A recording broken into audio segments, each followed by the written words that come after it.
Whoever is here, hello. Even if it's you. Or maybe especially if it's you. Look at this. Boom! Option. Nihongo. Hankuko.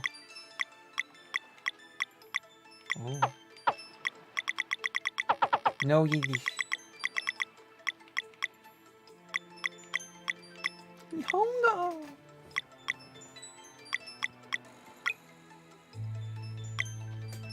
Weekend.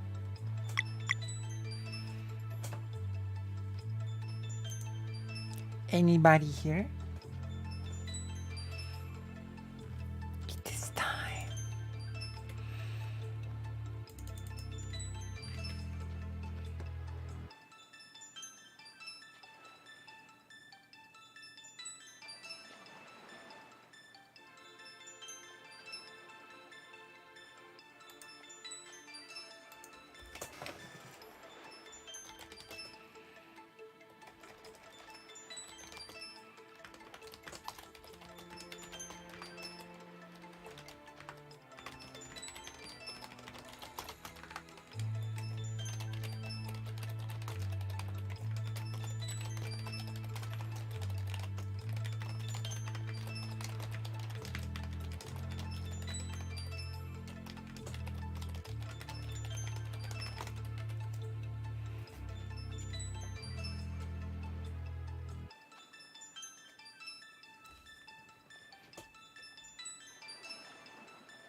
We're gonna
Alright, let's see who is here. One moment, I have to check something on the phone really badly.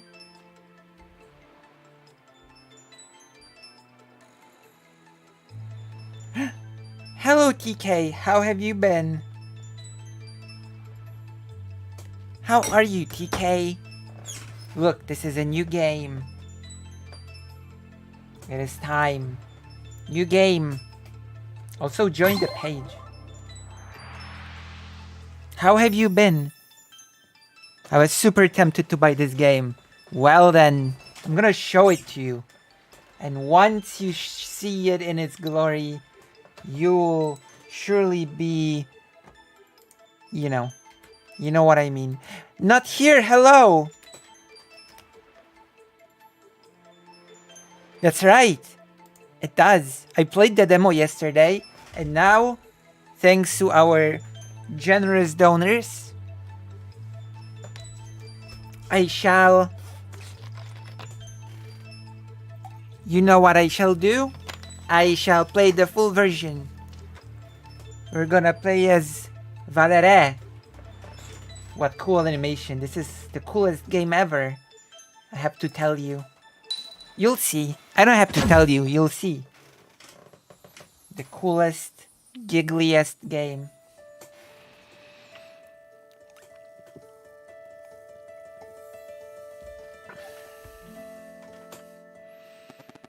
Welcome to the Great Archives adventure. I suppose curiosity has brought you here. An important trait to be sure. I am the archivist, an immortal versed in the ways of alchemy. Or so you know that already. After spending millennia cataloging the many adventures of countless timelines, I decided to return to mull over everything I had seen, and my musings about the stories that fill these books and scrolls. I had recent epiphany. It seems that in my haste, I may have overlooked the very thing I was hoping to find. I'm mumbling again, I'm sorry. It's like a thing that I cannot help. As such, there is one special story I wish to revisit, one deserving a witness. And should the mists of time allow a slight alteration, I believe the ray of hope that was once offered may yet bloom. It does have an interesting battle system. It's really good. So walk with me tonight, and we will explore the tale of high adventure. It's like a turn system with many interesting things added to it. So it's a mixture of traditional and with a lot of innovation. Which, interestingly enough, the innovation is something that, well, it actually does ideas that were already in some form present in games, but it does it really in a really interesting way.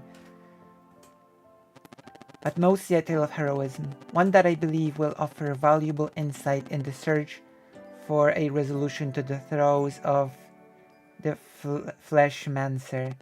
Now I remain a bit lost amidst these timelines and their subtle variations, but I know just the one to make for a perfect starting point.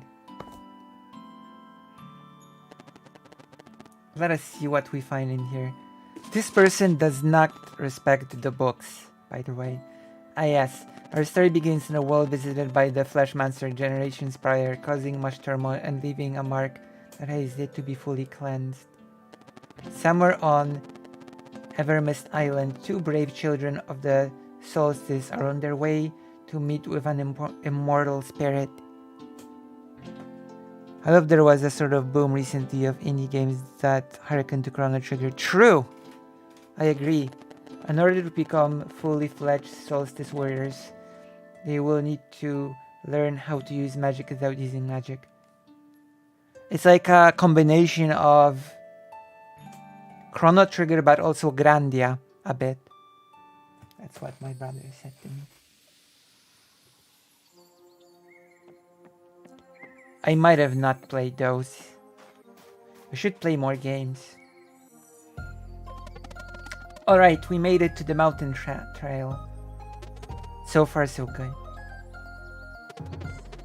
So the Elder Mist lives somewhere here, huh? Do you think it's just another test? Yeah, Grandia is good. Could be, but it sure beats sitting at the academy. And suing. Ha, yeah, I'm sure glad that's over with. Apply yourselves for the will you weave into it shall be your sole defense in times of greatest need. While the lessons taught here may appear to be lost on you, something deep inside is compelled to learn.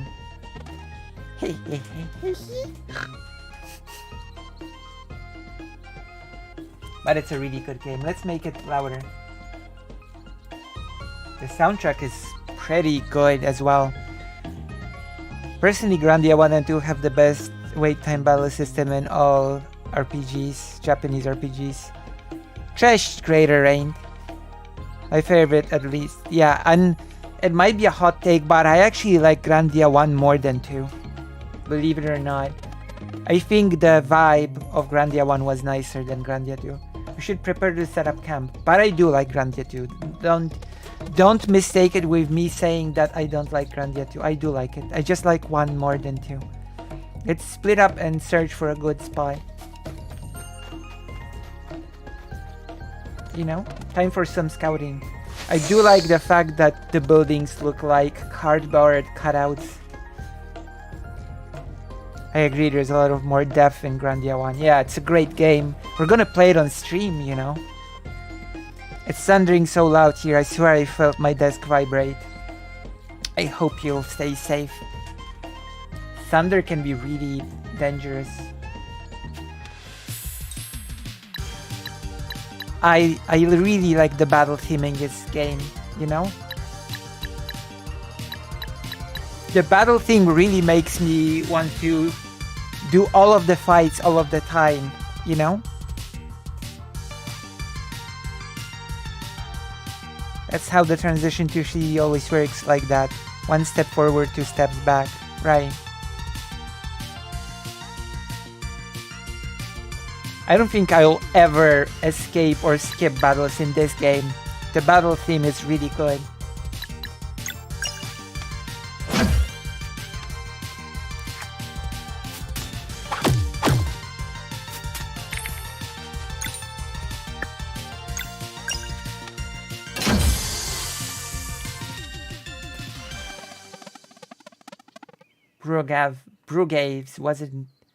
Brugaves wasn't kidding. These feel easier to fight already. Hurricane was really anticlimactic. I got 2 days off for it. I mean, I'm glad it was anticlimactic. I'm glad that you only got free time and not some climactic thing that, I don't know, ruined your home or something. Let's see where this leads. This game has really good music, and apparently a really famous composer that made, I think, Legend of Mana or something. Composer for some Legend of Mana games made soundtrack for this game, or helped at least. The soundtrack is really good.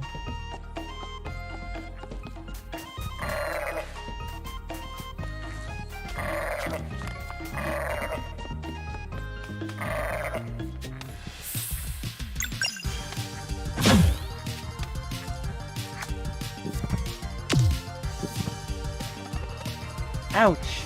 Tough one, huh? Let's try this.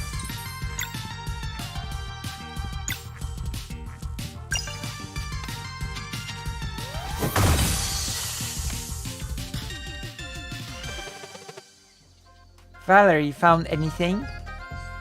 Or I could read it in Polish fashion, Valere. Just a dead end. How about you? Nothing of note, but the way to the top is definitely through here. The sun is setting. Come over, I'll get a fire going. I'll be right there. Can't wait for more tomato clubs.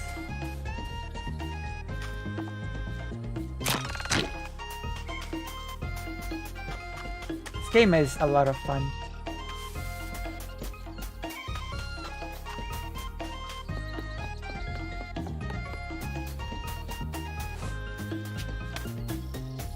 The animations are really good. Okay, you know what I really love about this?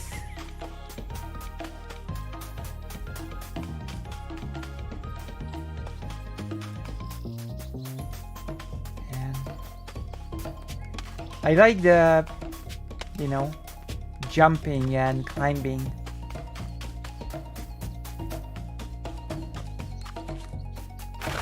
I really like when you can click and interact with a lot of things in games. And that is a power that sort of indie games have over AAA games. Because you can...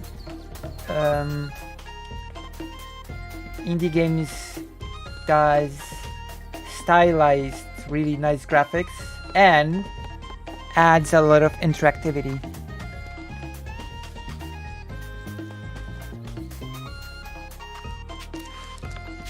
See?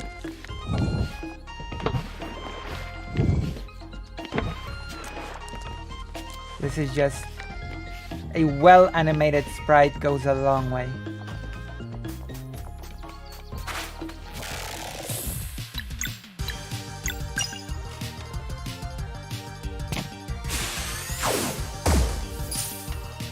I screwed up. You're supposed to be...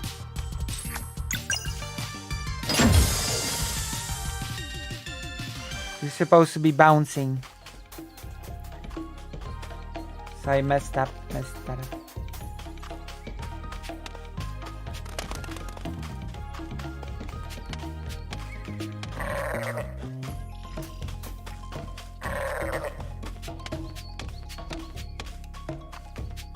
There's an enemy here. Where is it?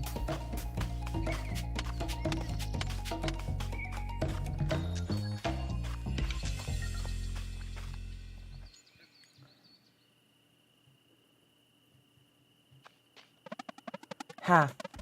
But it doesn't beat the face you made the first time you tried smashing a sandball.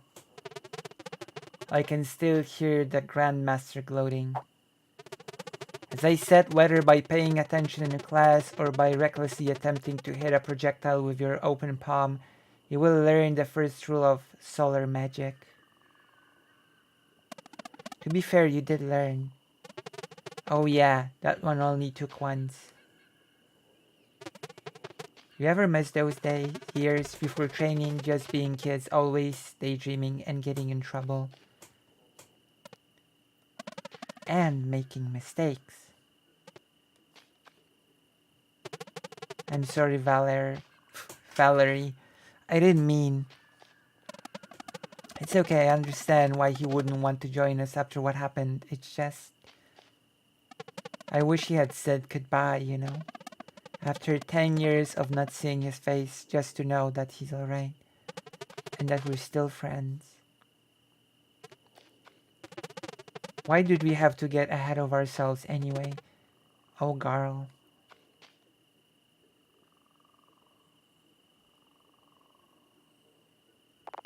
"10 years ago in the village of Moon Cradle, or Cradle, or something.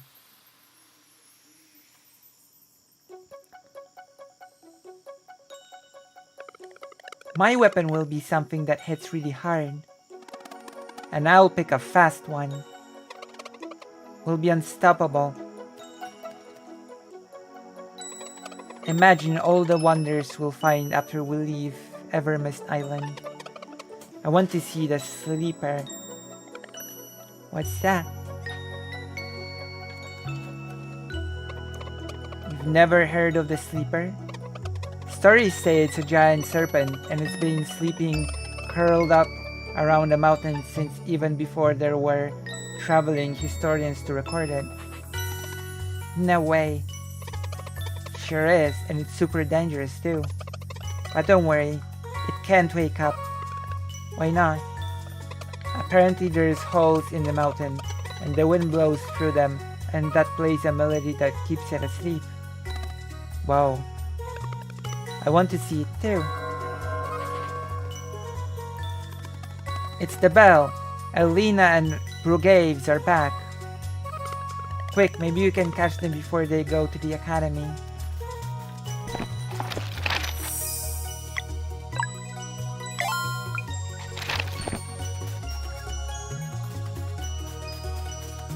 Alright, as I say that my power flickers off and then back. I ever tell you the story of when I was closest to lightning? You never did, but I would love to hear it.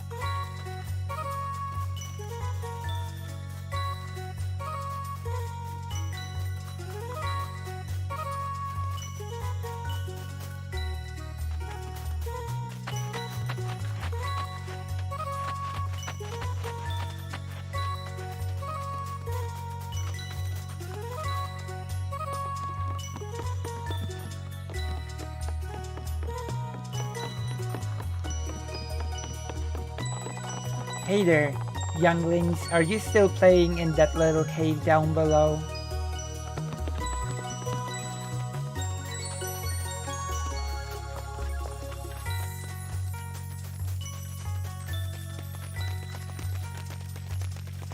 I like the sound design, you know? I like it when you have nice sound in games.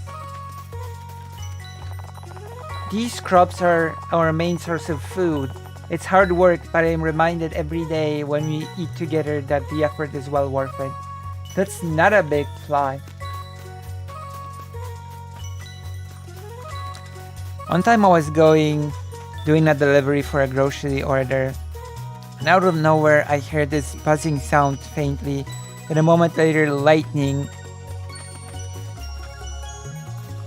struck the building directly in front of me. It was so loud I could see the doors and windows shake, almost got smelled. Wow. Damn, that's pretty scary. Hey, wait.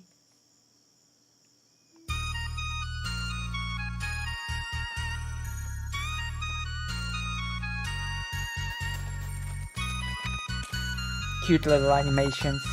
Gotta love it. There you are. Playing in your secret hideout again. We were training. I think I can use magic now. Is that so? Let's see it then. Hello, Maya Mayor. We're playing the full version of the game thanks to your generosity from last night. Wow. Come closer, Zale. Open your palm and concentrate. What about you, Valer? Have you been training too? Every day. I bet I'm stronger than you now. Haha, I'm sure you are. Come here then. Yeah. Whoa, easy now. I can't report to the headmaster if you knock me out.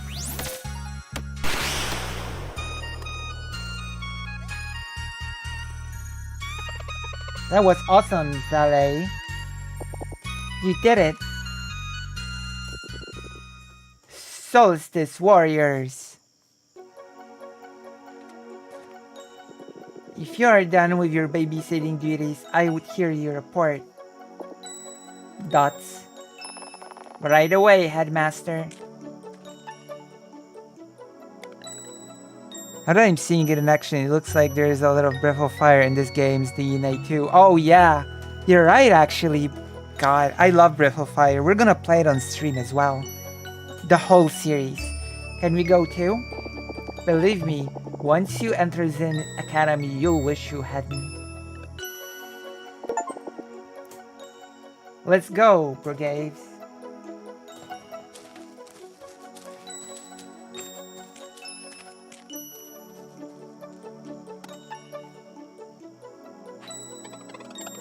Hey, the full moon is out. He's right. Hello, fake Alec Cal Parker. Want to go to the Forbidden Cavern again? We tried already. I can't open it.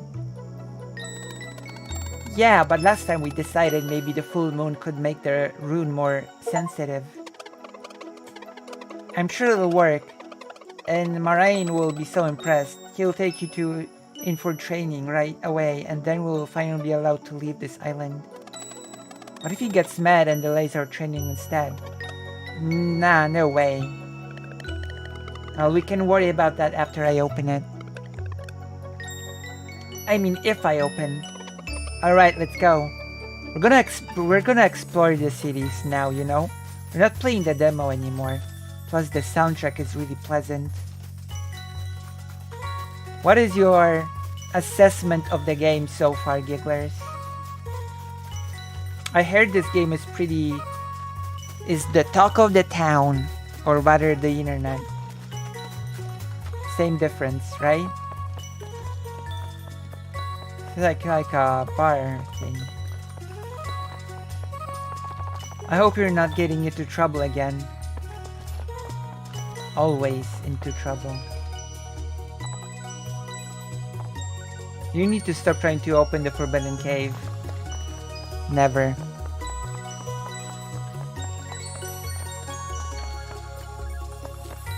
I hope it's getting buzz. It looks great. I heard it does. I heard it is getting buzz.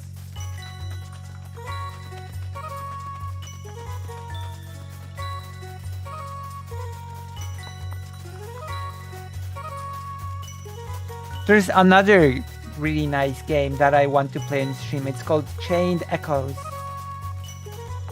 Remember, young ones, the celestial willow was a gift from the great eagle, always treated with respect.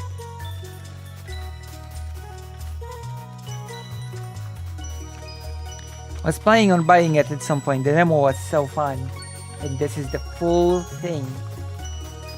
So maybe I will, you know, maybe this will be the push you need to get the full game. Carl seems out of place. Everyone looks sun moon themed, and then Garl just regular looking. Garl is backpack themed. I'll have you know. You've heard of Crystal Project? Is that about Final Fantasy IX? Or no? There's a bunch of old books. It's like FF5 and Minecraft. It's oh, it is interesting. Luggage bender, true. I know you wanted to catch Erlina and Burgavis, but it's starting to be late. Bedtime soon, okay? Never. Never bedtime, always giggle time. Pumpkin? I'm gonna catch the Pokemon. Oh, we cannot climb.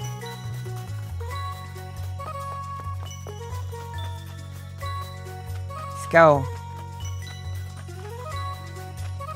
Looks like Minecraft, but it plays like FF5. You'd have to see it for one to make sense.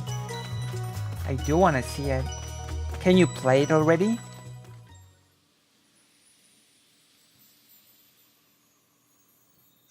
I'm gonna play Dragon Quest Builder on the stream.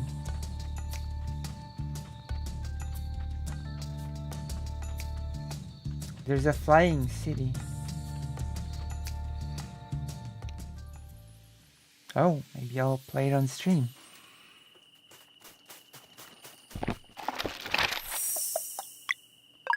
You know what else is released? Rhapsody, a musical adventure. We made it. Time to stop for a snack. What? I'm not hungry. Yeah, we just left a few minutes ago. Look, it's not a real adventure if you don't eat a snack on the road. Plus, I made something special for the occasion. Here.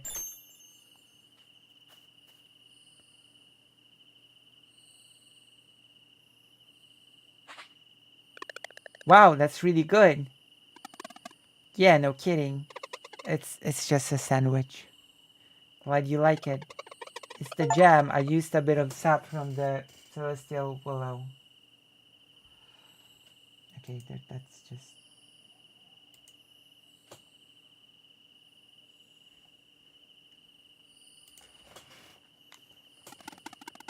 We could get in trouble for that. Only if you tell. Ha ha ha. Ha ha ha. Open. Alright. How do I do this? Maybe like Erlina showed me. Try opening your palm and concentrating. You got this, Valerie or Valerie or Valere.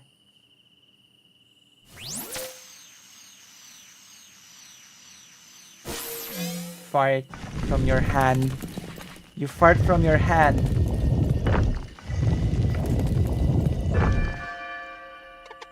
I knew it! It worked? I did it with dots. I finally did it! So what now? Now we go home. The headmaster must have heard the bell ring. Do we just wait for him to show up? Might as well enter it. Can be our first adventure. Yeah, and then the headmaster will know we're not afraid. This is exciting. Let's go. Oh, I still cannot fart out of my hand like I could. I don't think there will be any battles. I cannot access the menu. There's monsters over there. Let's hide. I thought Evermist Island was safe. Yes, that's only true for Moon Cradle. We should go back. They look dangerous. What eye color would you choose to have if you could have any color in the rainbow? Red, of course. Yeah, good call. Watch out, there's another one. This is bad, we're surrounded. Maybe try to use your powers. True. We're not ready for this. I don't know, just try. Okay, let me focus. Watch out, it's preparing something. Come on, come on. Valerie, watch out. Ah.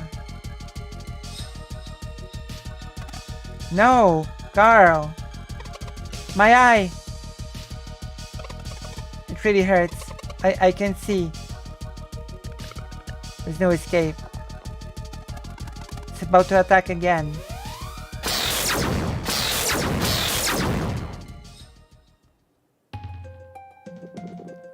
So it was you.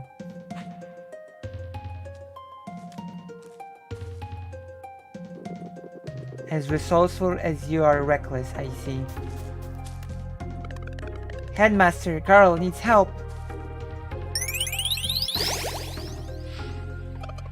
It feels better. Like anyone born in Moon Cradle, a regular kid. What Garl needs is to not concern himself with the affairs of the Solstice Warriors.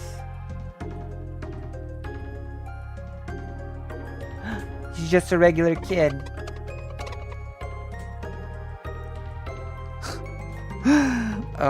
Evil duck.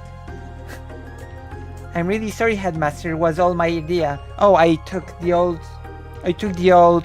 controller for the Xbox, so we can now finish Drakengard. Hey, be thankful that the only cost of this lesson was an eye, young lad.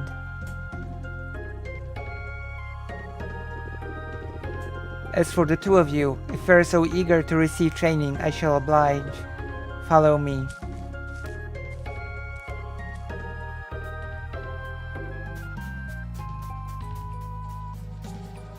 Oof, so Carl is born mundane. Not mundane, very cheerful and nice. He was eyeless in the demo.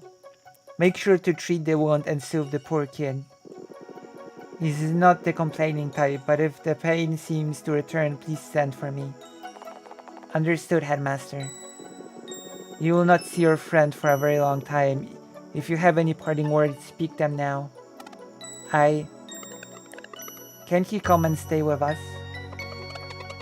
How long is very long? Like a week? 10 years. Do you play as one of them specifically or alternate? You can choose either the blonde boy or the blue-haired girl. Those are your choices. Hello! Meet Sarslin. The eagerness of youth. It takes years to properly train Solstice Warriors. Years? No way. But your friends have much to learn. I would suggest you use that time to reflect upon what happened today. With any luck, it will help you forget any ideas of getting involved with a burden that is not yours to bear. Guys, don't forget about me. Never. You'll train really hard. Maybe it won't take so long. It took 10 years. This game is lovely. It is. Teleport? Oh, to the floating city. It's like Lunar with Vane. Hello, Moose Watcher. I arrived thusly. Indeed. I have been sorely missed. Look. It's like the floating city of Vane from Lunar.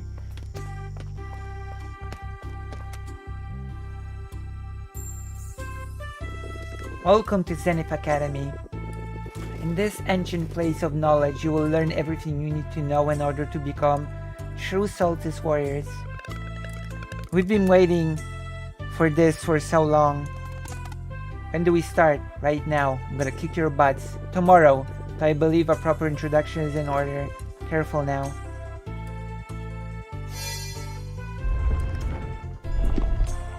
Is there gonna be a time skip or...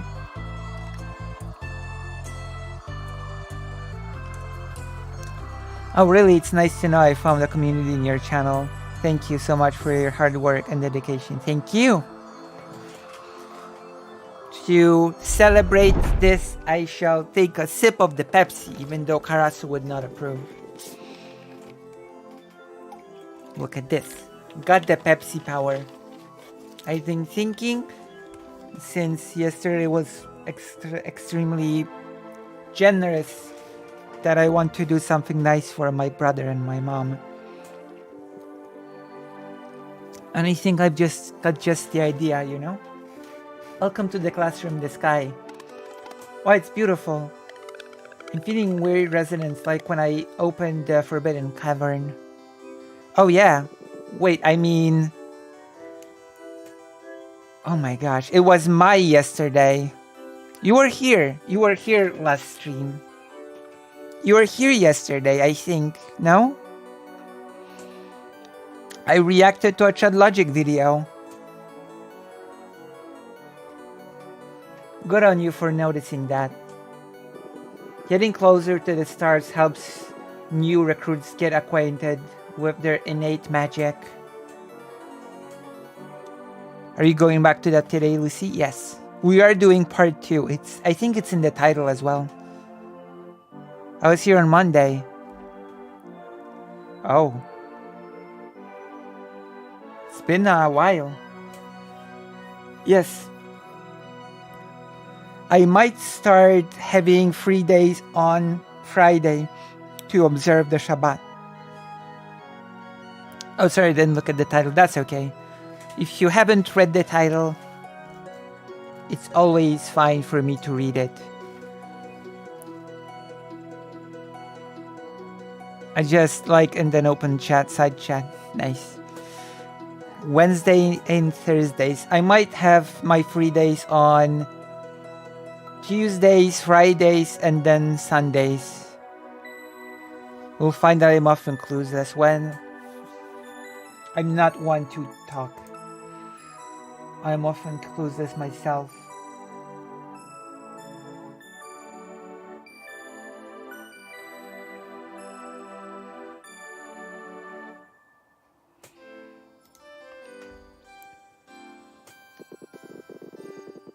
So how much did everyone gift you last stream? In total, like 100 and... I'm gonna tell you. Okay, I'm gonna tell you. Oh my goodness. Very generous day. $125. Yesterday was a day of receiving $125. It shows great promise that you were able to feel it before, and Zale too, from what Erlina told me. That's right, so I'll do something nice. Oh, it was just a small burst. They have no idea how much potential they have. It is probably for the best. Now in the many years you will spend at Zenith Academy, you will learn about the duties incumbent upon Solstice warriors. That's right. The piggy. Porky. Sounds intriguing. Well, I wish you the best of luck with your plans. It's true. of the magic you are destined to wield and the evils it is meant to cleanse. We'll learn how to fight too, right? Naturally. You will spend your days training and studying, but the most importantly, sewing. Sewing? That sounds boring. I can assure you that it is. Oh my god! A mandatory task nonetheless. All who would join our order begin by weaving their will into an enchanted piece of fabric, the staple of the solstice warrior. It is their most prized possession, guaranteeing light in the darkest places and a measure of protection against the minions of the Fleshmancer. But first, you must learn of your duties. Train until you cannot feel your limbs, and then train some more. Once both your body and mind are ripe with potential, you will create a magic piece of fabric worthy of the very stars. You will then be sent out beyond the forbidden cavern to meet with the Elder Mist, for it alone may officially grant it the title of Solstice Warrior. Sewing. I understand that is not what you were hoping for, but it is what is required for you to be for the time being. I almost thought you would say it is what it is. Oh my god.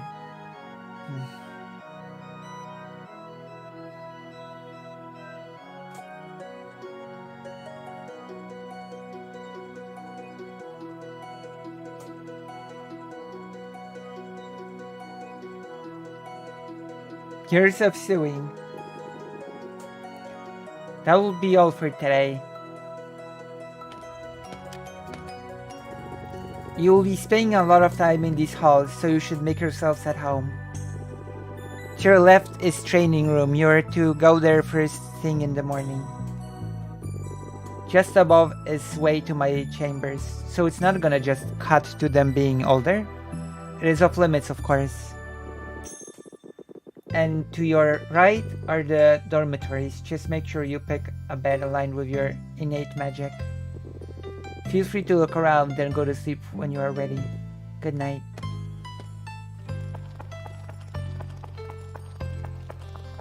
What a train. It's pronounced sewing. No, it's sewing.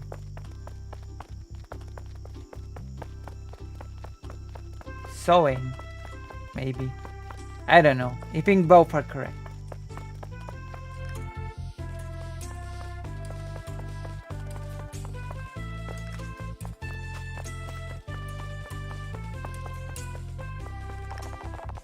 A rack filled with wooden training weapons.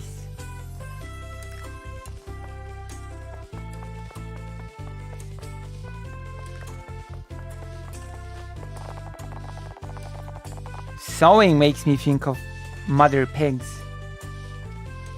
Oh, there you are.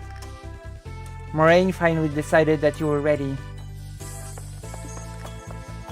Oh, there you are. Oh, you repeat yourself. It leads to nothing. Oh my god. Okay, let's get out of here before they catch us. Before they catch up.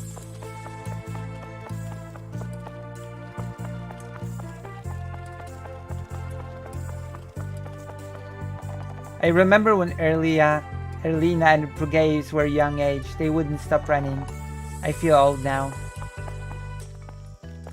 Tell me about it.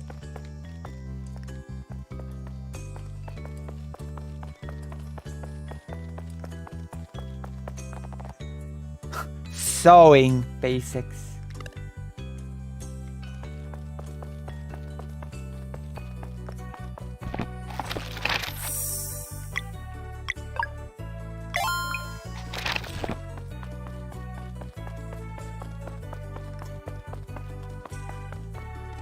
I think this bed is for me. Let's find yours.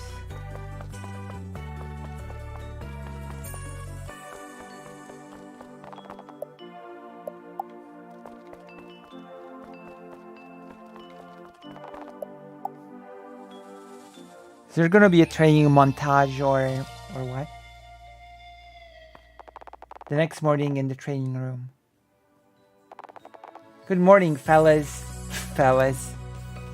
Brugaves, or Brugaves, or Brugaves. She'll be your trainer? I wish. Elena and I are leaving tomorrow, but the headmaster was kind enough to let us make your first day special. Are you ready for training? You bet. That's what I like to hear. I reckon those should be well suited for the two of you.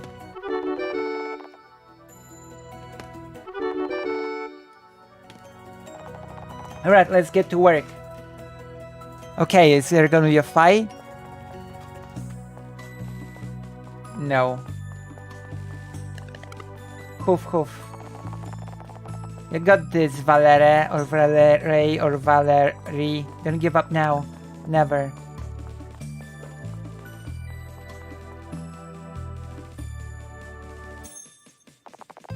Come on, Zale, or Zale, or Zali. Keep up. I can do this. Can you do it?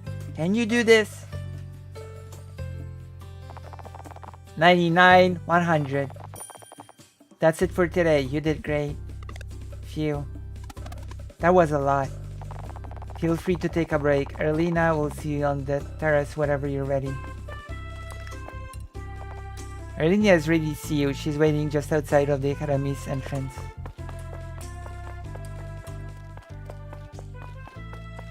There's not even gonna be a fight.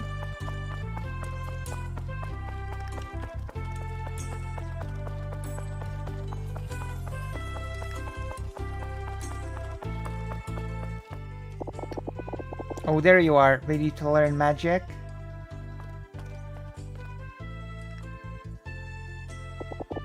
It should feel as if something was scratching you, an itch far away from you. You must focus on the sensation and compel it to come closer. I think it's working. Hey, you startled me, I almost had it. Now mine's gone too. It's okay, just breathe slowly.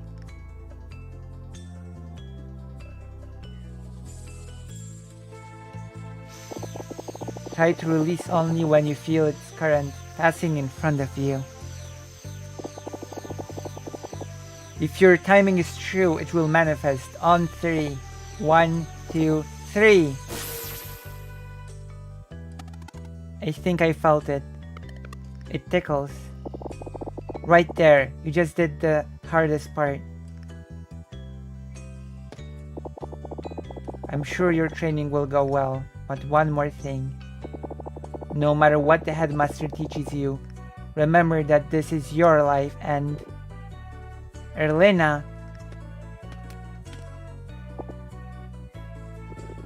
Since you're done onboarding our new recruits in the ways of magic, I will provide the briefing for your next assignment.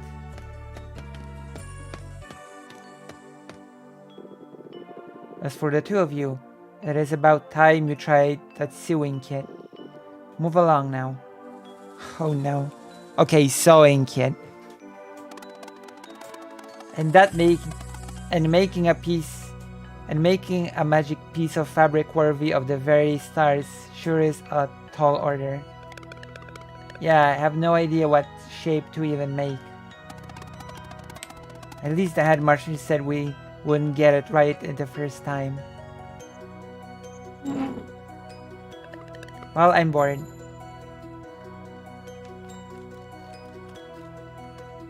What are you doing? I'll just walk around a bit.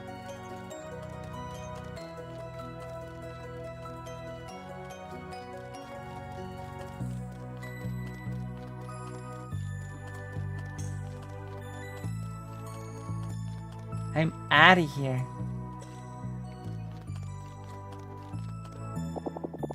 We keep saying that, but the Fleshmancer left our realm for good when the Dweller of Strife was destroyed. True. So why can't they have a normal life? And you know the three of us can take the the one on Rafe Island. We don't need them. Prudence, Erlina. There is no telling what threats we may face in the future. Valerie and Zale were brought to Mooncradle by the Great Eagle. It is not the place of the headmaster to question such things, and neither is yours. So how much is enough? What about Moyara? What about the twins? Brugaves! Do not judge a sacrifice you cannot begin to comprehend. This conversation is over. They will study here while you carry on with your investigation. On the first eclipse after their training is complete, they will join us for the cleansing.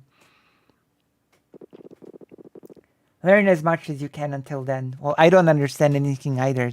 That's always the point when you start playing a game. But let's just go Brugaves. Or Brugaves. Or Brugaves. Dots. And so they trained and they sewed for days. And then for months. Or weaved. Faster now.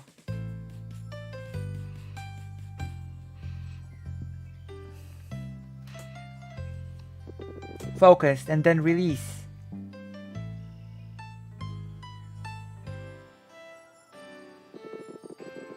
And the longer a dweller is left to its devices, the stronger it gets. This makes patrol duty essential. Let one grow for too long and you have a world eater on your hands. Against such a foe, even a legion of soulless warriors would be helpless.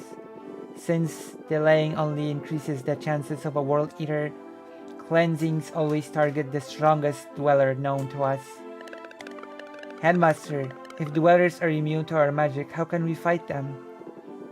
That is why cleansings are always performed during a total eclipse. In these moments, only the dweller's weaknesses are exposed. How many dwellers are left? Just the one known as the Dweller of Woe, but we cannot know for sure. The Fleshmancer just may have planted other seeds of evil before leaving our world. Thus we must always remain vigilant. Headmaster? Yes, Valor? What happened with the Dweller of Strife, and who is Moyara?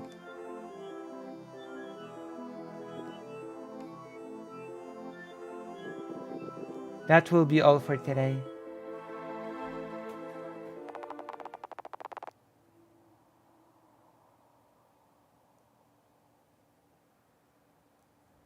A few weeks later, a sound in the night. Valer, wake up. Zaleh, what is it? I think I heard a voice coming from the entrance. What time is it? Who cares? Let's go check it out. Alright. They should have made an animation for getting out of bed, but I can forgive it. It's forgivable, okay? I am a forgiving person. Even more than the Waki Daki. I still cannot access the menu. Giggling. Hey, look. Oh, smells good. Here's a note. Dear Valerie and Zaleh, if you're reading this, it probably means I got caught. I'm writing this as a failsafe, but I hope to see you in person. I made cookies filled with the celestial willow jam you liked. Keep reading. I'm doing everything I can to be ready to leave when you graduate. In the meantime, I hope your training is going well. Oops, now the platform is almost up and I can see Moraine is there waiting for me. He looks very angry. I will try to drop the jar without him noticing. I guess that means I won't be able to try a visit again, but I'm thinking of you every day and I can't wait. I hope you like the cookies. Your friend until the end of time, Carl. Carl's the best. Let's go up on the disc to eat the cookies.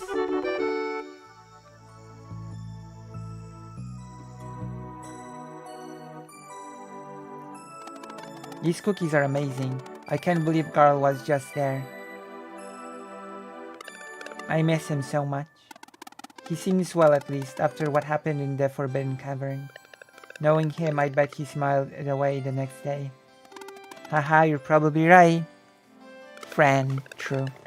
You can't let something like this happen ever again. At this rate, it feels like we'll never saw Sue something good enough for the Elder Mist. It will happen, we just have to keep on training hard. 10 years later. And so they trained and they sued for years. And then they trained and they... Oh my god. Until one day...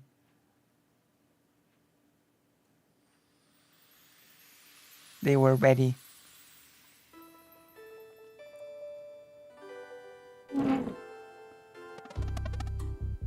Saleh, that's the one.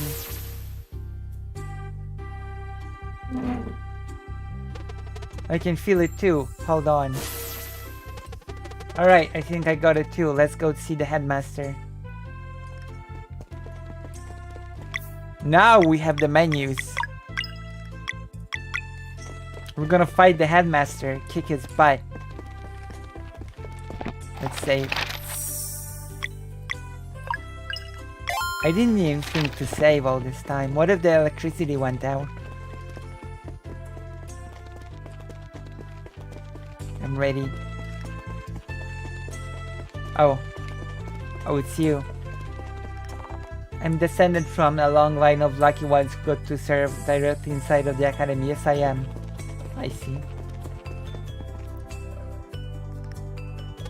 Headmaster, we think we're ready.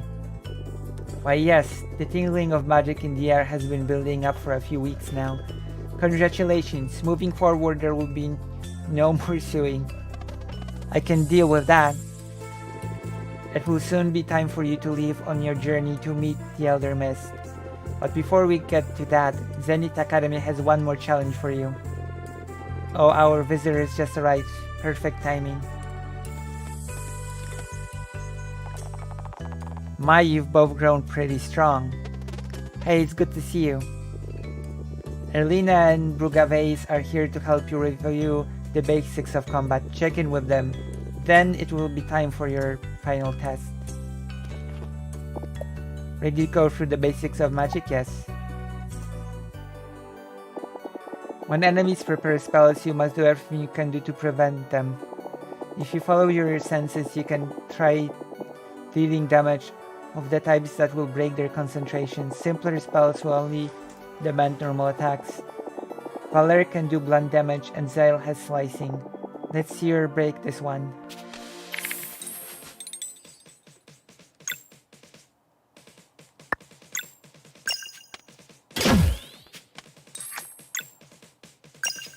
Oh! Now I understand what those symbols are for.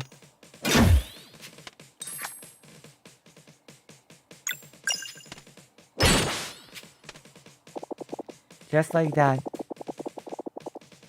Now some spells will also demand magic damage to break.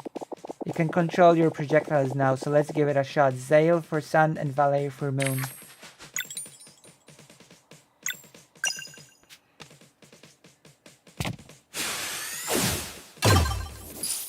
I messed up, of course.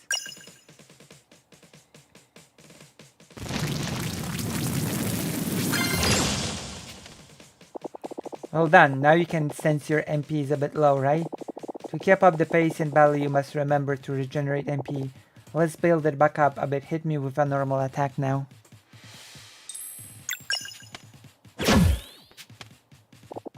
Did you feel that? You just got some MP back by attacking. And battle awareness leads to victory. You must space your spells with normal attacks to avoid ending up in a dire situation with no MP available to get out of it. And on the flip side, you should not hesitate to use spells when MP abounds. For a regular attack on a furball is a waste of regeneration. The key is to experiment. Keep on varying your attack actions and find the rhythm appropriate for each battle. One last thing. All battle actions like breaking, lock breaking especially, build your combo energy. When you have enough, you can spend combo points to perform powerful actions.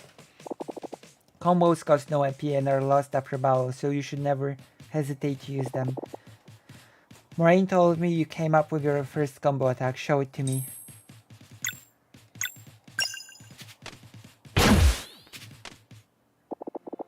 Yeah, you're strong, alright. Keep an eye on in your adventures. You're bound to come across scrolls that will teach you more combos. Good luck with the exam. I'm sure you'll do great. Nice! Are we to review combat basics? Yes. Let's go start. Just attack me now in any order.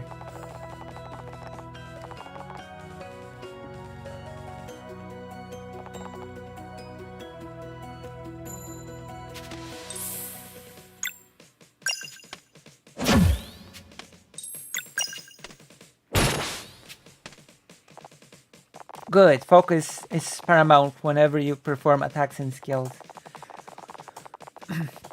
With proper timing, you can increase the damage that you deal and sometimes even score additional hits. Let's see it. Press A as the hit connects to increase. I did not know that in the demo. What? How was I what?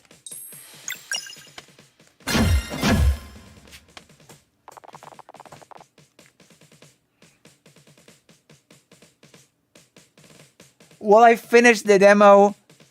I finished the whole demo without having any clue about this. Ouch, yeah, that's the gist of it. Most of your attacks and spells can be made more potent with proper timing.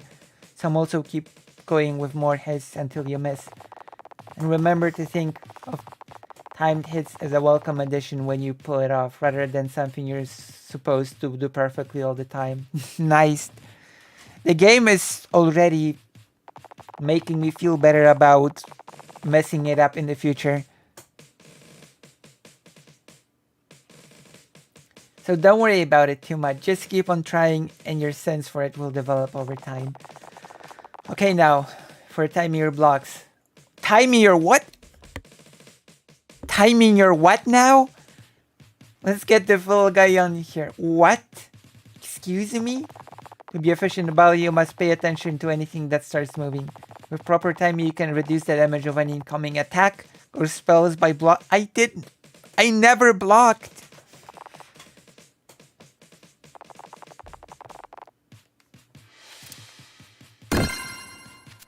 I didn't even know you could do that. Good one. Let's see that one more time. Oh, I messed up. That was too soon. Stay focused and press. Okay, too soon. See, I suck at this. Oh no.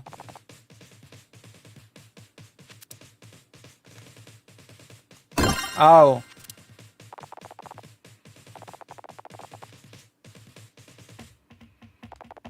Multiple blocks.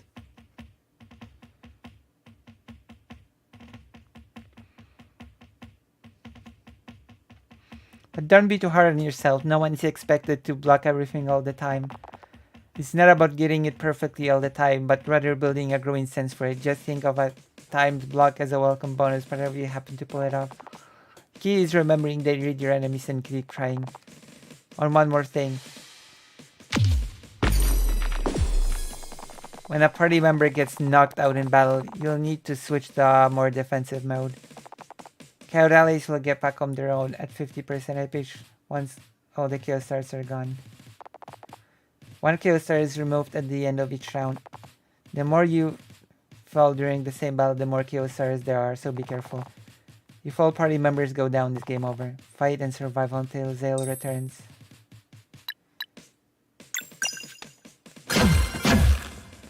Oh my gosh. I got hit, of course.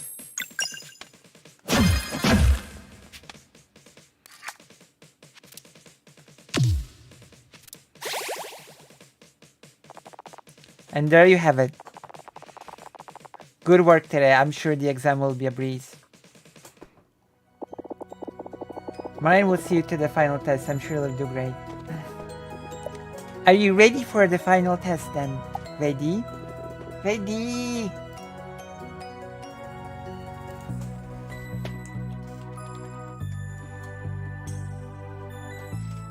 Then let us begin.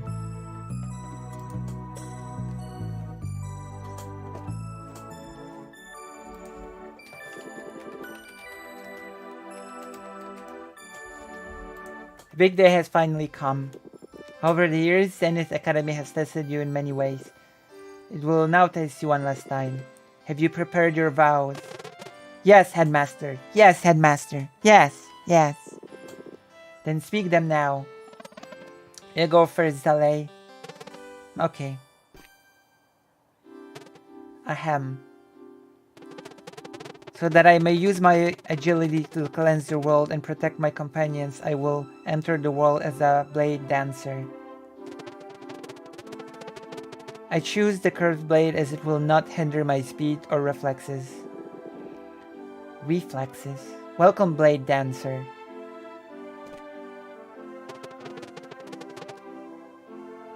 Come on, Valerie. I did it. Now it's your turn.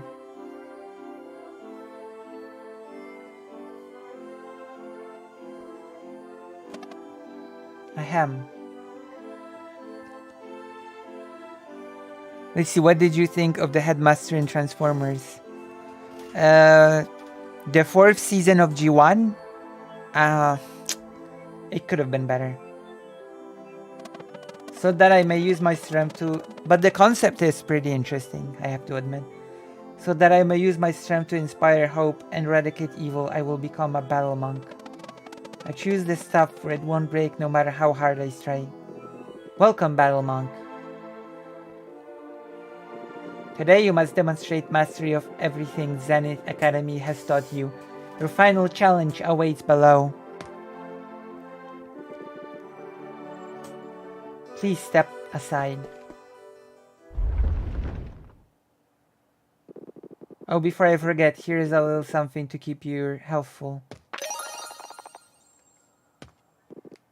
Now with your faith in your abilities and purpose in your actions, take the leap. And return as the new recruits of our order. I'm ready, Valerie. Let's just go for it.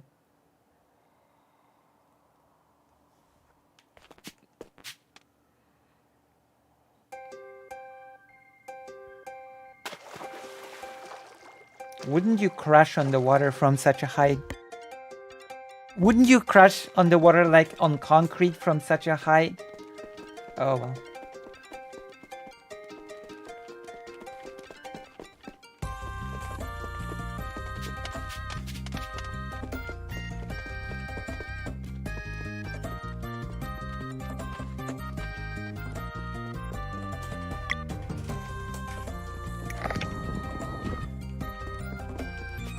You're built different. True.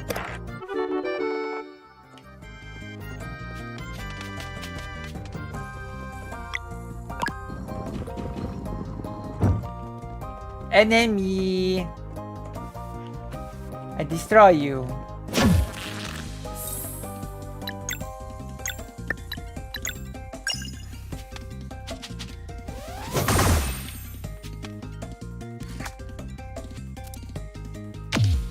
Oh, forgot I could block. Too early.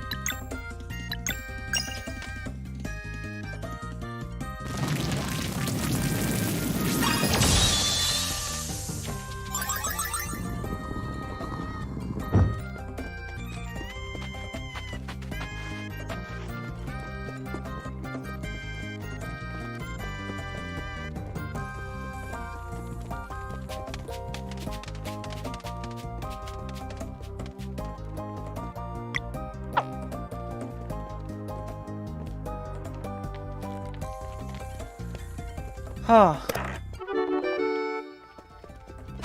Oh.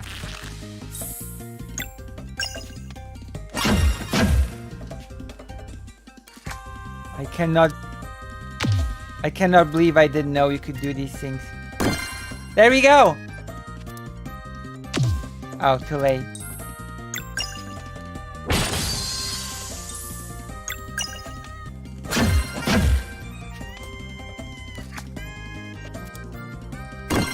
Alright! Wow, like a pro!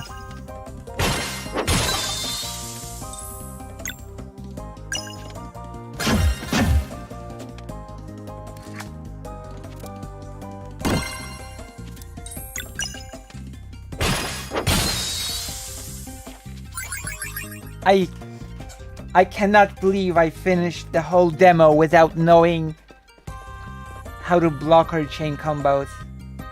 I feel like a fake giggler. One of the relics relates to this. I don't think it's cheaty. It doesn't do anything besides visual thing. Wait, it's got relics. I don't think any of the relics are cheating, technically speaking. The relics are supposed to make the game easier. They're like easier mode.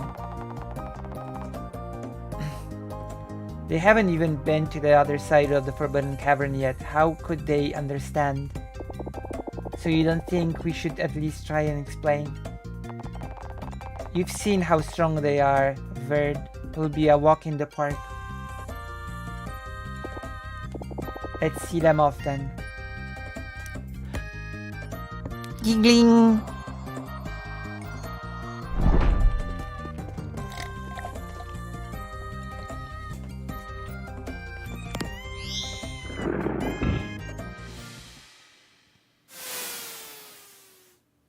Fight me, you pervert! Exam mode engaged. Brace yourself, gigglers.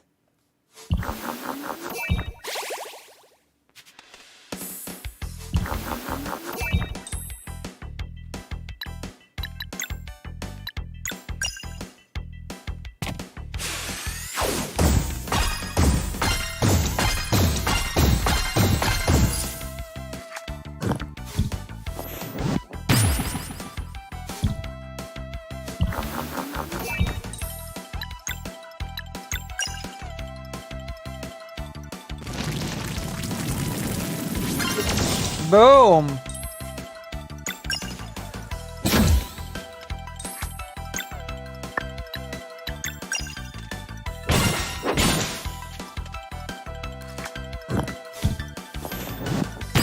Oh.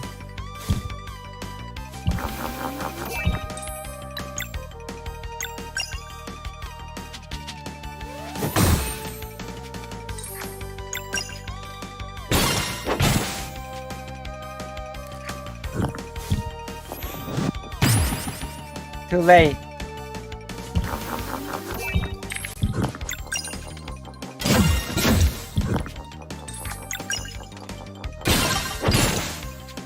All right.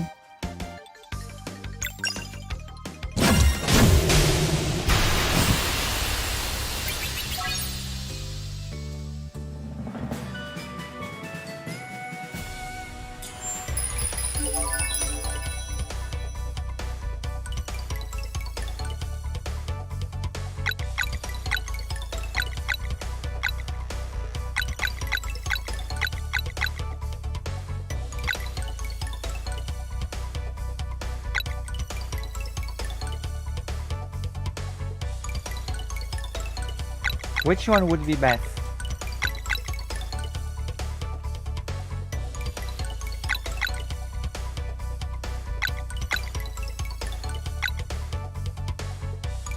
Melee? I take it it's best for him as well. Although it could, maybe magic attack could be good for him as well. What is best here? Physical or magic? Melee.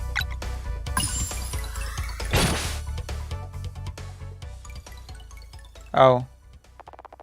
Congratulations, you have been trained. Well, return to your headmaster.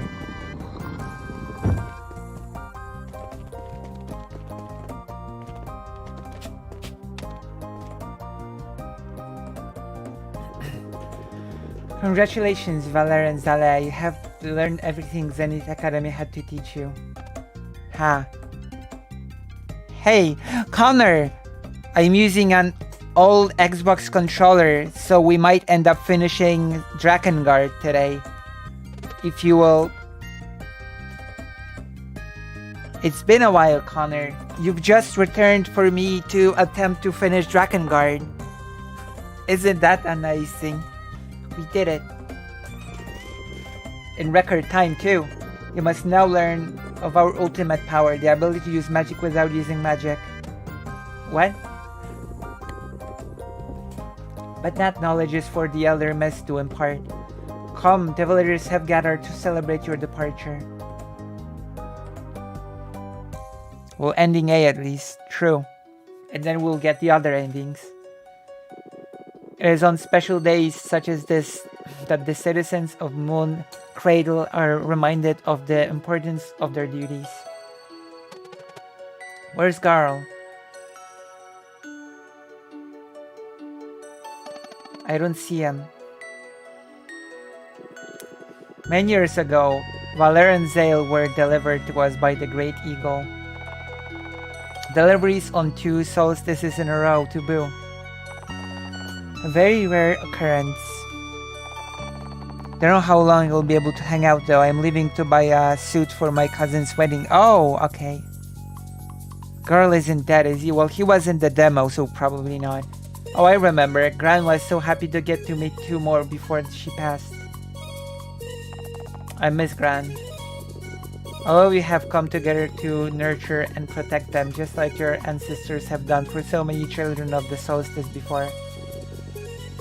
Valer and Zell, step forward so that the good people of Moon Cradle might gaze upon those who will soon join the ranks of the solstice warriors. This parading is ridiculous. I'll let the villagers have their fun. It's all they get. That's so cool. So now you're okay with this now? You know I'm not. You sound like you are.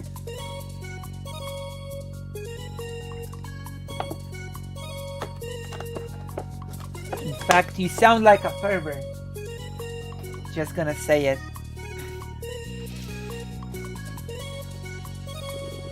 Now cheer with me as we send... Oh, thank you, Connor, for getting a Tier 1 subscription.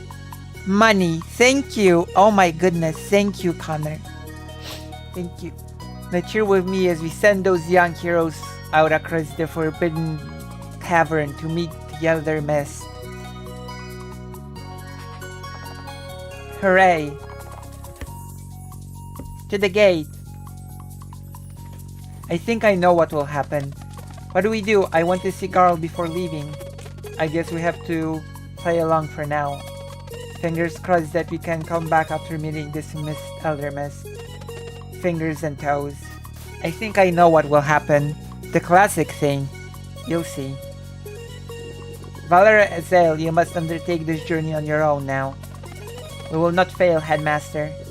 Go now through the Forbidden Cavern and atop the mountain trail to seek audience with the Elder Mist. Learn how to use magic without using magic, and you shall then enter the world as true solstice warriors. May Luana's might protect you. May Solin's light guide you. Here, this should keep you fed for a little bit. And if your adventure feels a little tough, you could take a look at these.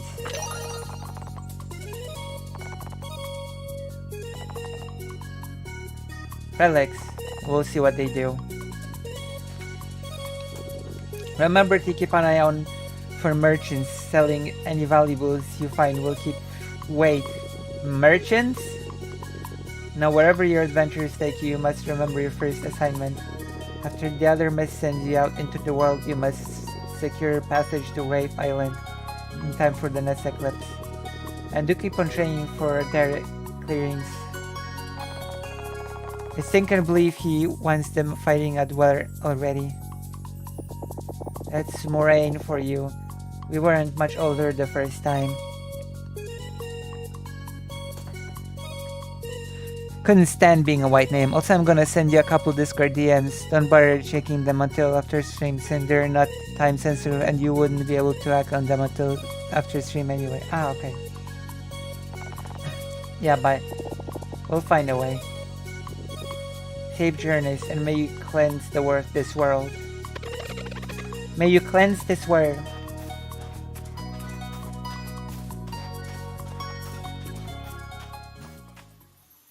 There's a chest there.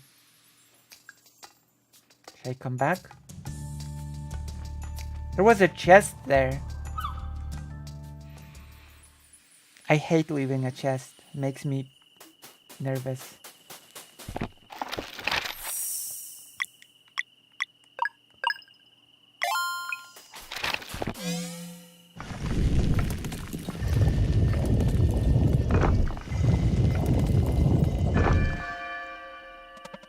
Sure feels easier now. This time we'll make it through. I know what will happen. Maybe. Where are these monsters that took my friend's eye? Perverts. A lot of them.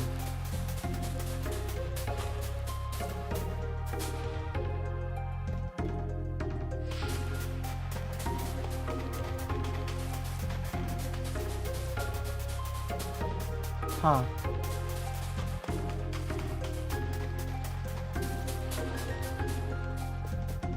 Oh, I cannot fart from my hand. Am I going to learn how to fart from my hand?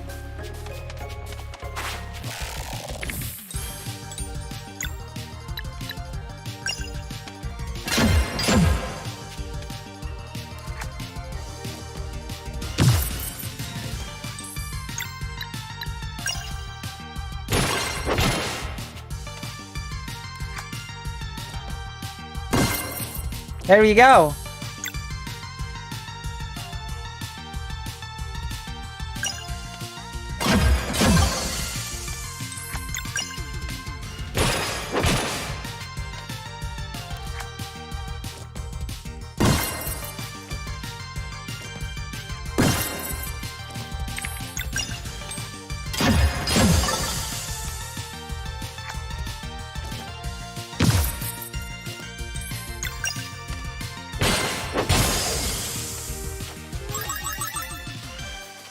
There we go.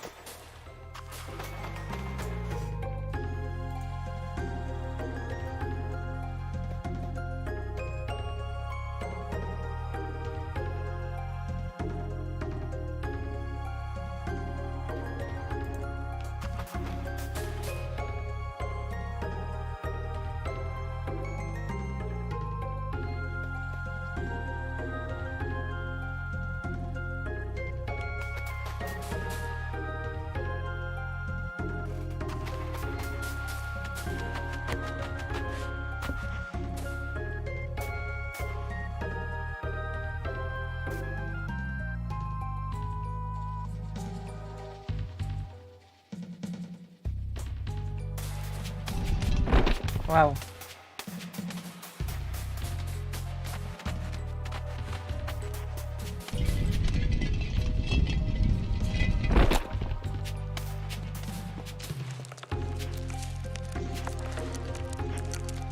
I'll leave for it to take care of something, BRB.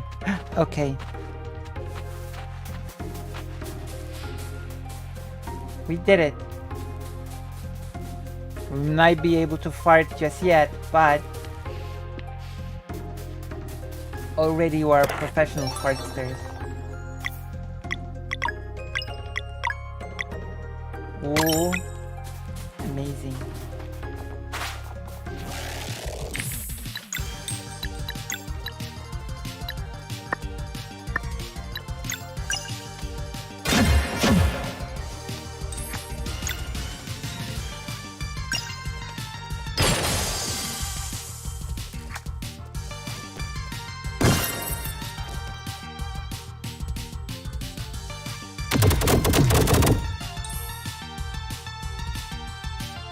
What game is this even? It's Sea of Stars.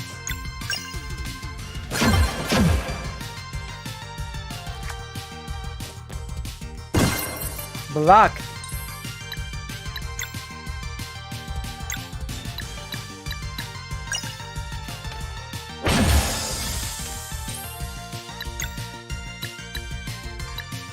Moonerang!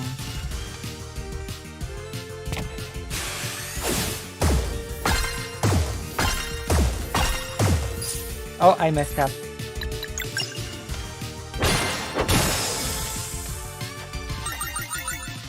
Alright, let's go. It's a very good game, you know, Moho. It's like bam. Oh. Wait, maybe there are more.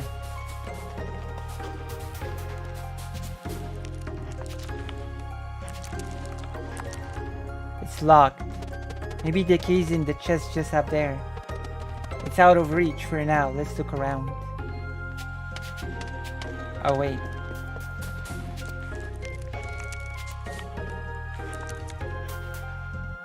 It was glowing, colorful. That's right. It's very nice. Oh, there we go. It's not out of reach anymore. Kind of gay and pretty American. That's good, isn't it?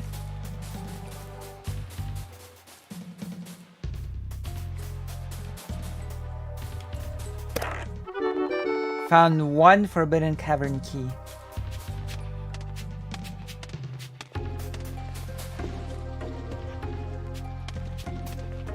Oh, I can enter.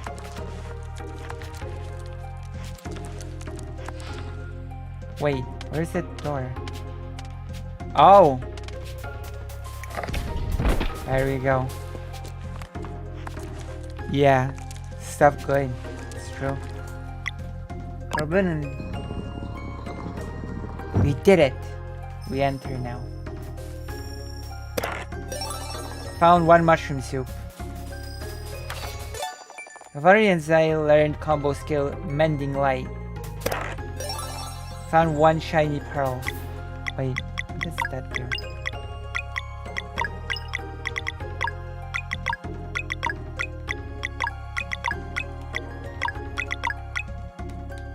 Wait, what? What?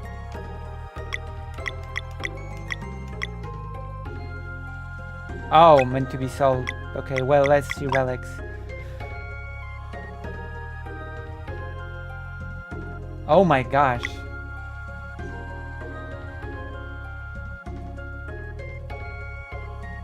Okay. Oh my god! HRT, I forgot! You're right! Oh my god, the HRT left. Oh my god. I can't believe it. You're right. I've been so lost in the game. It's time. You're right. Oh my god. Blocker. And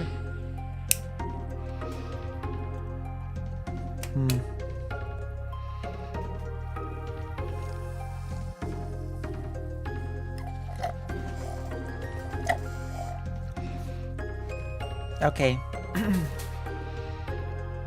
Do they taste gross? What? The hormones? They're pretty tasteless, actually. They don't really have a particular taste.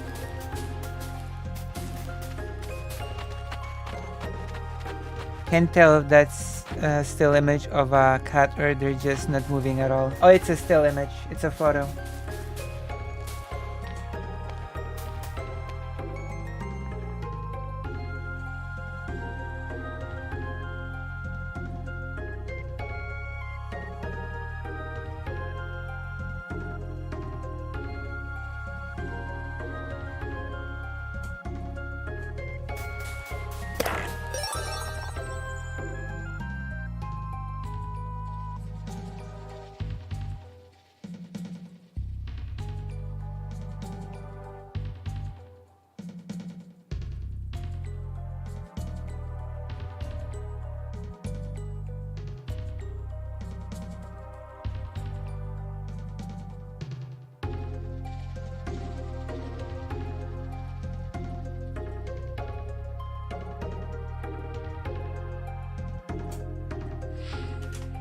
What is this? Leeching thorn.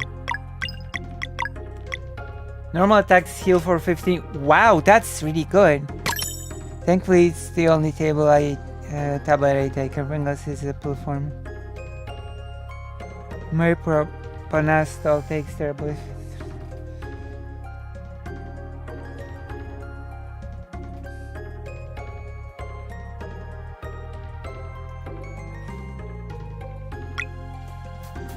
My goodness. We'll be able to finally beat the boss. That hateful boss that I hate.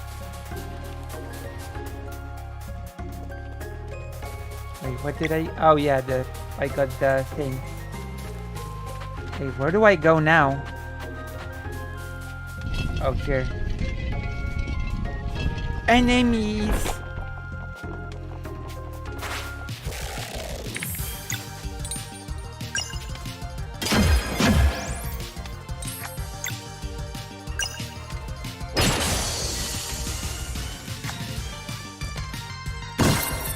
Block.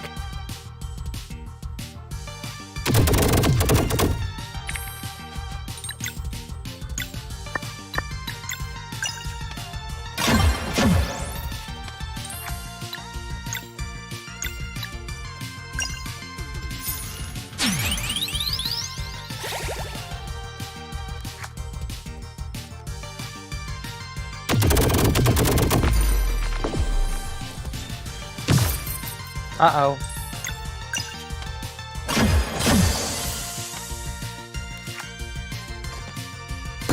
Block.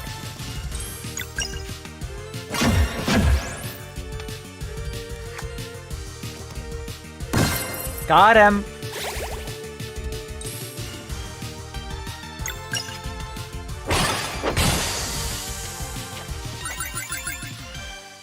There you go.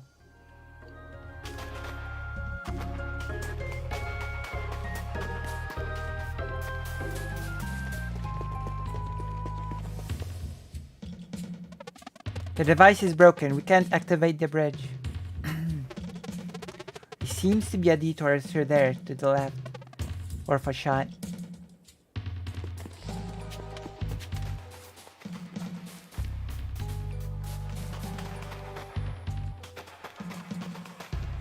Oh, LB set up camp.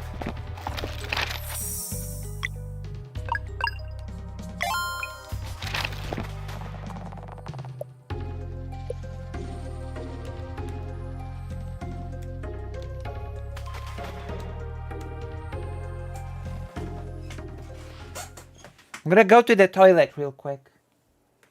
It is true, gigglers, that without the toilet, even I cannot.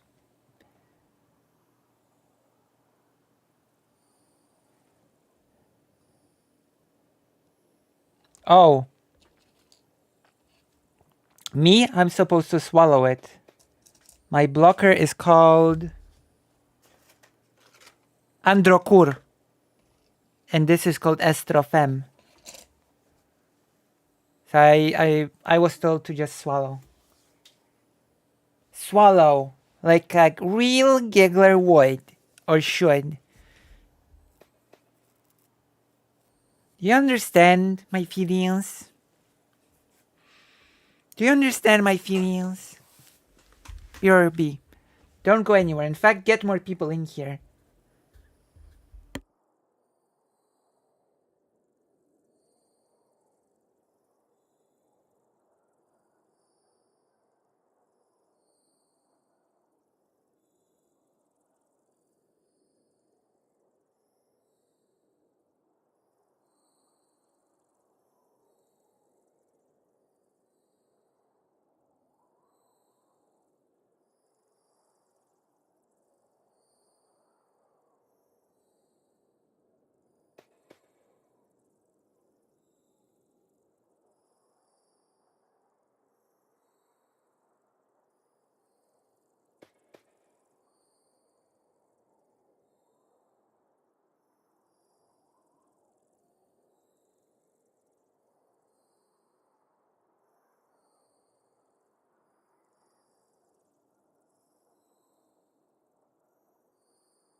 you go. I'm back. What do you think? Are we having fun? Boom. Wait, what did I do?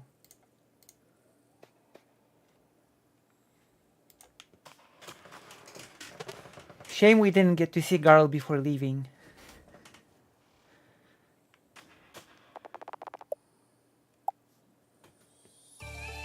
I see. We cannot cook yet, but we will be able to cook in the future.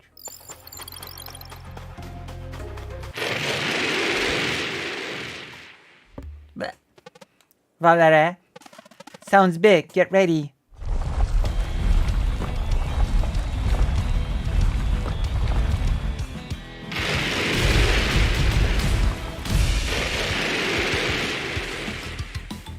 I heard the best way for hormones is injection.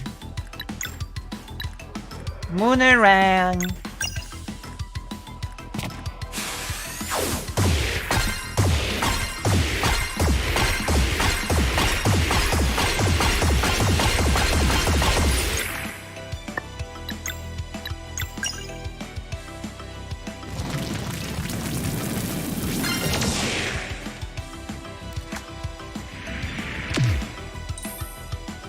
It says convenient, especially if you don't like needles. That's true. In Poland, you have to go to the Czech Republic to get shots, because they're not available in Poland.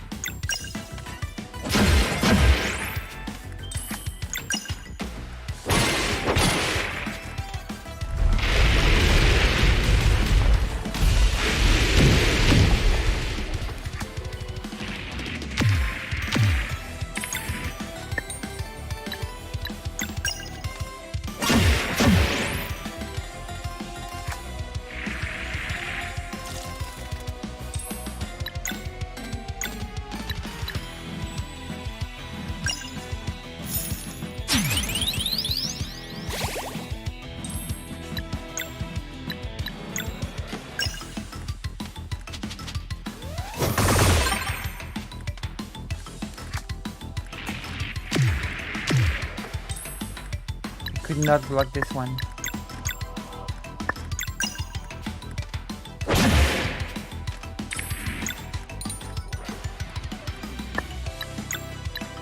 Moonerang.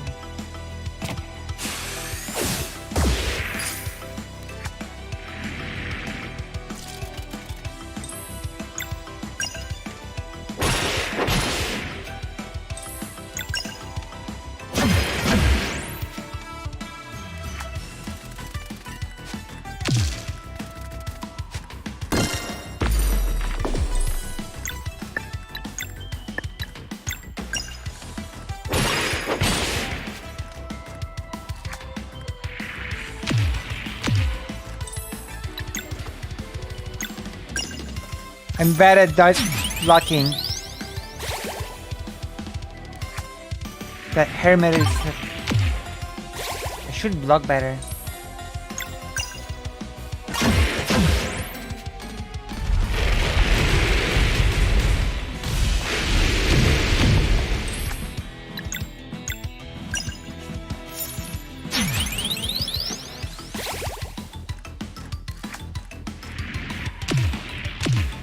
Oh my gosh.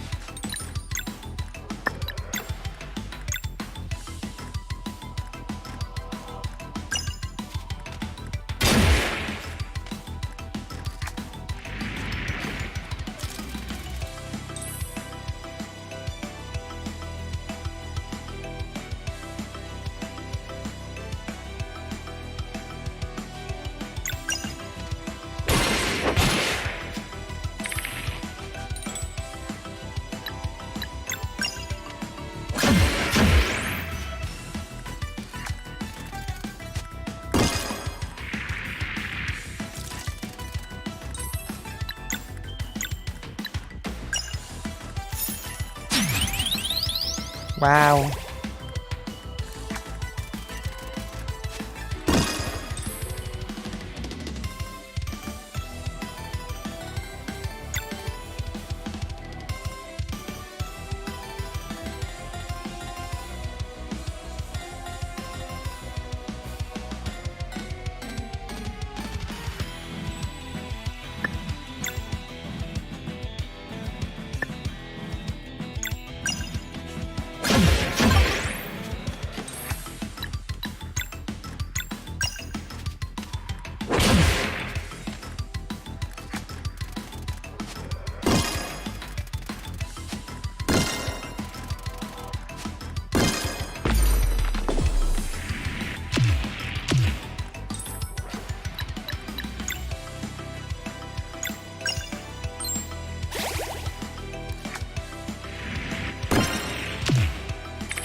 Oh my gosh.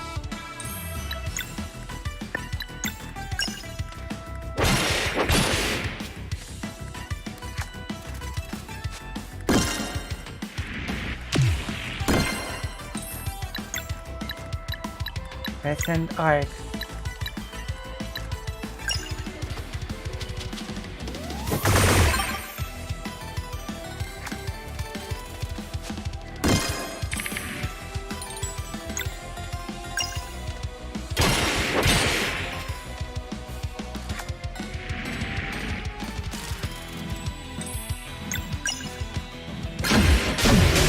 Destroyed!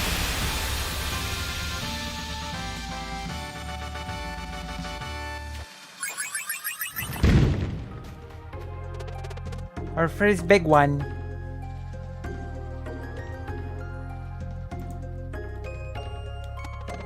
Aha, we did it. Looks like there's a way out of here. The mountain shouldn't be much further now.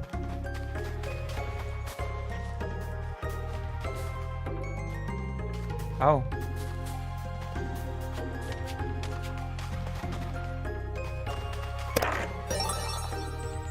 Gold.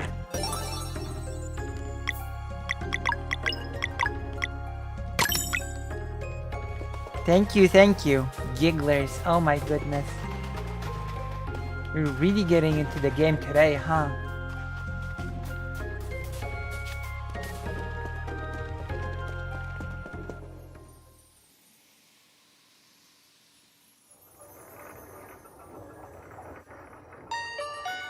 Oh my goodness.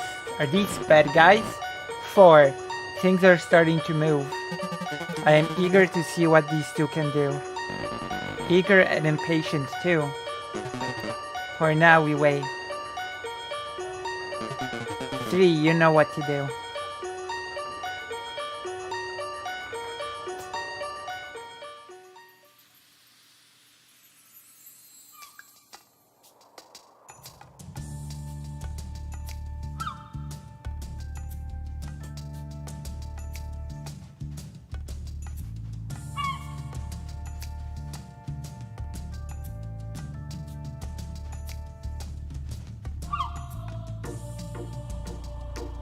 Wait, where am I?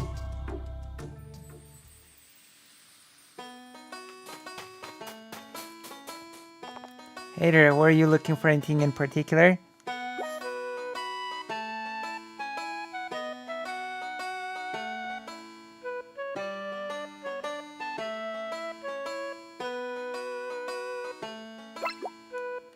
Ooh.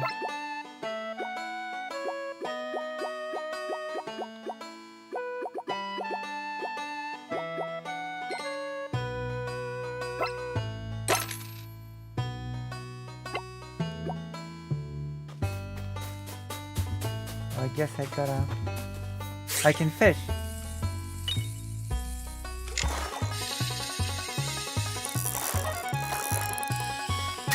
Oh. I suck at fishing.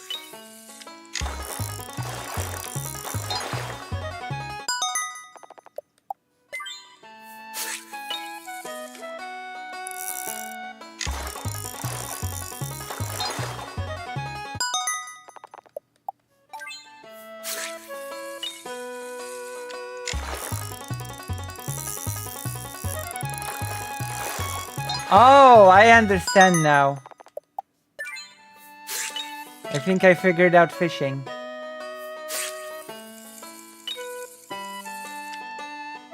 I understand it now. Okay, I understand fishing now. You see this light zone? You have to keep the fish inside of the light. The lighter water.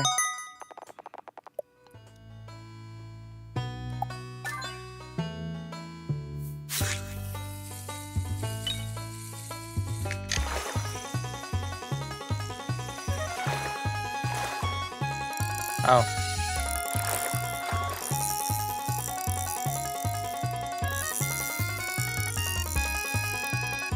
Okay, this is an interesting fishing system, I guess.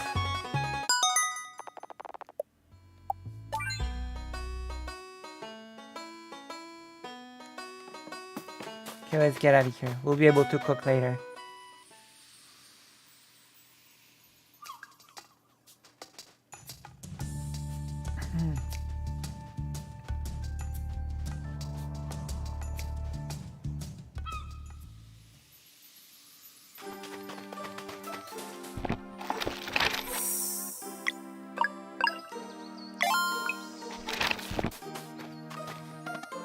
Maybe, but it's pretty risky.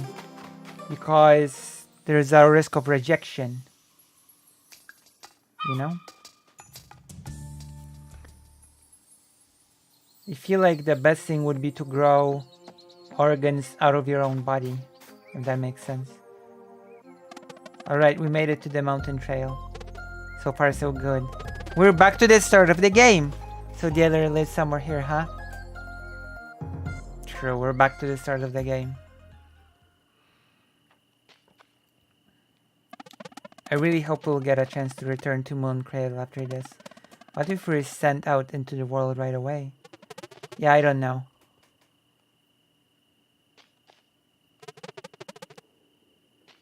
True. Just wish Garl was here. We could certainly use some celestial willow jam to go with this awful bread. I bet Garl will come out of the bushes now. Or something. Haha, the dream. I knew it! I called it! Oh my god, I knew it! The Rexit. Oh my god, I knew it. Have I called it? Celestial willow jam? I've got some right here, guys. I even picked some mushrooms. You won't believe the soup I'll make.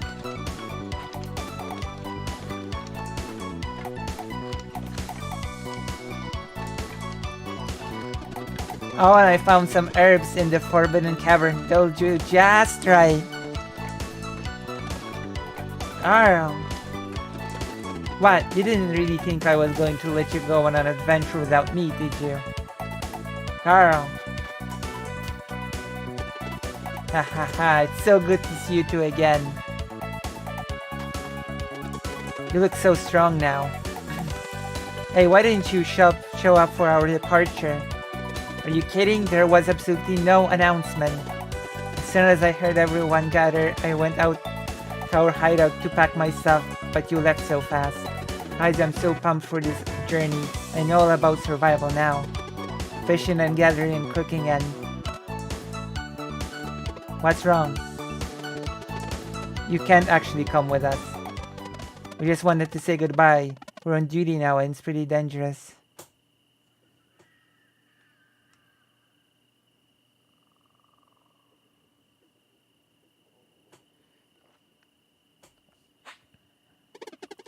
You can't mean that. We've always talked about how we'd love to leave together after your training. Plus, I spent all those years practicing in our little cave. I'm ready. Look, I may not have any special powers like you do, but I'm built strong and I've been preparing. This here is my shield. I'll be a defensive fighter. No, a warrior cook. Oh yeah? Sure am, and I've been reading a lot too. See, most of the monsters they're going to face won't even be Flashmancer minions, which means anyone can fight them. Are you sure about that? Totally, you haven't seen any yet, have you? No, but I'll know when to step aside, don't worry. Plus, you can't really travel the world with just a few sandwiches. What were you thinking? That's, yeah. See, you need me.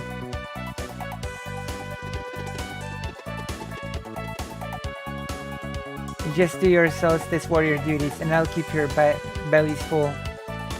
Carl. Deal? Okay, deal. I'm so happy. No way, this is awesome. Ha ha ha. Alright, I'll start the cattle. We have so much catching up to do. Alright, now we can cook. I didn't know he was the one doing the cooking. And so apparently after we meet the cellular mist, we'll be able to use magic without using magic and be sent out into the world. That's all we've been told. I guess finding our own way is the final step to training. Our first assignment is to get to Rife Island in time for the next eclipse. Wow, that's a lot. Your powers sound so cool though. Can't wait to see them in action. So how about you, Garl? Oh, it was pretty uneventful to be honest. All I did was train and learn the skills I thought would come in handy. Every day, single day, I was hoping to see you come out. I'm sure glad no one told me it would take 10 years. Yeah, we missed you too. It's not fair that we were together and you had to do this on your own. Well, we're all together now, so it doesn't matter anymore.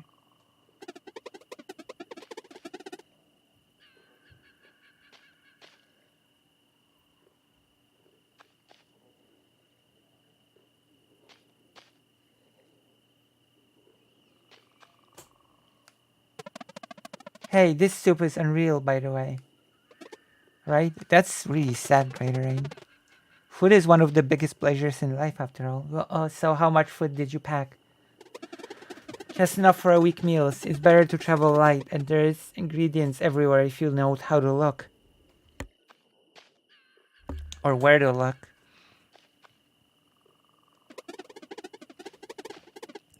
And who knows what we'll find. It's all part of the adventure. Why don't you try now, Valer? See the bush right there? It's full of juicy berries. All you have to do is pick them.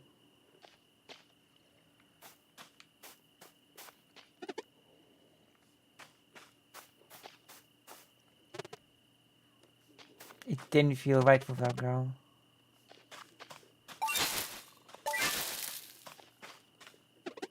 Perfect. Now we'll make some jam with the berries you picked.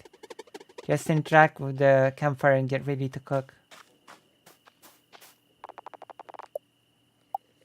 Wait, weren't you supposed to? Oh, whatever.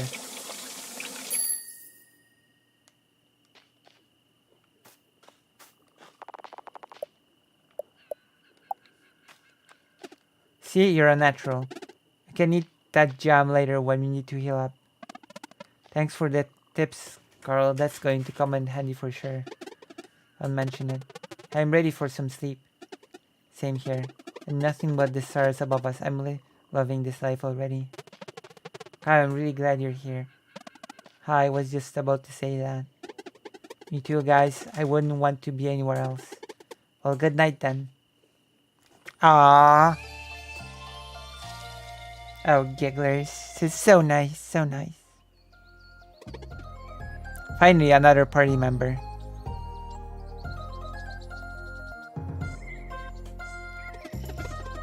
Ready to go? I'm excited to see what this elder mist looks like. Should be straight up. Let's keep hiking.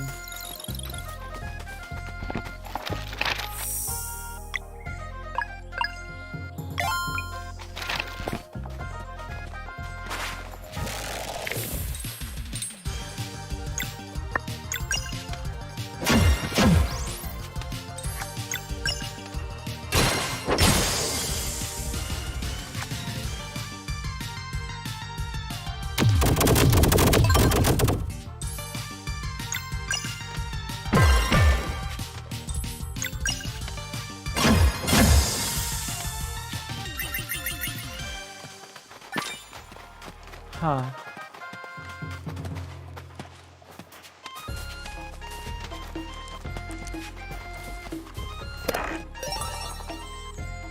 Bascos.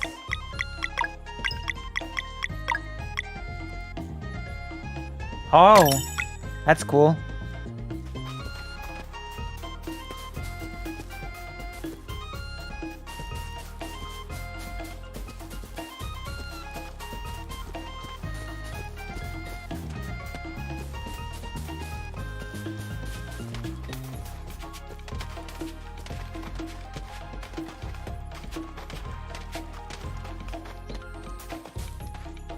Oh, Moose Watcher is in the chat, in the page.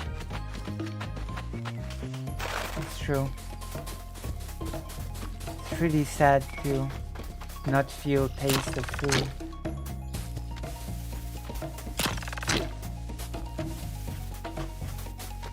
What a shortcut, huh? Potatoes. You need to look for food now.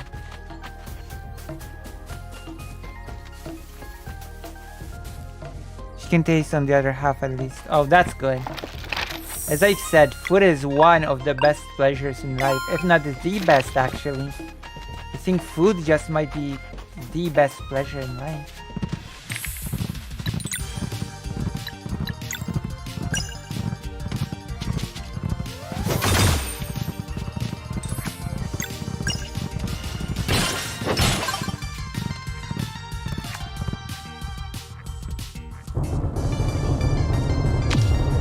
Oh, damn.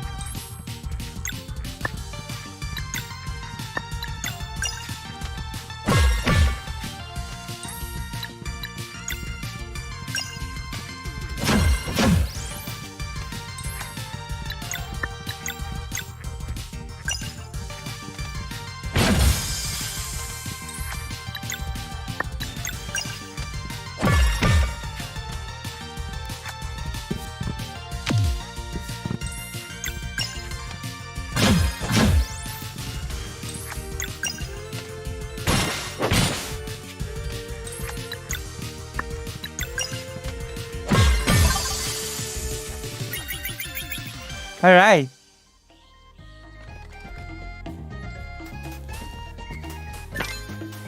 Look at this. Aren't we doing well?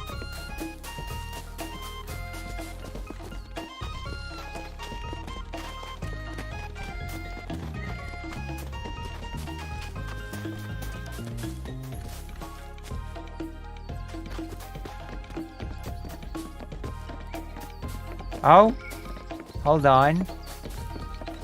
I smell some food. I smell foodie.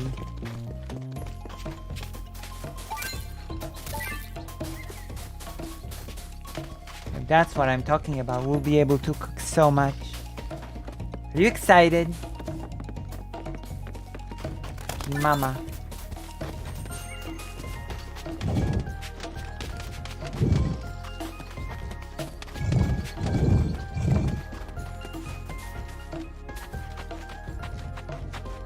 There's food in the air.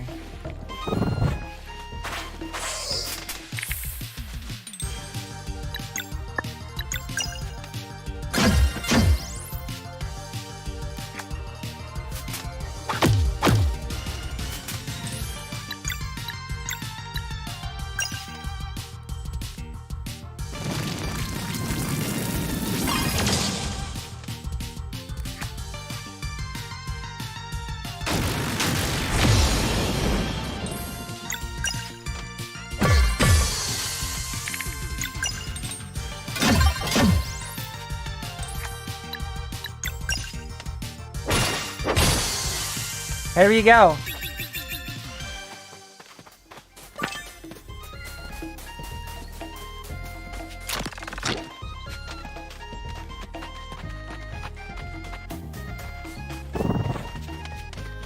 Food.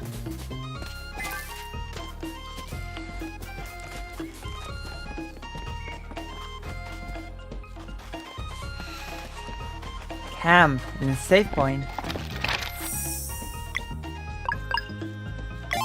Let's buy some stuff. Yes.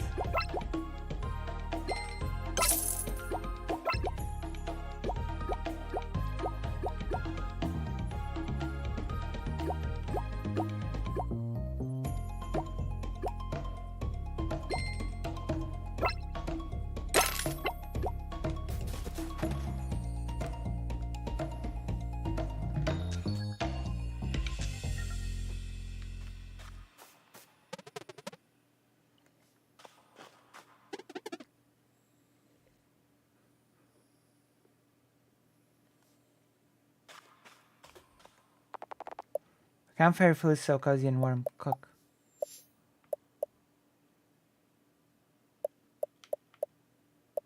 Ooh.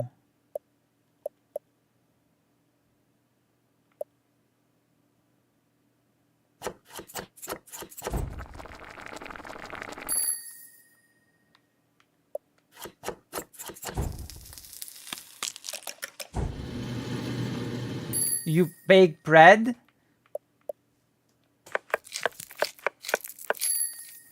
I can't believe you bake bread.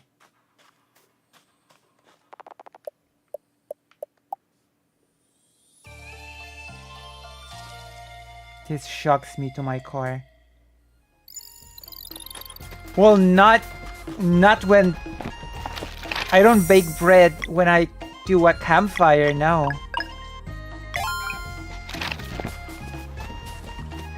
All good games make you bake bread. I don't know. not many games make you bake bread when you're camping out.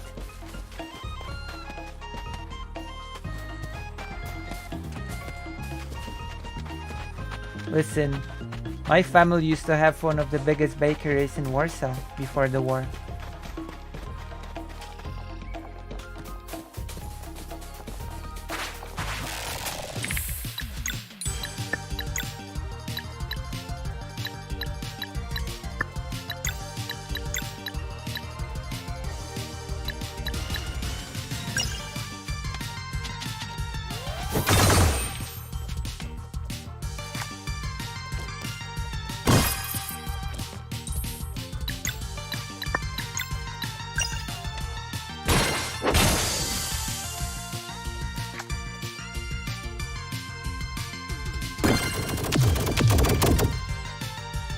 I blocked one. Blocked it! Oh my gosh.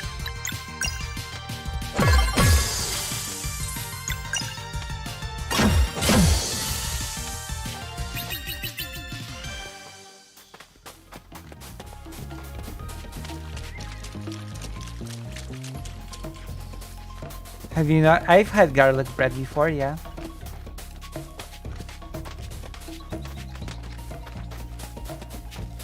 It's nice. Plus, in Poland, they often offer you garlic bread as an entree in pizza places.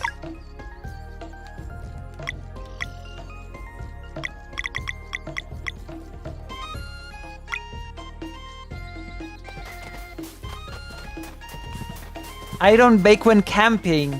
Oh my gosh. Do you know how big the baking thing for a bread is?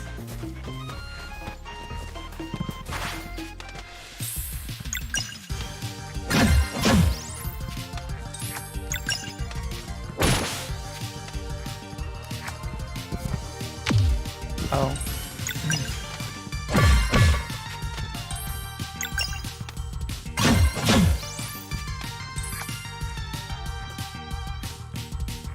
Marble quarry in Vermont. My family had to settle up during the Great Depression, however. Those oversaw the construction of Free Public Library, and his former residence is now a mosque. Ooh! That is really interesting. Really cool.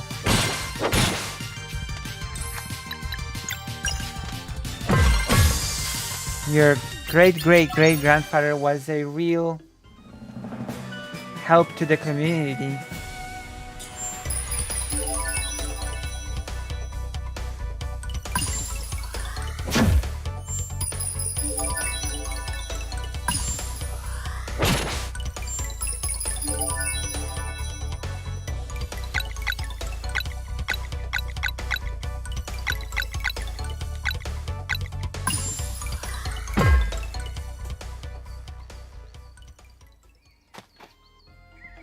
Or like dig a hole and wrap food in leaves and bury it in fire baked. That's a method, yeah. That is certainly a method.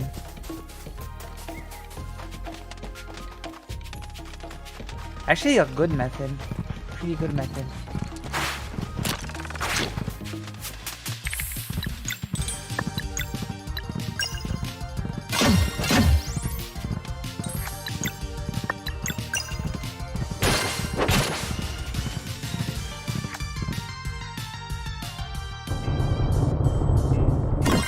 Blocked! Oh wow.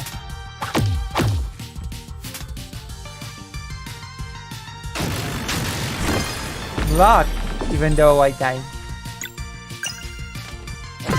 But I blocked it.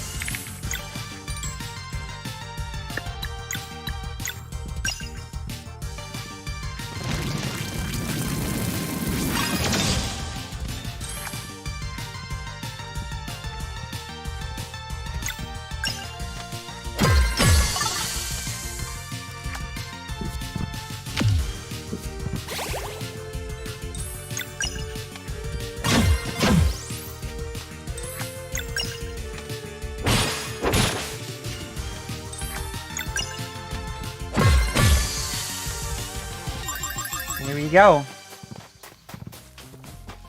Battle system is really nice. We finished the demo while not understanding half of it. So wild. What's in here? There has to be something here. Something cool in here to get. There has to be a reason that we can get down here. Right? Is there a reason? No hidden items?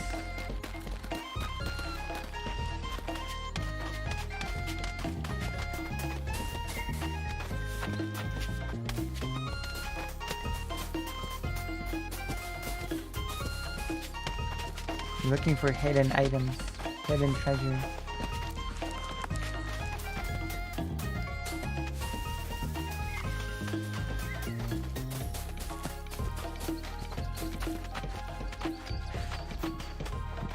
Oh!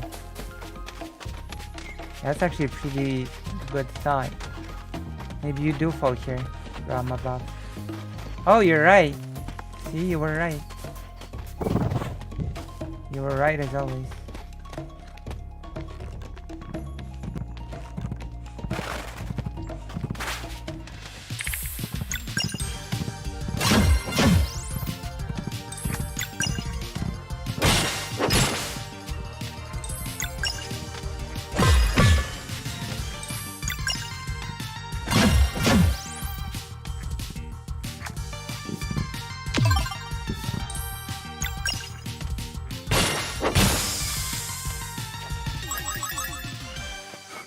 Right, as always, she'll give me yellow power here.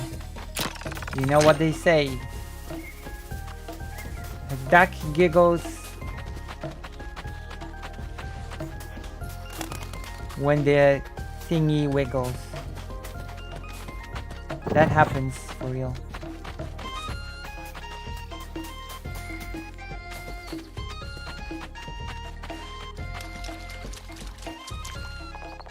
Ha ha ha!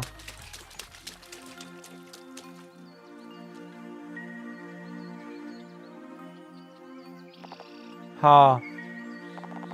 Two children of the solstice have come for their rite of passage, but I also sense one who does not belong here. We don't give up. Is he brave or foolish? Oh, let's find out. Welcome, young adventurers, to the sacred pond. Oh my god, sacred pond. I cannot believe a sacred pond. This is now my favorite game of all games. A sacred pond.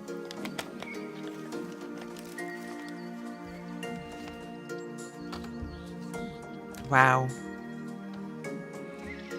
Nice to meet you, Elder Miss. My name is Garl. My what a rigorous one you are. Enthusiasm is certainly welcome in this place of meditation, but its rites are not meant for the common folk. Children of the solstice, step forward. Ha. Ha ha ha ha. It seems you show great potential indeed. Have you waved your will into celestial fabrics? We have, Elder Mist. Then come closer and let them be imbued by the sacred pond's magic.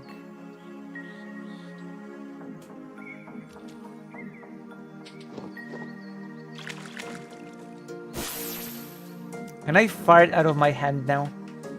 A tremendous resonance. Weave them with purpose, for they augment your innate magic.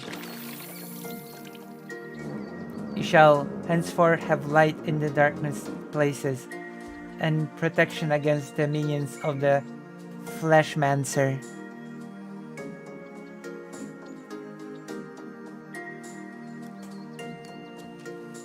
Fleshmancer. I don't feel any different. Yeah, me neither. Oh, rest assured, the ability to use magic without using magic has taken root in your indeed. What does that even mean? And how does it work? It arises from need. In the many battles that await you, victory will often demand the use of more offensive magic than one can sustain through spell alone. This is why attunement to life mana is paramount. Life mana? Oh, allows your attacks to draw from the magic bestowed upon you at birth. And judging by the resonance you create, this power should even extend to your traveling companions. You are ready. Life mana will start manifesting for you the next time you enter battle. Are you ready for your final test? Elder Mist, I'd like to go with them. Oh, the Elder Mist trials have never been undertaken by anyone but aspiring Solstice warriors. But I want to go with them, please. Interesting, you are the first of the common folk to ever make such a request. He sure is a peculiar one. No doubt limited when it comes to combat, but the warmth of his heart could bring it back. Could he bring it back? Perhaps we should try to find out. I will allow it. Alright, thanks Elder Mist. Consider the test of your ability to act as a companion to Solstice warriors. I won't fail. Be ready. And close your eyes and take a deep breath.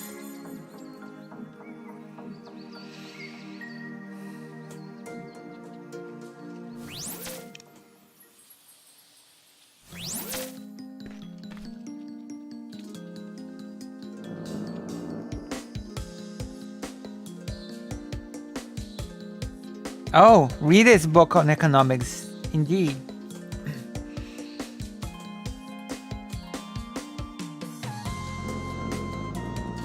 Must bring 3 relics together by completing 3 associated challenges.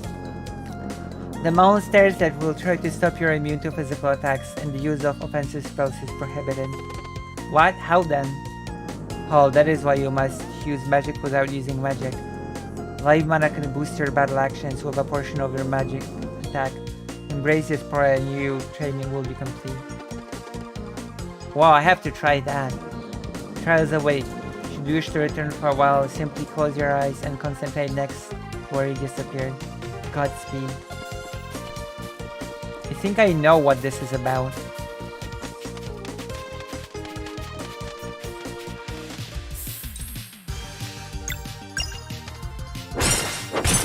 That's right! That attack did nothing. A spell will probably do it, but we can't use them here. Is that the part where using magic without using magic comes in? But how? Hey, some little orbs appeared when I attacked. Maybe that's life mana. Could be, I feel a kind of pull toward them. I feel it too, let me try something.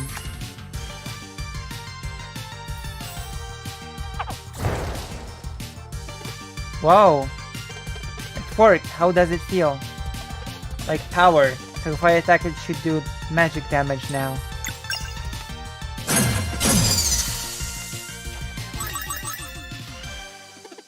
That was amazing! Want to try it next. Boosting has been unlocked. Regular attacks will now generate life mana. Hold RT to press A to absorb a charge of boost. Up to 3 boosting charges can be stacked, each adding a portion of your character's magic attack stat to their next action to increase its power. In the case of regular attacks, the cleric's innate magic damage type, if they have one, is also added on top of their weapon's damage type. Whether you are dealing with an intricate lock pattern need to make your next healing spell ready count, or just want to deal more damage, remember to boost. Booster.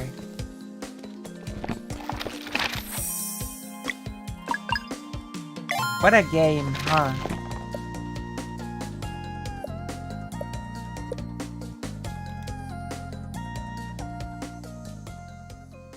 What do you think of the game so far, gigglers? This live mana thing is unreal. I want to boost all the time.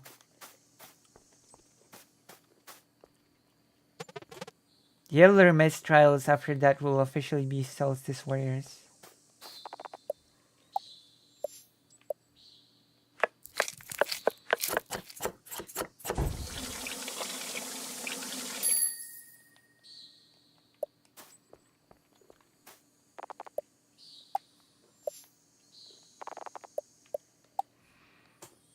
Neat. We're gonna continue with Chud Logic after this. So good. It is quite good.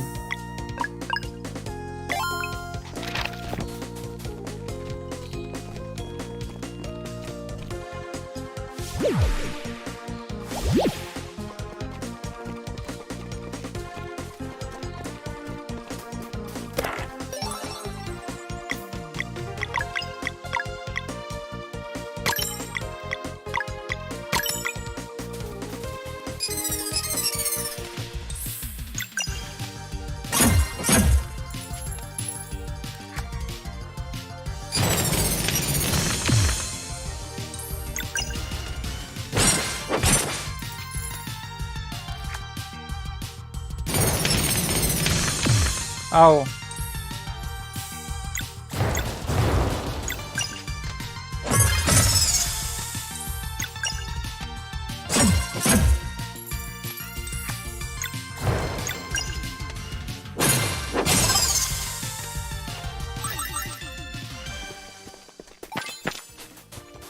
Very cool. I'm with Lana now. With who? Wait, who are you with now? I'm sorry?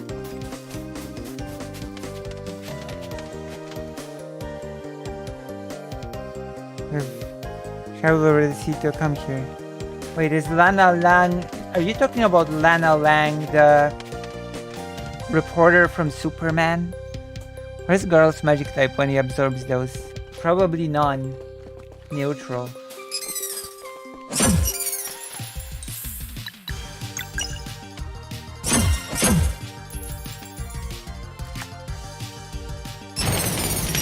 Oh, interesting. Nice.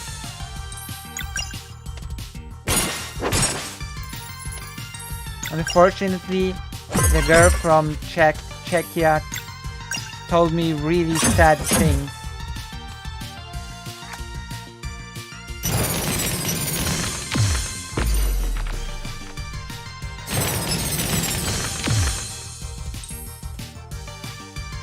Hello, Lana. Are you watching the what's that things that a lot of transport companies apparently destroy hormones when they find them, which is, as you can imagine, pretty sad.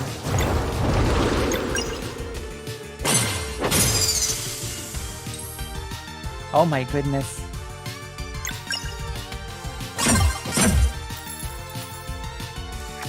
What a game. Oh, I think it was too late or too early.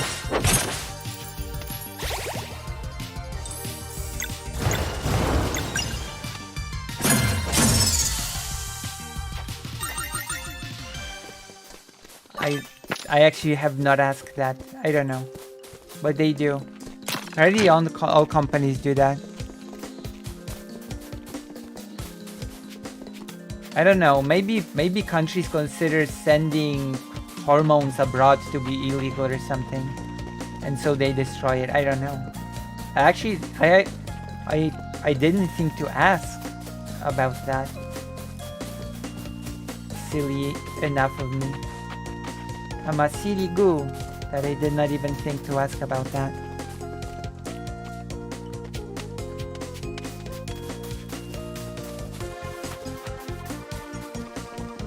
Goo.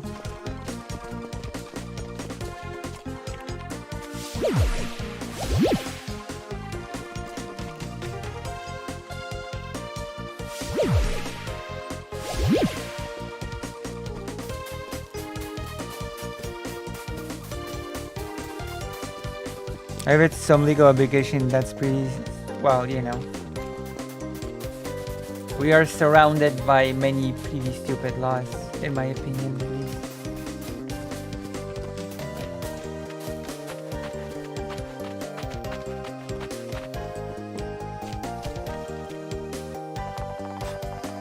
Get this artifact piece, you will need to answer 3 questions correctly. Let's see how will you learn. Of these 2 actions, which one originates MP? Attacking.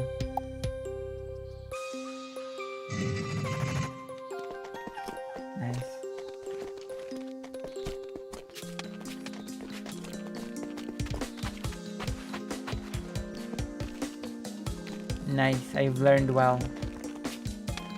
The nerdy teachings. What is the name of the school you went to?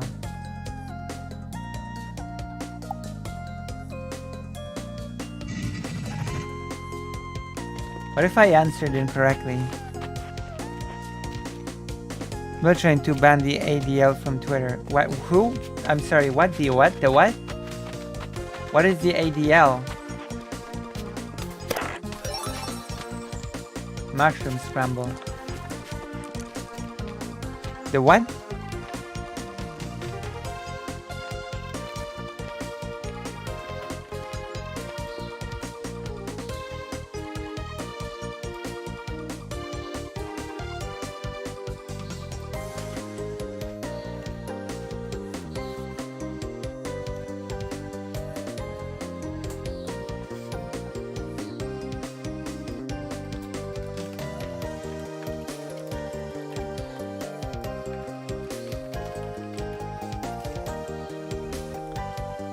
If I were motivated by prejudice, I'd be more silly because lots of people need hormonal therapy because of deficit in fully endocrine system.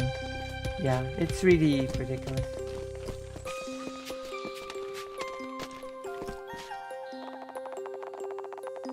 On very important solstice warrior duties to destroy dwellers who become vulnerable during the natural phenomenon, the eclipse. We're hunting for berserk monsters.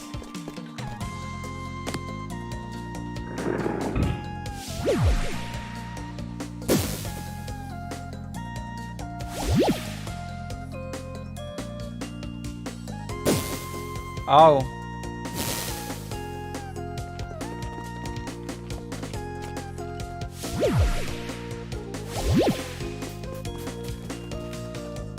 Oh.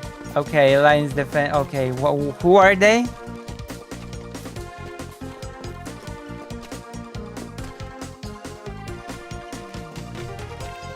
Wait, who are the what? Who are they again?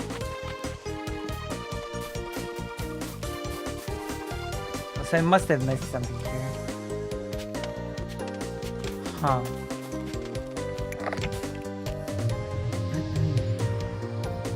Oh. Some far-right anti-trans group, I believe. Oh. Liberties like discrimination, huh?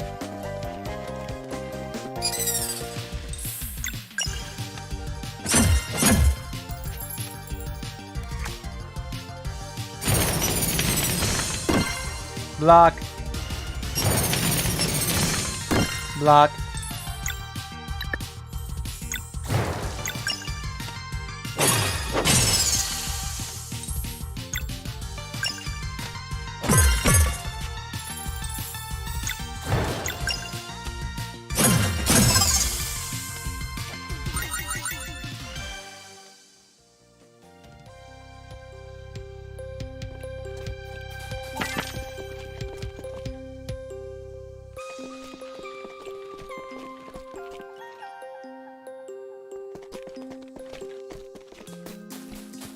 I have no idea.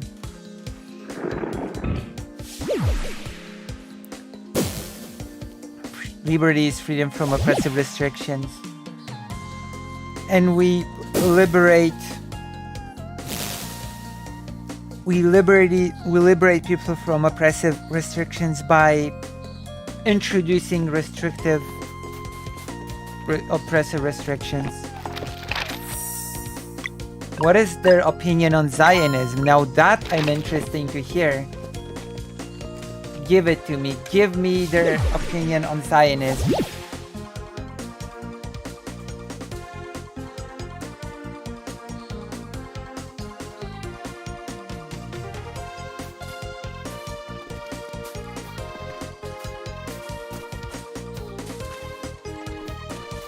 I'm interested in that. What is the weird opinion on Zionism? The Anti-Defamation League is a pro-Zionist group that tracks hate speech and such. They are also several rights groups that opposes anti-Semitism. Wait, what happened? Oh. President Sunday has just boomed on my stream. My god. I was like, what was that noise? And that was President Sunday. Don't worry, I turned him off. My gosh.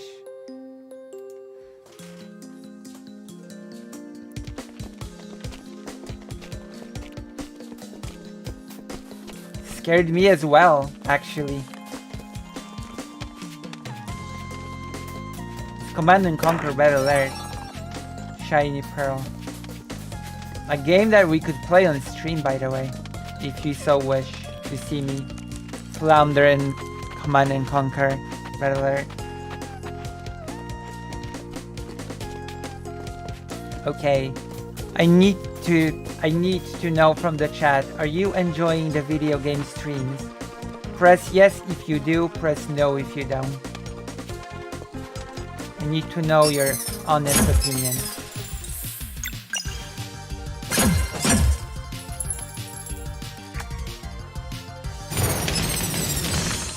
Blocked. Did not block.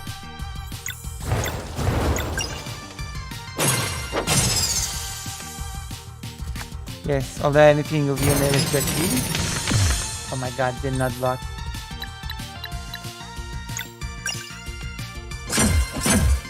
My goodness. We will finish.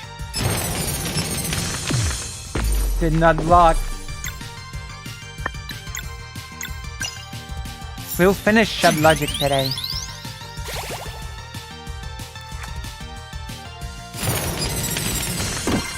Block.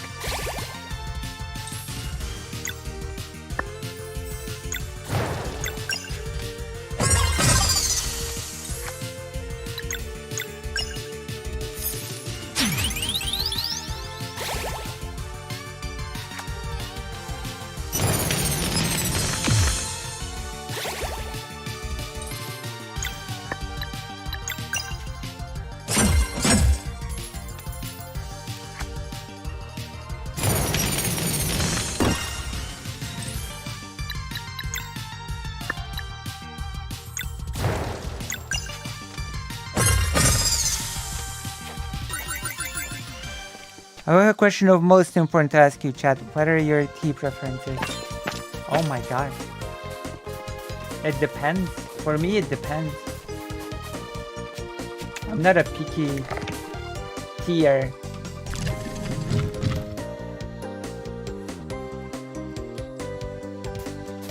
Oh, interesting.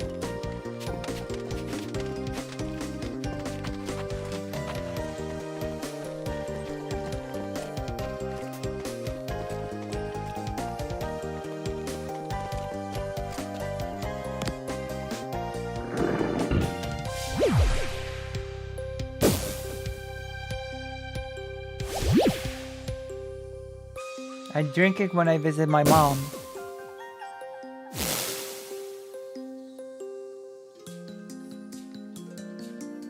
I do like green tea. This is our last chance to prepare. If you're ready, wait.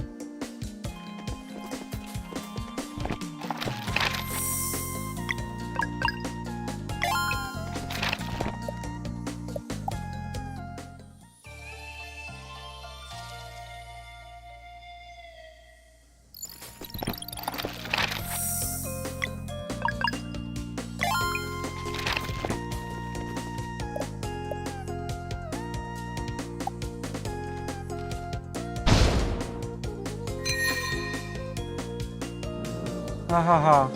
The young adventurers have finished their preparations. Huh? I see you understand the power of life mana. But can you master it? We shall see. The use of spells is now allowed again.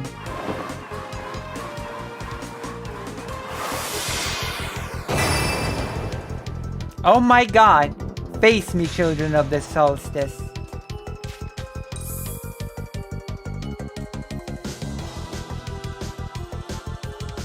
There should be a Bad Logic and they cover wheat and Budweiser beer with their buddies. Bad Logic. I'm gonna cover the Chud Logic today.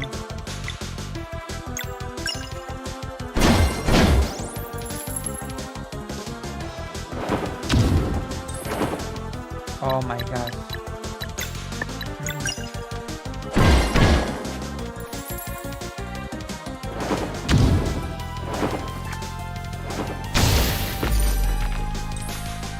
What the hell?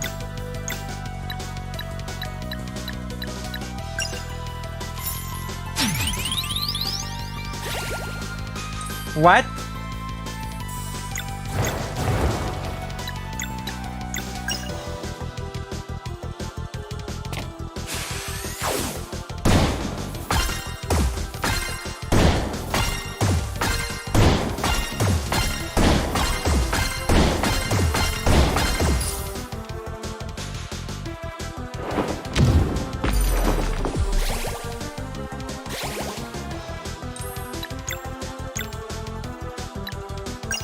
What the hell?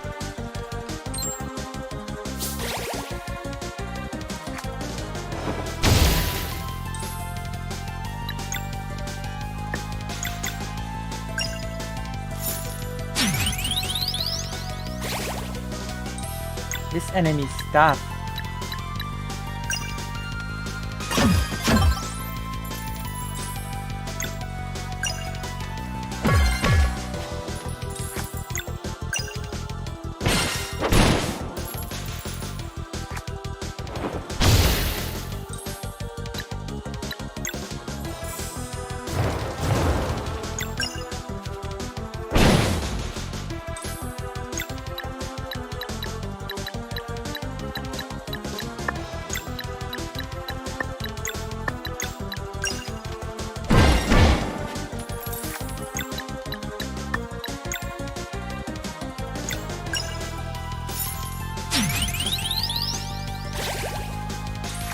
Alright. Moonerang.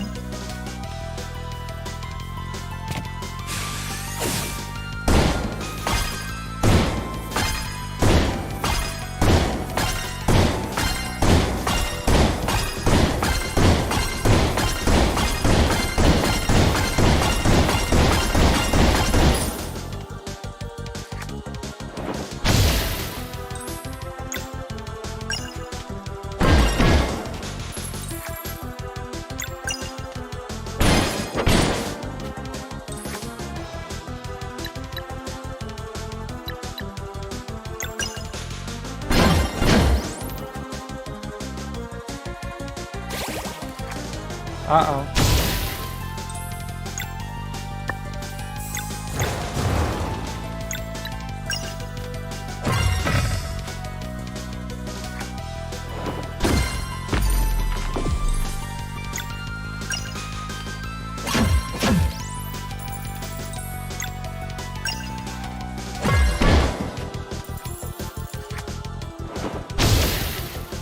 I wanted to block that.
Oh.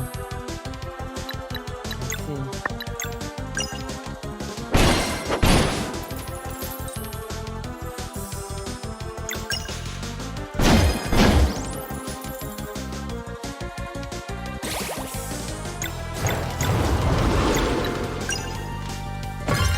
What a boss, huh?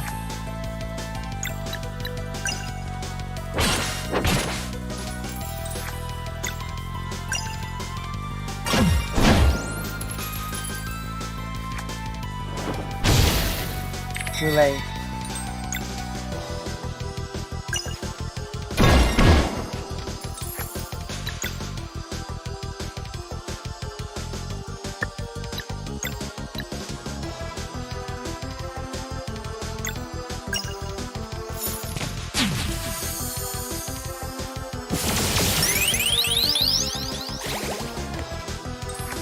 That's nice.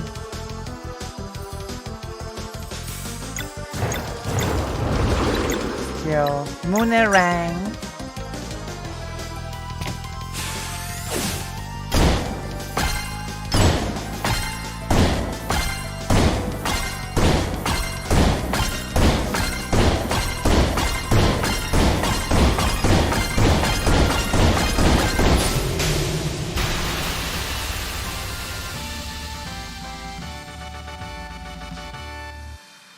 Oh, that's the way to defeat a boss. I think I did pretty well with this combo. How formidable. Oh, a bright future awaits you indeed. It's true. Valerie and Zale, I name you Solstice Warriors. Also, Bill Portley should join the page. Listen, Bill Portley. What are you doing not being on the page?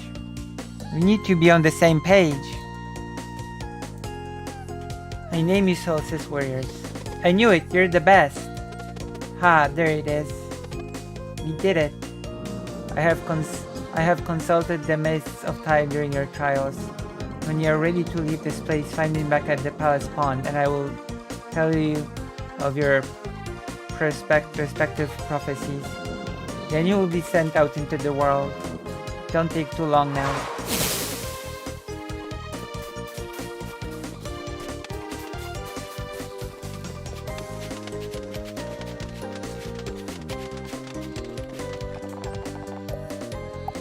That's right. Eagling.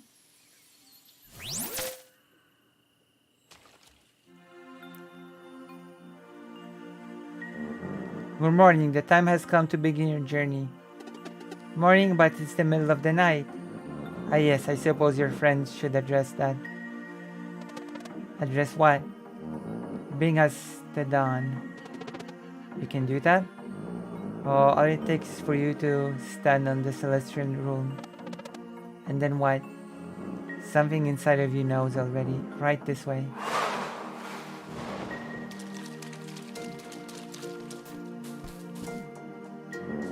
Now concentrate and bring us the dawn. We can control the sun. Did you land that critical hit with your last hit on that Elder Mist? I think the bigger combo, the longer you can juggle the Moonerang, the bigger the damage becomes.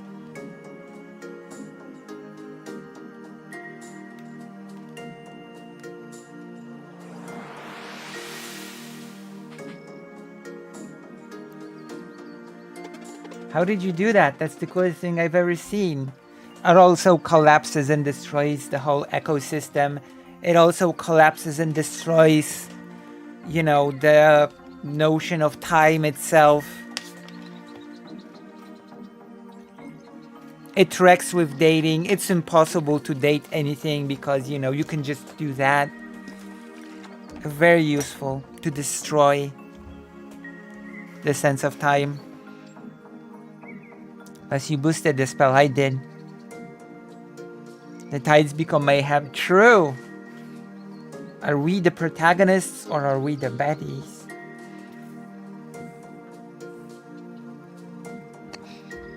Are we the baddies?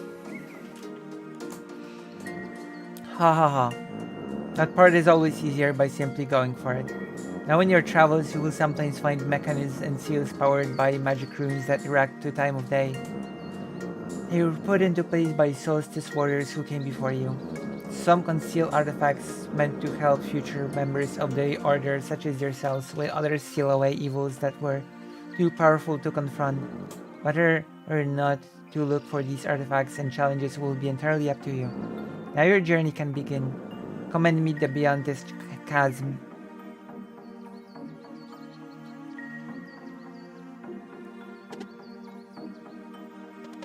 How do we get across? By using your powers, of course. Meet me on the other side, and as farewell gift, I will share with you what I could read in the mists of time.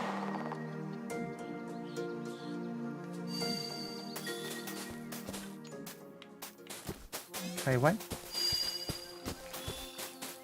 Oh, we have to get out of here for now. So what's here?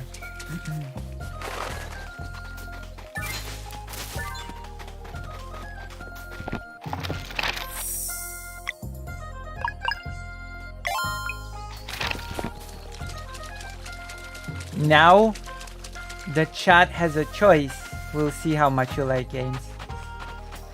Type in the chat game or Chud Logic, because we have to finish the Chud Logic video. Moonerang.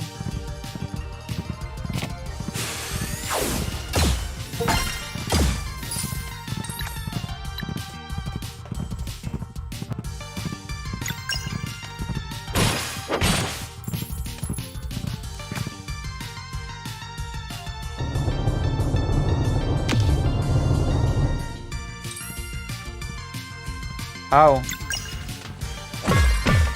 I guess game it is for now.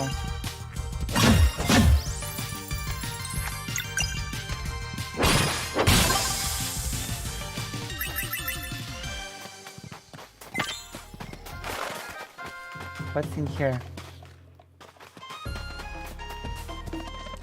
What could this be? Oh. So that was a waste of time. How nice.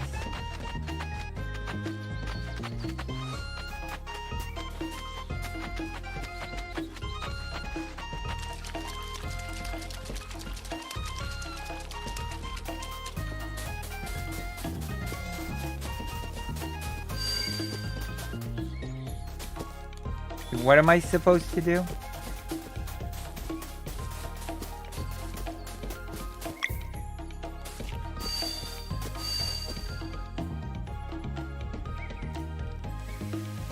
Oh, right.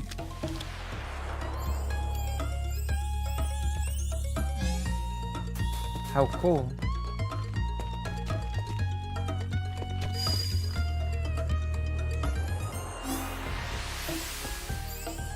I can just mess with time itself and destroy everything.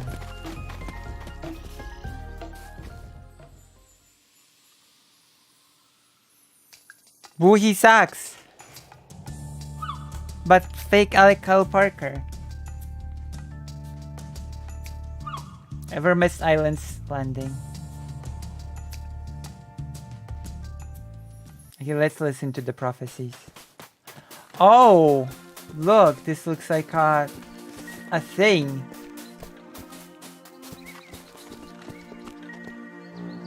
Are you ready to send out into the world? Let's see you off then, but first your prophecies. I will speak them to your minds directly, for they are yours and yours alone. Zale, step forward. In order to reach your full potential, you will first need to stare at the night inside of you.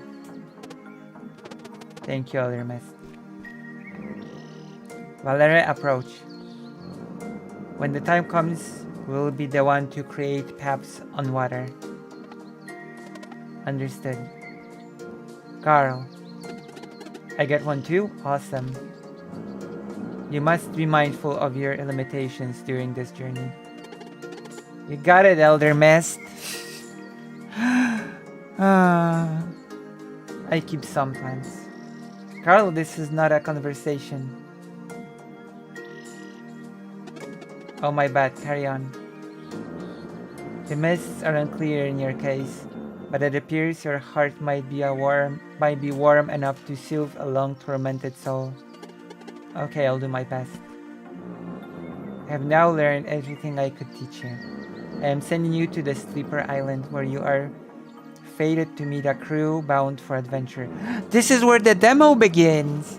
Make friends with them, and they shall help you reach Rife Island in time for the next eclipse.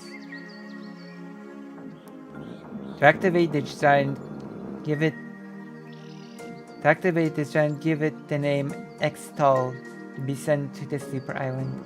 To return here, simply go to Extol and speak this one's name, which is...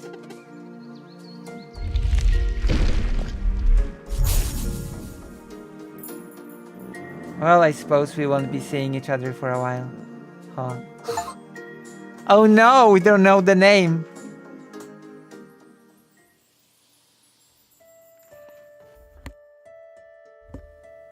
We don't know the name.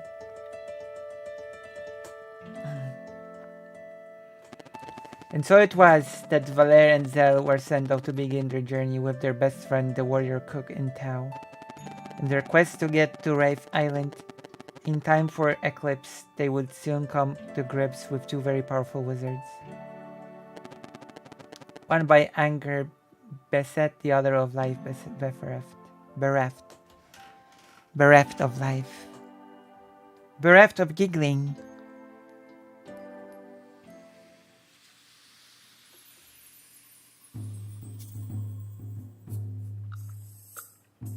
This is the start of the demo. Look! No way, that was awesome. The Edler Mist wasn't kidding, what a ride. Who knew the world was so big? So what now? Find the boat, I suppose. To ground level then, there's only one way we can find from here anyway. Oh my gosh, we've reached the demo. Extol is inactive, too bad we don't have a name to give it.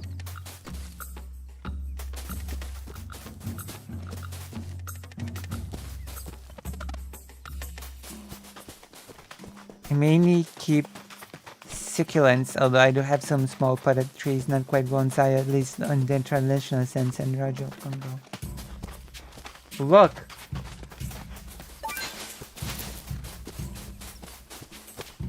I cannot believe we've reached the demo. Can you believe that?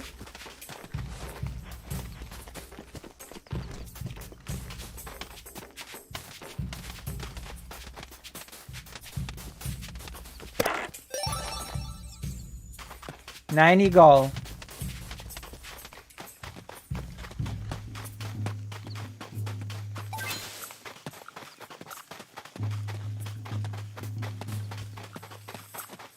Should be enemies here. There are.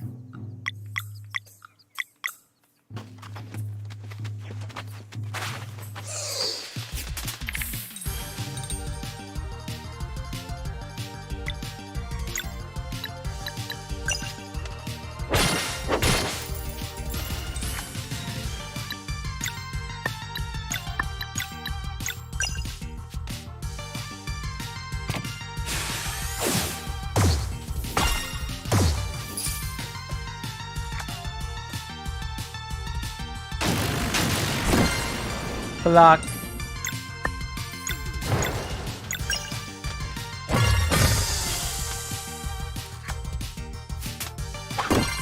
Block. Only one hit block though.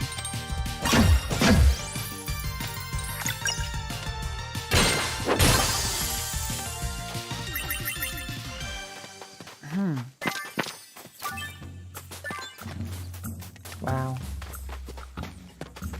Awesome.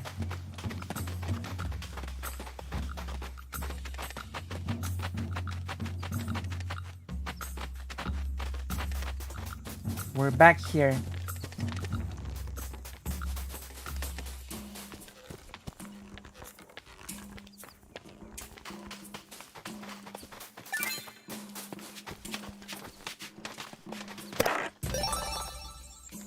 Rainbow what?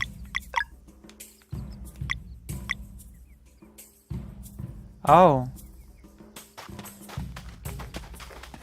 Might interest and collector.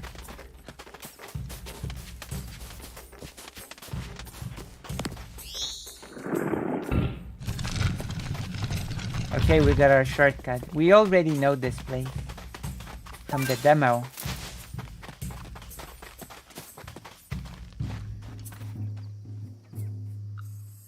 Who are you?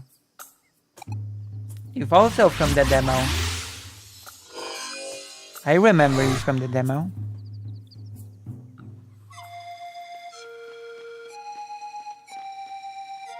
Wait, the map is different. The map has changed. I wasn't here before.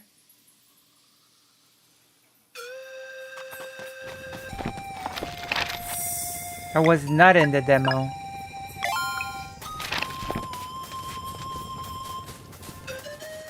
My goodness.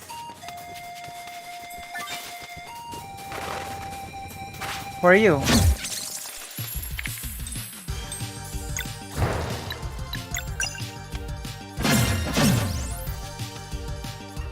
Ants.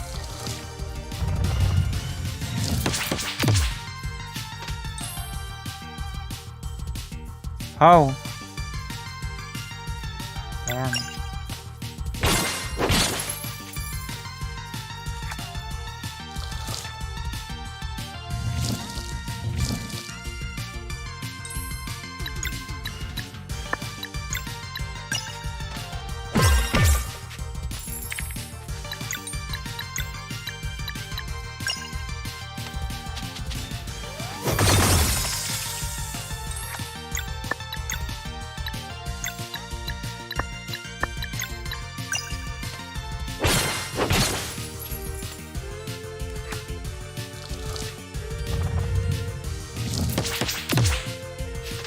I see, I messed up.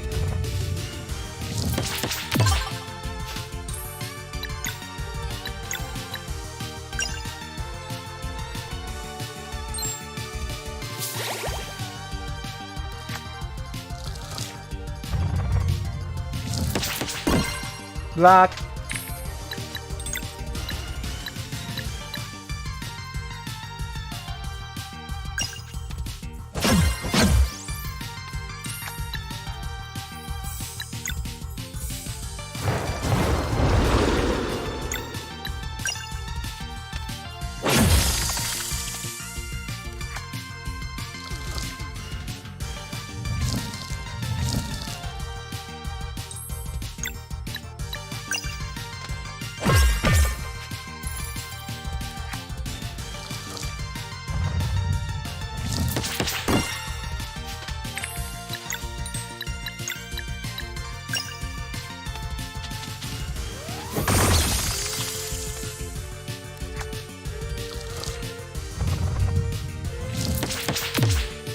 Too early.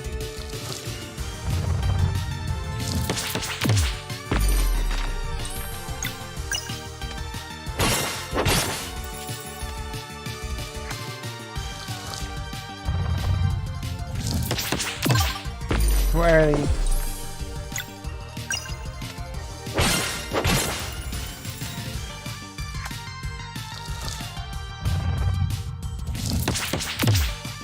Too early?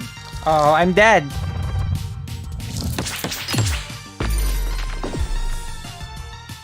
Uh-oh.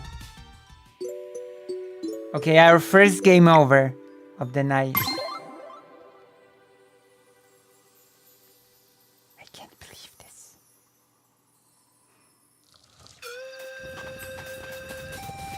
I cannot believe the ants have finished us. I am from Warsaw in Poland.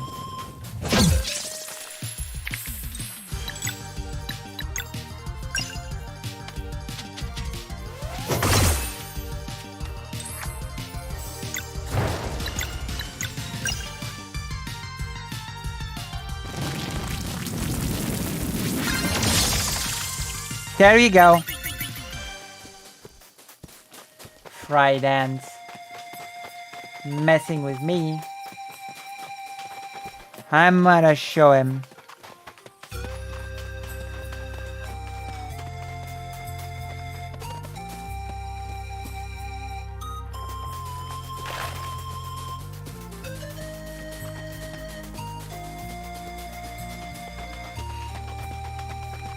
I still cannot fart from my hand. Just saying. Bandits!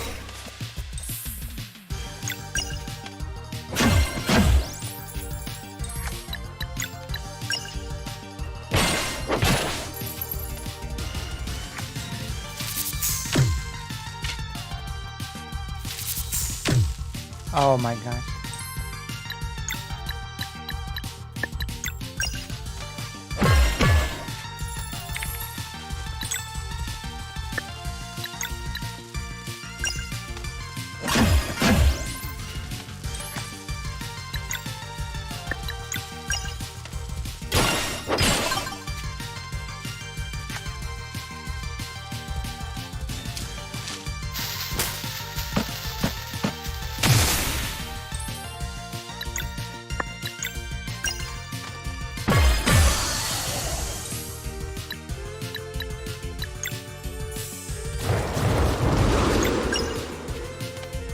Get destroyed.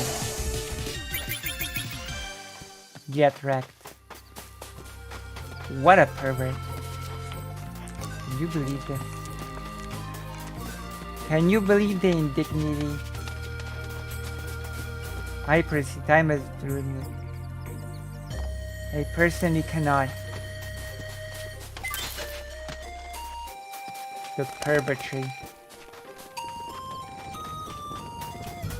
Ants. More ants.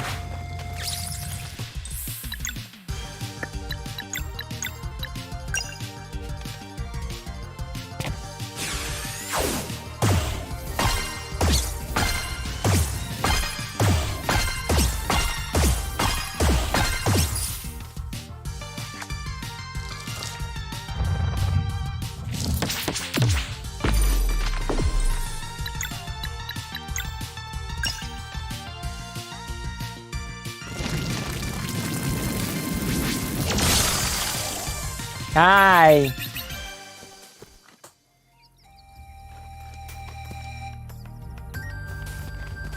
Ukrainian.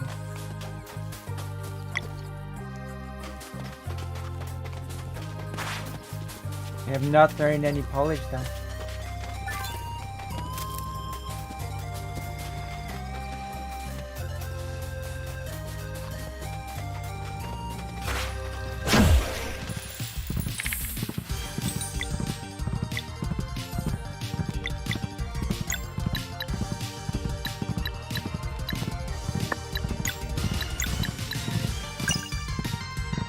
I heal you.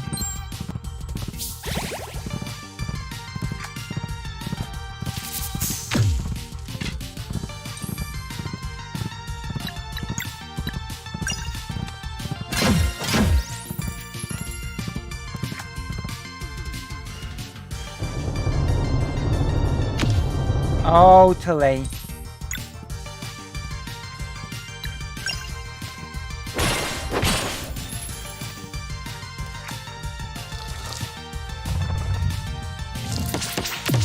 Too early, I think.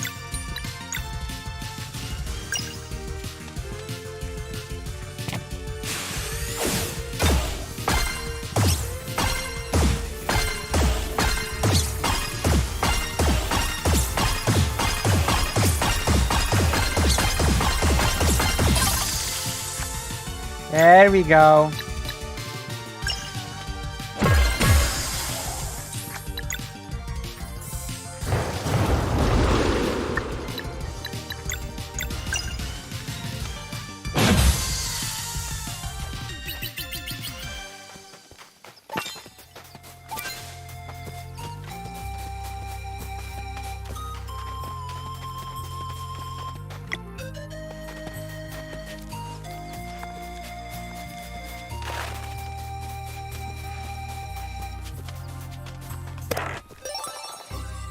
Power bell.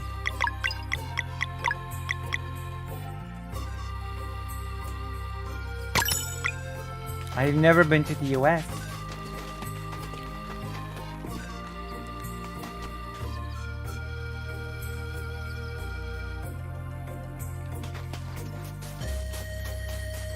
None of you visited Poland, the country of the Hazet, of Lucy Hazet.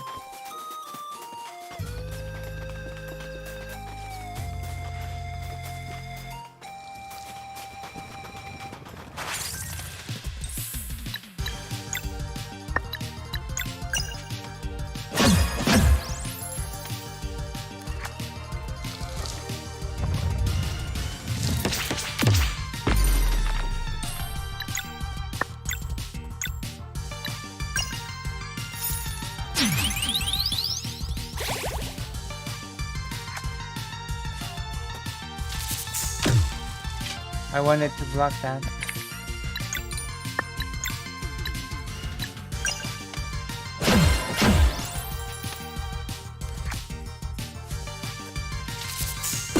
Block! Here we go. I've learned my lessons.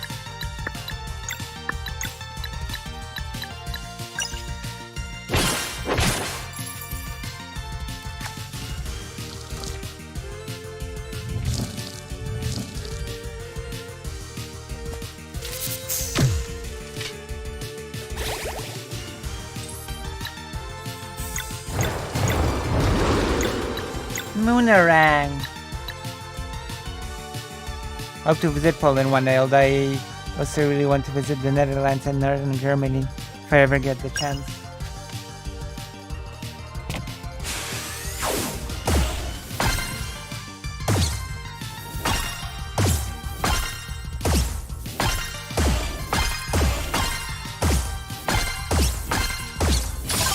I love how I'm deflecting it blind.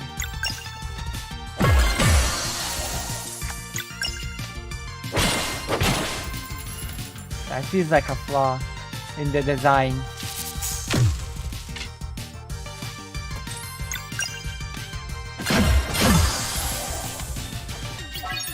You know? The fact that the character just hid. Boom.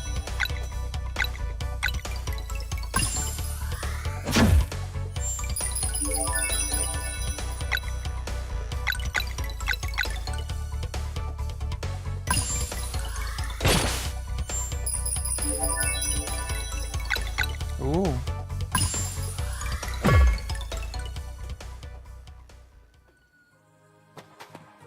Oh yeah, that's right. From the cam. That was really nice, thank you. Nice in the sense very, you know what I mean. Like, I really don't get how people think being inside all day and complaining on why women are XYZ is going to get them a girlfriend. Can you elaborate? And how doing that isn't a decision? Can you elaborate?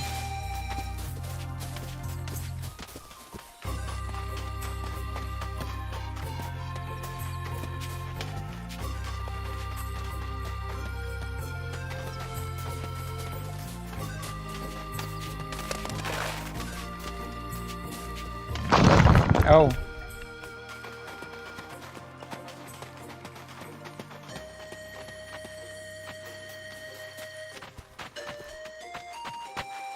I think some of it is cope, by the way. Or so you know my opinion. I think some of it is just cope. Some of the complaining is just...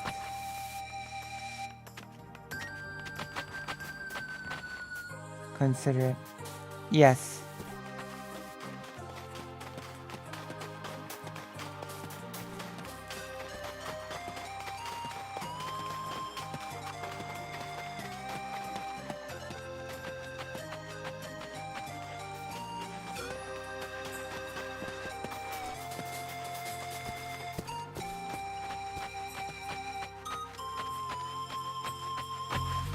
Nice.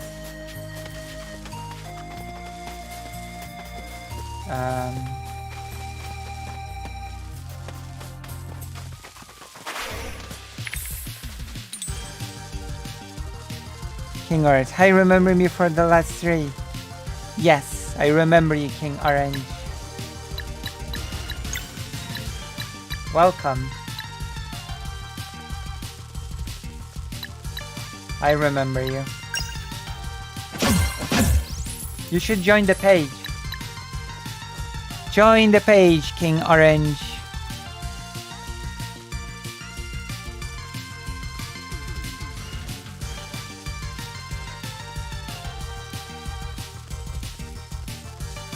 Also, we're gonna do Chud Logic soon. Oh, why not? Are you on the phone or something?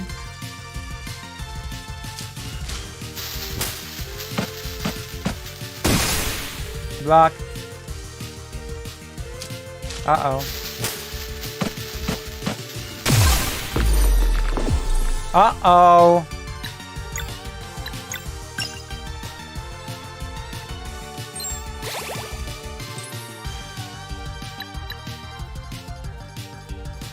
I don't think it's about someone not being into them. I think it's about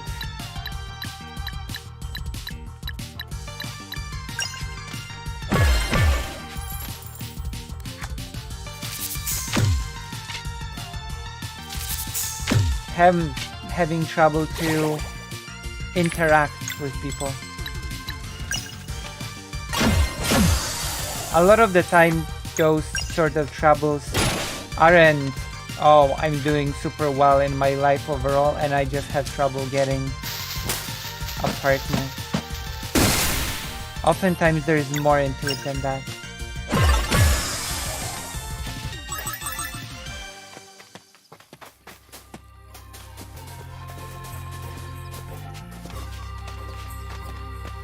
Wow, what happened, King Orange? I think you should be able to join even from an iPad, but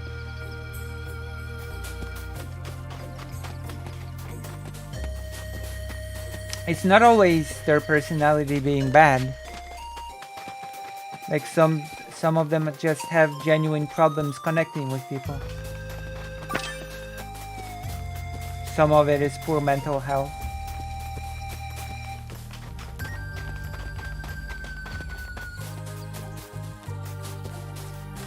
Oh my goodness.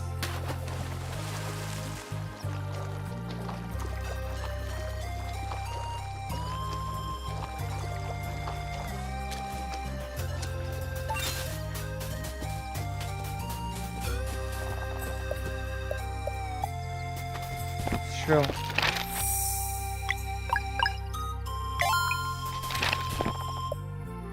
I think the problems come first and the bad personality comes later, in my personal opinion.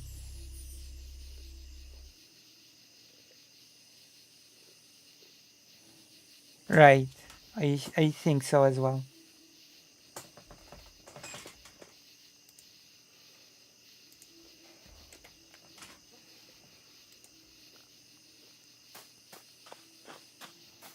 Okay, let's see. Let's see. Want to travel in the ball again. I see. That was deep. No boats up here. I guess we just have to keep going east.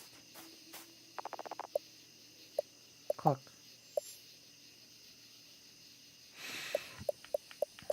Is there anything that... Oh, I don't have anything that heals the entire party. Wait, I can just cook more.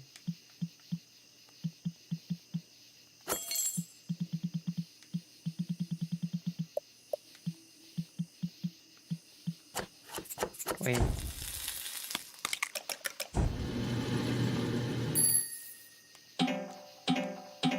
Oh, I'm full on food.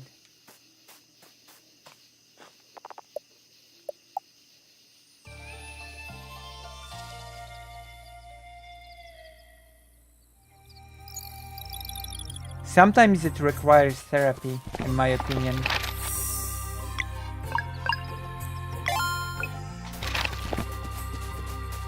They're both from One Piece, true. Sometimes it honestly requires some extensive therapy. Like, I feel like a bunch of it is also just decision, honestly. Like, sure, not getting a girlfriend is involuntary, but being better about it, and a lot of belief systems create are. Yeah, but it's not always that simple. Like, if a person has problems with fundamental connection to any person,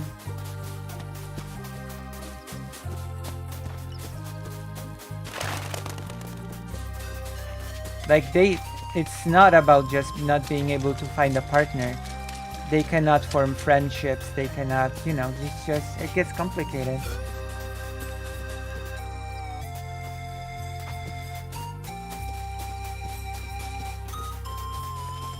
Like the fact that they become better and start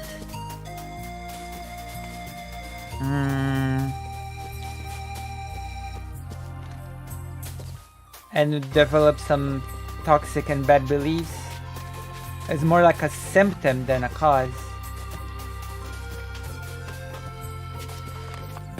I did get the full game. Hello, Somniostatic. Hello, hello. Thanks to the generous persecution complex. It can be done. You remember that shooter, Elliot Roger? You remember the shooter, Elliot Roger? The one that did the whole... He was super incel. He was a super incel. He did the videos, etc. Right. And he wrote that whole memoir / manifesto.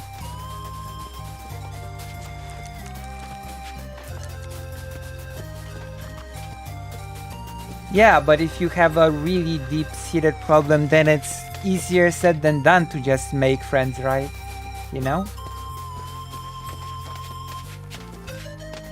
People treat him like a religious martyr. Which is interesting because I actually found Elliot Roger to be such a case of what I'm talking about. I actually read the whole thing. I read that whole manifesto / I don't know, memoir. And one thing becomes extremely clear when you read it. Like he wrote ramblings about women, etc. But one thing is very clear from that whole document. Like he showed extremely troubled, like he showed extreme trouble with interacting with people in a very early age of 6 or 7.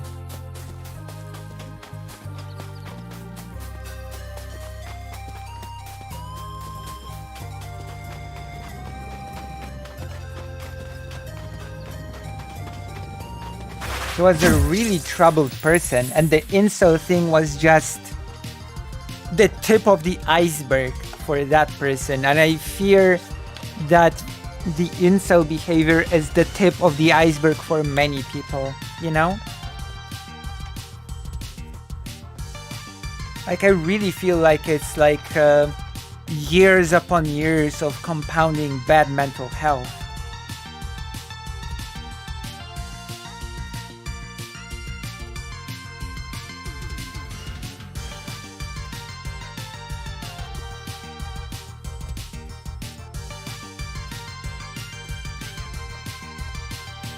And there's... Oh. Because Moho started the topic of incels.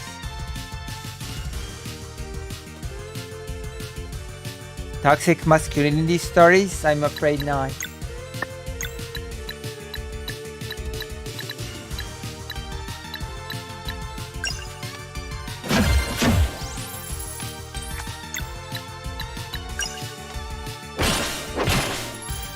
I was a person to usually get really sad.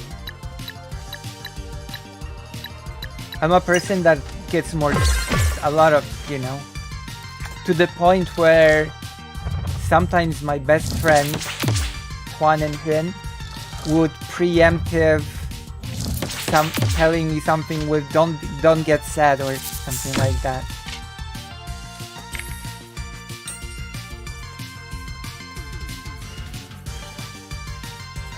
You know?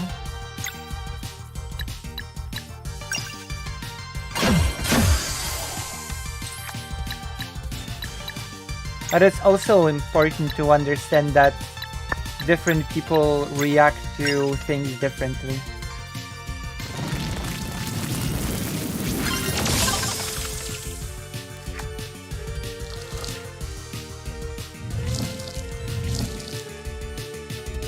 And I think it's very important to think of the underlying causes and, well, to increase mental health. Oh, I know. By the way, Somniostatic, guess what? We've beaten the demo before without understanding half the battle system. First of all, those symbols represent things you have to do to break the enemy's concentration. Also, if you hit attack as you attack the enemy, you will chain your attack into a combo like this. Look. See? I did not do that in the demo.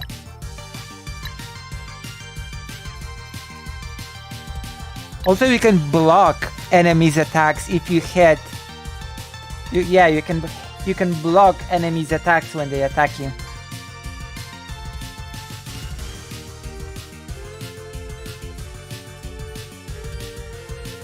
Oh my gosh, stormed off and kicked the door down about it. Yeah, unfortunately that happens, yeah. Oh no, you have to do it manually.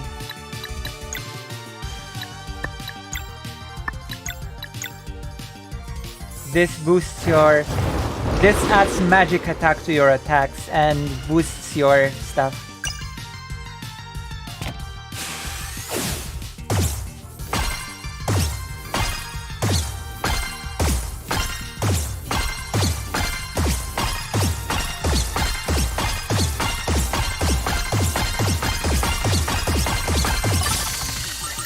Oh wow!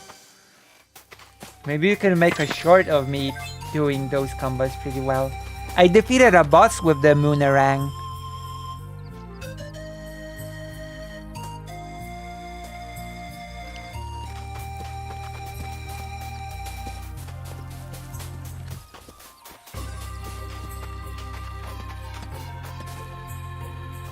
Well, you know.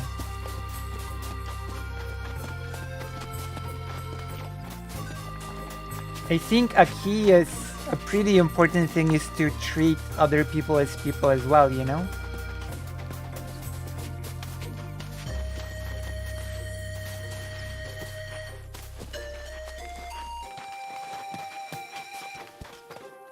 I mean, technically speaking, this should be obvious that you should treat people as people, but...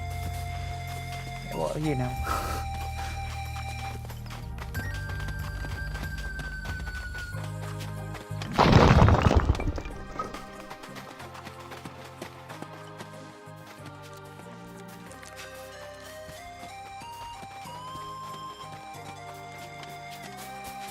My goodness. Are you ready to continue Chud Logic?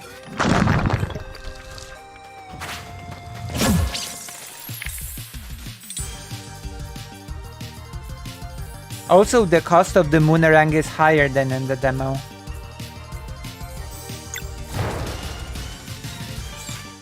Okay, Chud Logic time.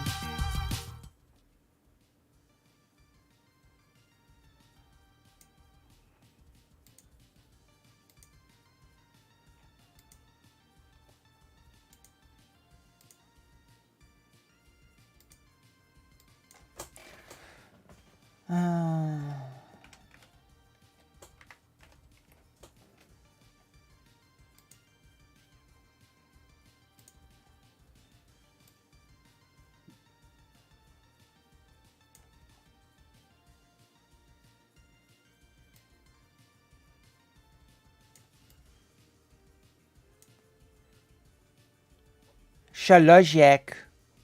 What is Chud Logic mad about? Chud Logic is mad about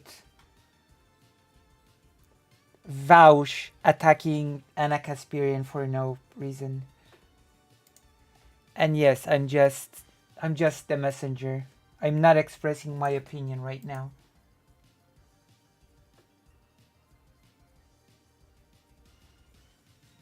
There you go. Optically even saved. We're even where we stopped watching the video, so this is part 2. He calls fish 800 times. Well, you know that doesn't count because Stardust is not as big as Anna Kasperian, so there's less clout or something. Why are people unable to see over Vosh for 2 seconds? Because there's a syndrome.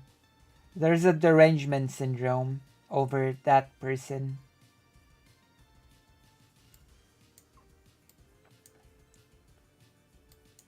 Let's go. Let me make it louder. Should be okay. Let's go, Chud Logic. Tell us how you feel. Bad. Hyperfixate, hyperfixate, hyperfixate. Oh my gosh. And yes, Somniostatic, we've watched the first 50 minutes and I had to take a break. And now we're continuing. So this is like a TV show with episodes.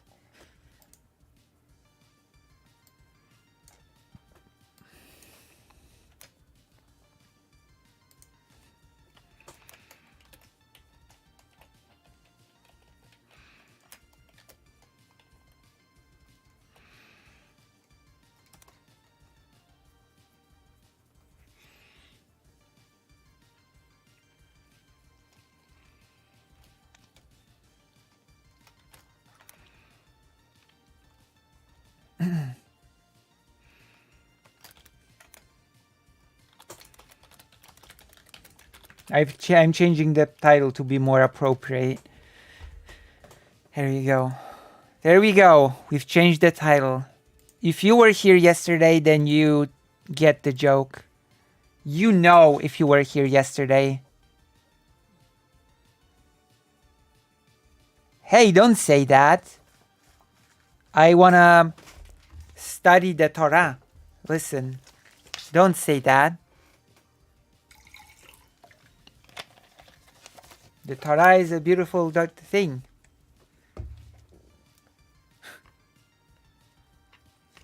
Why must people change? If you were here yesterday, then you get it. MLK would have never did this. Ignore the fact that, you know, people who followed MLK did this is such a wild take from Vosh where when Anna spoke to him, she threw out that tweet. You know, when he talked about how important it is to not be repellent to people. And then you watch that video. Okay, I'm gonna respond to this argument for the 1 billionth time, okay?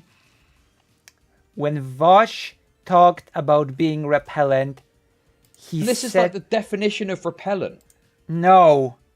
Oh my god. Okay, when Vosh talked about being repellent, he was talking about the left rejecting a whole demographic of people.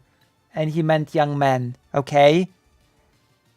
What Anna Kasparian is doing is calling a word repellent because she doesn't like it. There's a world of difference here.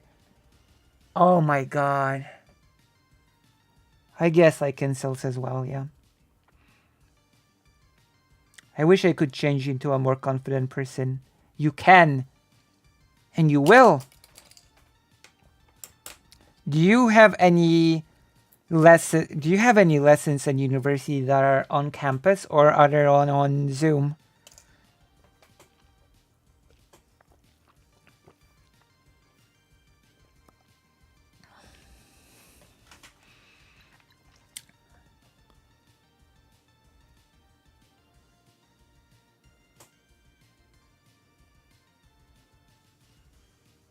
Yeah, you can build your confidence on campus, I believe, you know?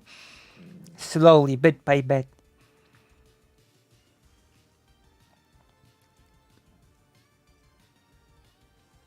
Do you know what is a very good... Oh, I wanted to give the audience a really good hint on how to increase your confidence in a safe way. Do you want to know? I saw this advice years ago. A very safe way to increase your confidence and practice your social skills. By calling things mental, no.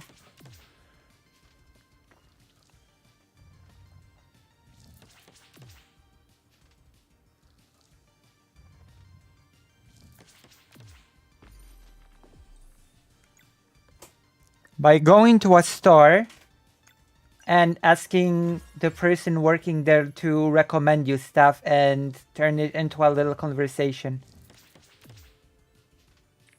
It's a very safe situation because the people at the store, it's their job to sort of, you know, be nice. And you can build up your confidence when it comes to talking to others. You know? It's a very safe way to build up your confidence in talking to people.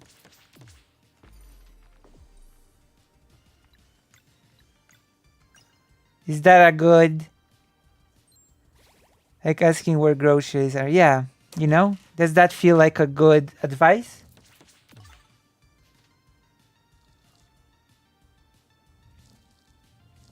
Oh my god, so many ants.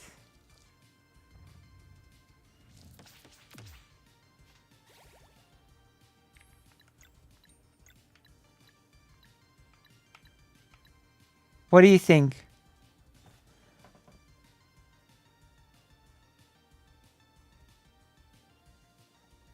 Oh, Christians. See? Then you're not including Judaism. That's okay.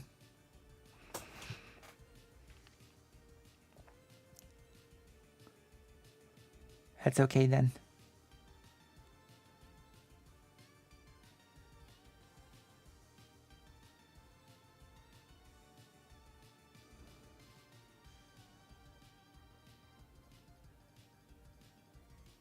True. You can take it one step at a time. Maybe we can talk about it some other time. That's okay. Let's watch Chud Logic. Some fucking weird freak screeching at someone. Like, Jesus. you know, anyone that isn't completely lost in the fucking Kool-Aid is going to look at this and go, oh. They're going to look at this I'm gonna be honest, Chud Logic. Nobody is more lost in the Kool-Aid than you right now. Like, Jesus. You feel extremely lost in the Kool-Aid. I feel like it's over. Oh, God, let me show you again. Out of that barricaded room and to safety. Look. She says that campus police did nothing to help her. This is the absolute definition of fucking repellent. Look at it. Look. My God. Chud Logic is stupid. The suffragettes were repellent as well by that logic. And yet, the suffragettes have won their rights. Chud Logic is repellent. Like, come on. Trans rights activists, so. Yeah, you can't stop the bitch. Repellent. Repellent. To idiots. Absolutely repellent. Show this to a normie and see what they think. They'll go, oh, God. Well, guess what? Also, laws are not decided by normies. Earning rights is not decided by normies. What is Chud Logic's professed ideology? Chud Logic's professed ideology is the lack of an ideology. Quite literally, he said that. Chud Logic ideology is, I don't care, give me money. That is his ideology, which he professes.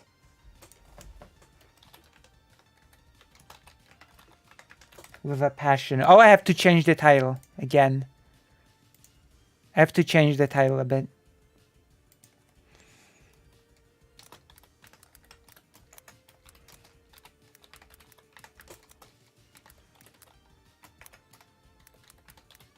There we go.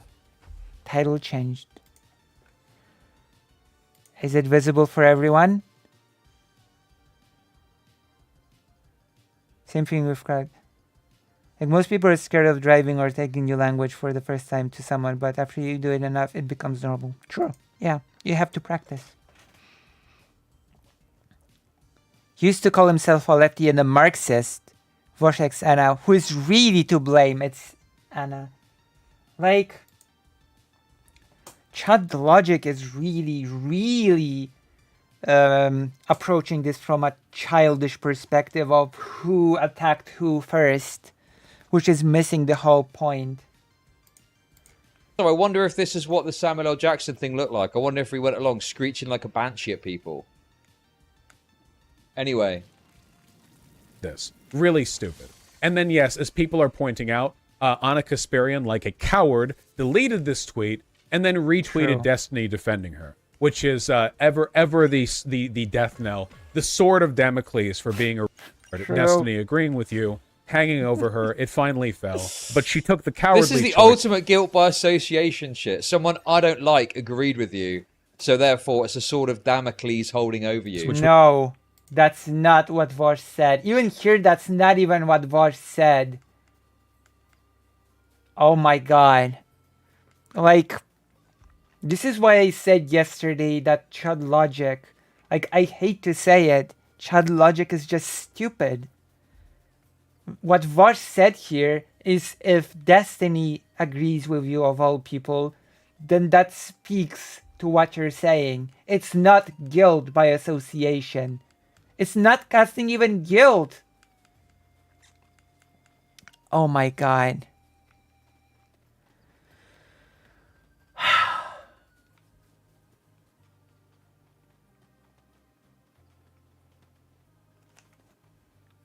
I don't know what she retweeted him. True. I don't know. Was to delete and then retweet. So Which, stupid, if man. you're going to retweet someone agreeing with you, why'd you delete? It's because you were getting ratioed. Come on. Pathetic. Pathetic. Jesus Christ. I'm actually more offended by the deletion I than... guess Chud Logic has nothing to say here. Nothing to add, nothing to see here. We're just gonna gather these mushrooms. You know? I need some HP. Not that many. Tomato Club is pretty okay. He looks sad though and kind of lost.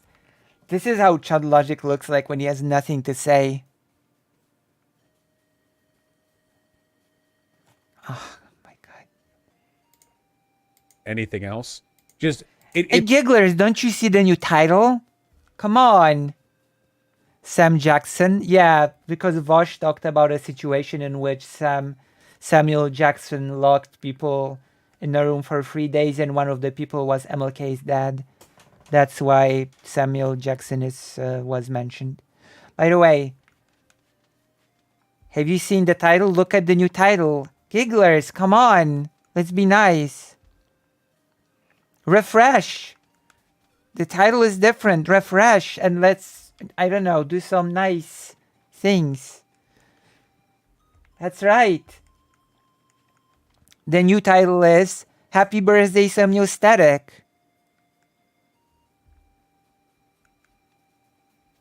Let's shower Somniostatic with wishes.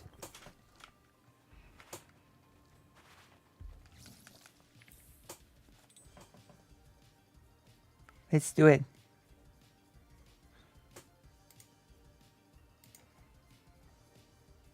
Alright, let's continue.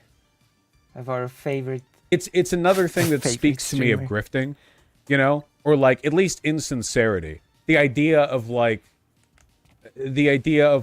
you know, like you have a position. I mean, maybe if she had, like, phrased it in a super bad way, but she kind of, like, she retweeted, a fundamental agreement with her point. Do any bread tubers actually like each other? So, basically, my view on this, it feels Yeah. like we're kind of at the tail end. We're at late stage bread tube, okay? We're at the tail end of it. This happened in the skeptic community as well, where everyone was pally when they started off and everyone knocked about together and made content together. Everyone was happy. There started to be some disagreements. People started to split off along these political lines. Thank you very much. That's not what happened to the skeptic community, but okay. That's not exactly what was the downfall of the skeptic community. That's a pretty... And I was there for the skeptic community. I was there for before the skeptic community. I was there for what actually inspired the skeptic community. You know, all the religious debates with Dawkins and Hitchens, etc. That is such a weird characterization of what happened to the skeptic community. Some disagreements happened. The Four Horsemen, basically, yeah. Hitchens' debates were pretty good. Dawkins is a total transphobe. I just cannot with Dawkins. For the sub, appreciate it. And then everyone just started fucking. Chud Logic got a sub, free subs. None of the $30, none of the 3,000 bits. Free subs. We already got a sub today, by the way. So we've almost caught up to Chud Logic. Feel free to donate so we can beat Chud Logic in donations. That would be funny. He is a biologist. Scrapping, arguing with each other, people quit, people left, people stopped doing this, stopped doing that, da da da da. You know, very fucking potted history. Although, to be clear, nothing in Richard Dawkins' biological field allows him to speak with authority on trans people. Just so you know, in case someone tries to make that argument, he's a zoologist, if I remember correctly, or something.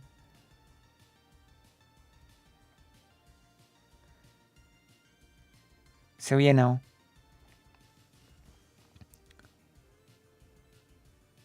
Harris is a physicist, I believe.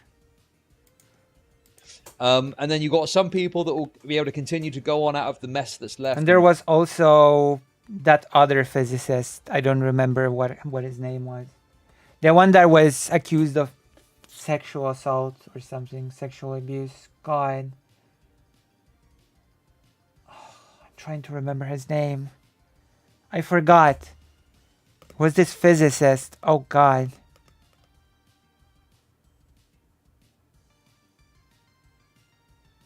Not Neil deGrasse Tyson. I'm gonna Google that book title.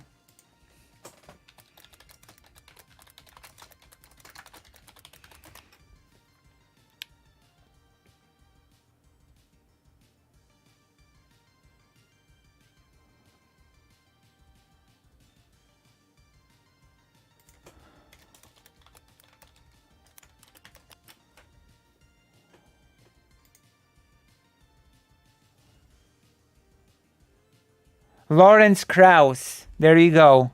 Lawrence Krauss. That's the name of the physicist. Lawrence Krauss.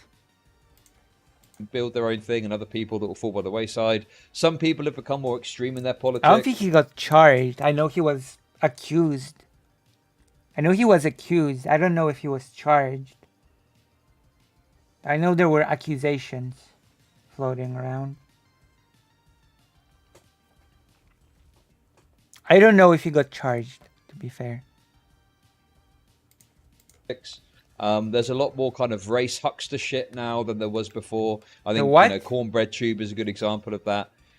Basically, it's kind of like splitting off, and everyone's fucking at each other's throats.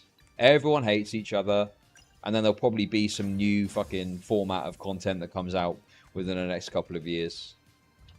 I don't know. That's my kind of read on it anyway. Pretty stupid, to be honest. Thank you for the 200 bits. These grifting accusations are insane. If TYT was going to... Giggers, listen. You need to donate. We need to beat Chud Logic. Help me. I mean, people should just be wrong about their own field. Like doctors, for example, used to grift and say cigarettes were good for a very long time, for example. Well, those doctors were not wrong about their field. They were grifting. They were purposely misleading people. And yes, Gigglers, throw some donations this way. They You're were just right, lying. They would Yeah. have done it in 2019 when they were out of money. But yeah, I mean, everyone hates each other, and the problem is as well, and all of us, a lot of us at least, are very bullish, very antagonistic, very aggressive. Is that so? And that's great for like online discourse. Am I bullish and antagonistic? Write in the chat. Am I bullish and antagonistic? You decide in the chat. You can write yes or no, or any other way you can, express if I'm bullish and antagonistic.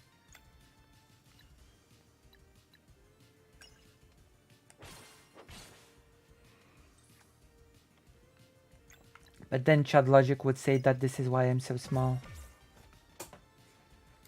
Grappling with each other and No, stuff like this that. is my But MIR. this whole kind of disagreement and issue, You're I think ducking, some of friendly, it thank you. is rooted in the fact I even blocked. that like Anna, and there's a clip we'll look at later, which maybe just paints a vibe. different picture of True. Anna a little bit.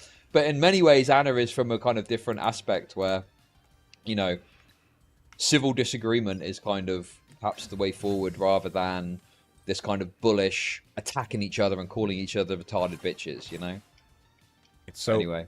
it's just weak. It's weak. I it's don't weak. buy it. She's debated Ben Shapiro. I just expect more spine. Okay, she's done debates. This isn't like a faffy YouTube video essayist, Oh, I know, Zan.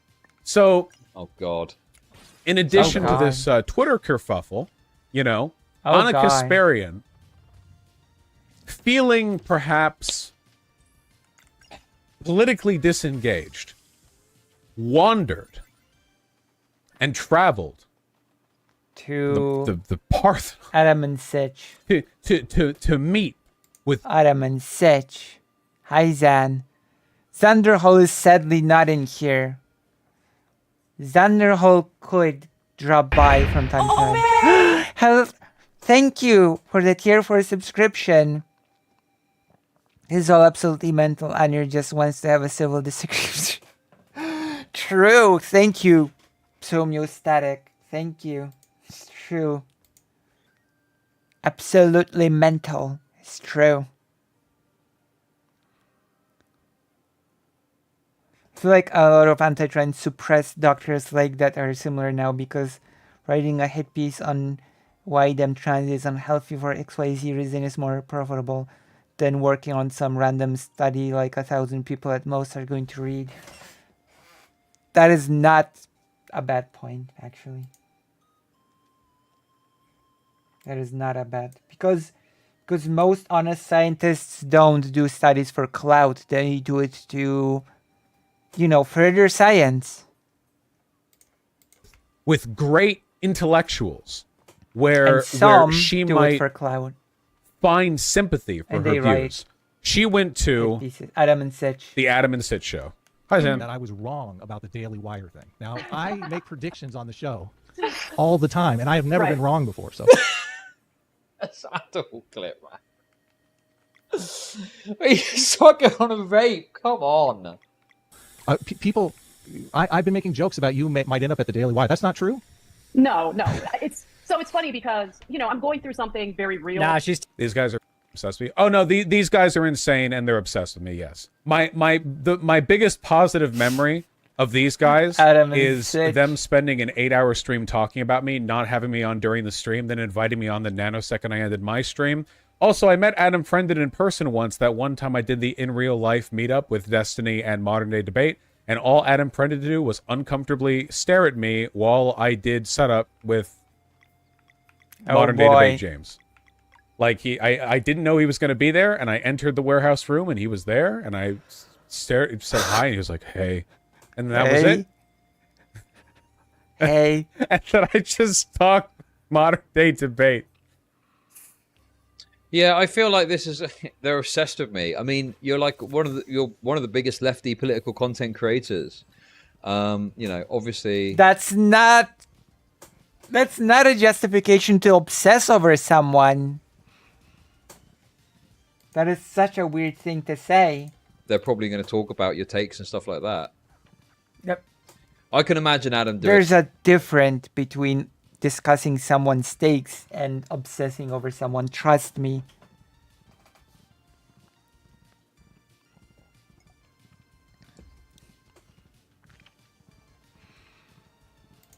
In that though, okay? I'd be happy to hear Adam's side of the story. But Adam is a bit of a sensitive soul, I think. I found this out recently, so... But yeah, I mean, obviously, I don't know what he goes on to say. I want to kind of move on to the next quick video, really. But yeah, I mean... I don't know. I think that... Embarrassing. There is... Adam and Sitch... I mean, Adam tries to claim he's more of a... I do think Adam is more to the right than Sitch is. But I think the idea their show is like some insane right-wing show is kind of crazy. And they definitely do, you know, catch a lot of shit when they criticize. It is a pretty brainless show. Blocked.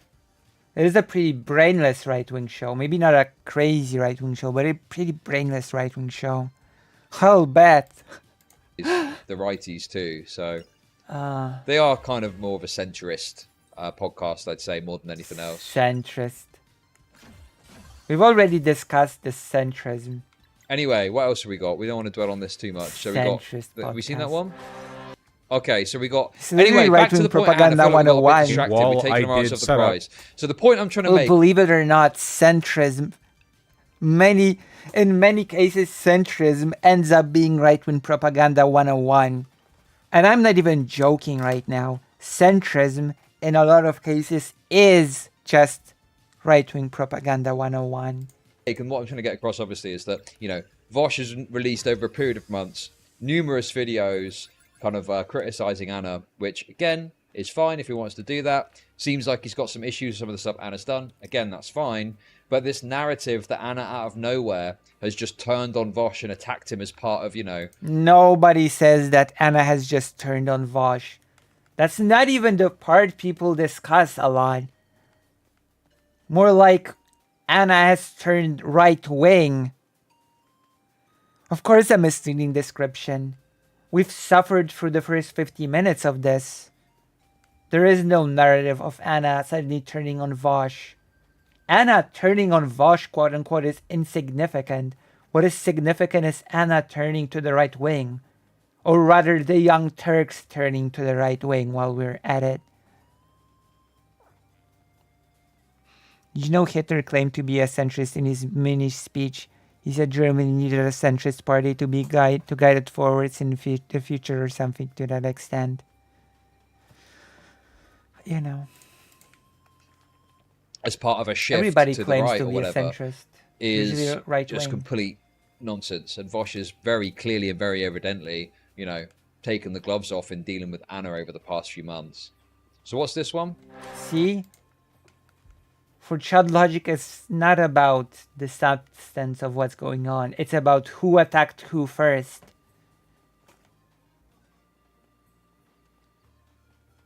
Anna Kasparian's shameless fearmongering. Okay.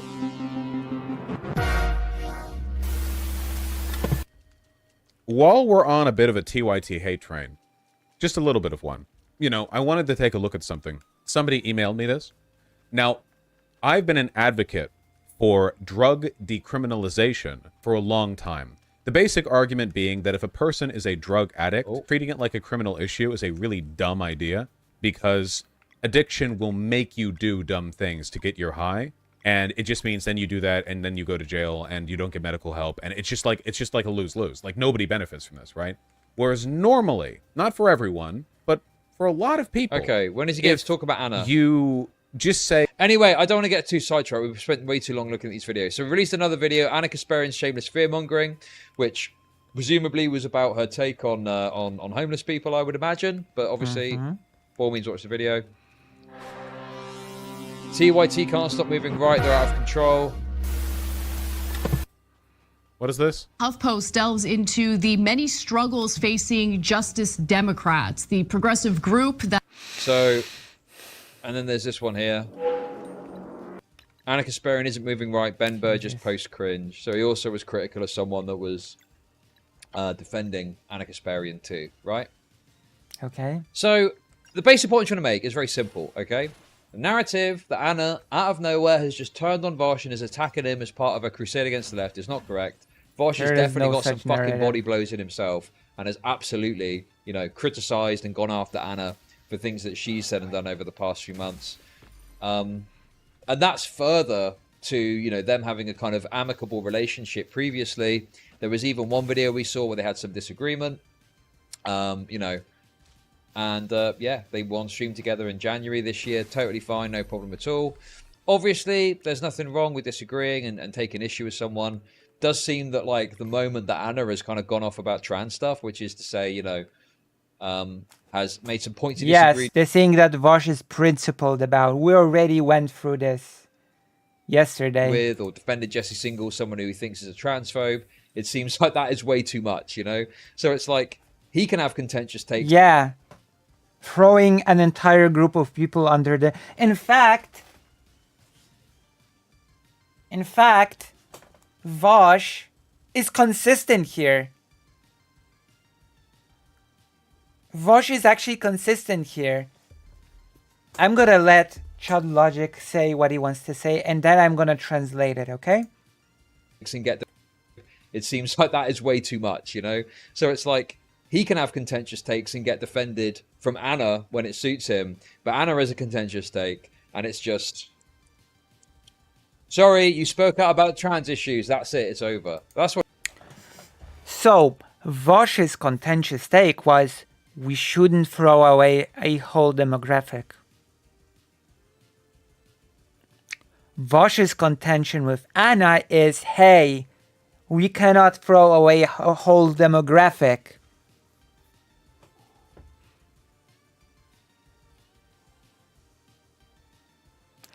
He's just being consistent. Both his take that was contentious from before was, hey, we shouldn't throw away a whole demographic from our movement. And then, hey, you cannot be bigoted against the demographic. But hey. That's what it comes across as to me anyway. Well, that's because you're stupid. I wanted to show this clip as well. This is a supercut of some of the things Anna's taken issue with. And to be honest, I agree with a lot of what Vosh says here. Leftists and progressives have absolutely no idea how they show unnecessarily repellent really they come the off point to so many people. And they get angry at the idea of being a more effective social movement because they don't want to share their social spaces with people who might have gone another way. Anna Kasparian. Kind of being a Karen here, TBH. I guess that kind of is a substitute for woman in some contexts and get a little sexist. I don't care. It's just Anna's really been bothering me, man. I'm not over that. And now she won't talk to me. And that's fine, that's her right. It just makes her a bitch. Anna's being a low IQ child. All of her progressive activism, its sincerity, and frankly its like intent is being called into question by the sheer fucking retardation of the shit she's saying right now. It's genuinely baffling. I don't have a logical explanation. I don't think it's financial. I think that we're having an honest to God, you know, I'd say it to anyone else and I'm not going to treat her differently, white woman moment. I think we're having a white woman moment. I think we're having to call the police in the park because we see a black person. Minor inconvenience changes your politics. Join the neighborhood watch kind of white woman moment. Soccer mom white woman moment. That's what I think we're having. Like that suburban white woman thing, where it's like, you know, she's okay with gays, but like if her son's gay, then it's like, whoa, you know, or like okay with black people. The thing is with this is like, it's just funny. It's funny to say, it is funny to say this stuff. Okay, don't get me wrong. One thing I hate about this whole discourse is people are like acting really soy about stuff that's just funny to say. The problem isn't necessarily saying this shit because it's funny or whatever. The problem is having an expectation that someone is going to want to engage with you after you say this about them. Because, yeah, obviously, you know, Anna, I don't think is, you know, is into all of these kind of shit-talking games in the same way that kind of other people in the space are. So she's probably looking at this and is probably like, oh my God, what the fuck? Do you know what I mean? Just a reminder, Adam and Sitch has said worse things about Anna and she had no problem talking with them. Because as she said, I have a thick skin. You gotta appreciate that for a lot of people, this kind of level of shit talking is going to be very off-putting. Also, yes. Someone asked before what Chud Logic's ideology is.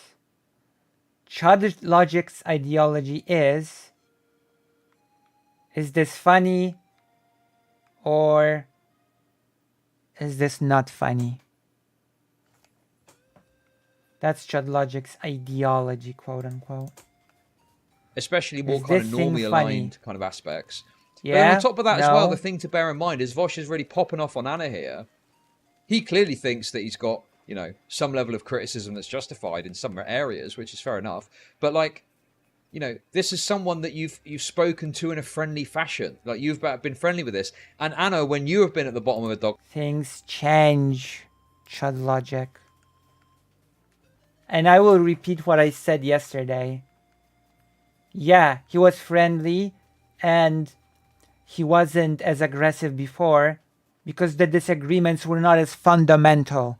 And now they became pretty fundamental.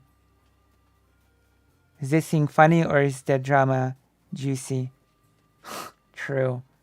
I guess that's the other thing that Chud Logic ideologically cares about. Mushroom soup, that's a really part about good men's one. issues, you know, they have come out and defended you. So they you know, in Anna's head, like, I think that she's kind of putting forward some of the bad points in dealing with this. But, you know, I can absolutely see from Anna's perspective why she is like, you know, hang on a minute. Like, I fucking come out to bat for you, and now you're fucking having a go at me and calling me all this shit on stream. It's kind of crazy, you know? It's going to feel like a bit of a backstab, right? Yeah, that's because the disagreement are very fundamental. In fact, Vosh said it on one of the clips that you've played. Just because Anna was nice to me, just because we were nice, it doesn't mean that I'm not going to, you know, criticize her when she does something like this. This is silly. This expectation of blind loyalty. And I will remind you that Vosh did try to talk to her privately about the whole thing when it started. It's almost like Chud doesn't even understand that there are real issues involved. Well, he doesn't care because all he cares about is the thing funny or is the drama juicy? That's it. And how much money can the content give him? That's it. That's it. Nothing else.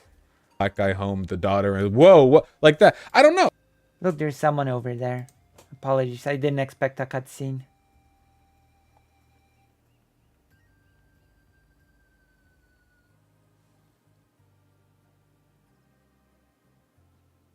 I do like these animated cutscenes, by the way. We'll make the game a bit louder for a bit. Don't worry, Somniostatic is going to cut this out in post. We should ask her directions. That's right. She looks busy. But I'm sure it's fine. It's like wanting to report on Christian. Her main problem was the attention. Chud Logic doesn't care. He'll keep chasing that bag. Hello, is there something special about that big rock? Yes, come look at this. It's...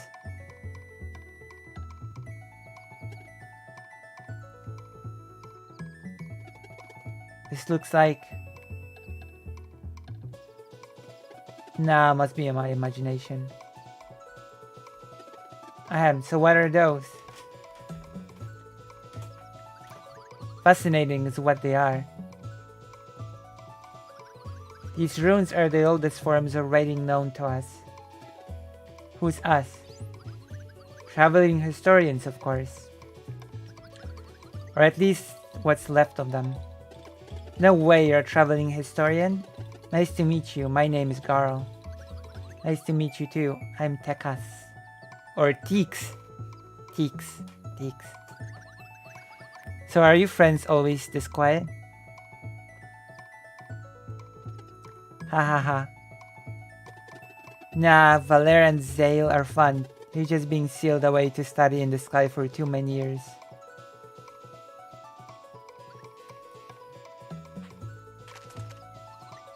Magic hair. enhanced clove pieces. Oh.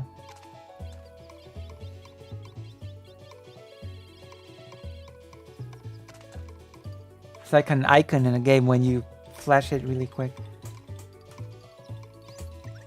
Your solstice warriors.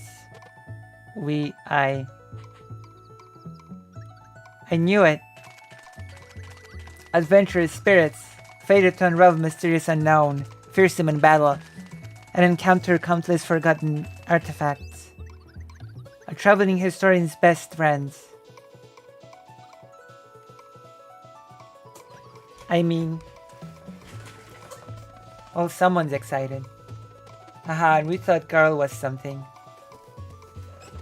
Hey guys, Tix has an offer for us, and I think it's worth hearing her out. Sure, what's up? I'm not sure how to explain it properly. It's about my book.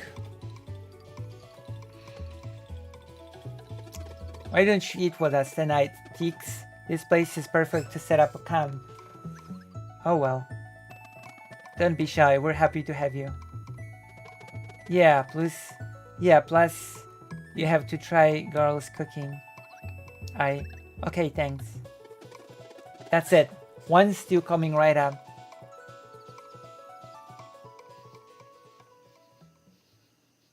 Well, they're not eating.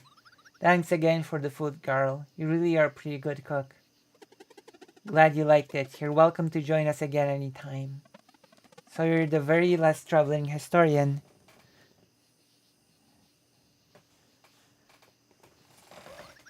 At this point, I might as well be the first. It's been so long since all the lore grimoires were burned. The what now? Lore grimoires. Every traveling historian has one, or had one, I suppose. They're enhanced books that write themselves by touching artifacts with stories to tell. Wow. Traveling historians' duty is to make their lore grimoire as full as possible before passing on to a new recruit.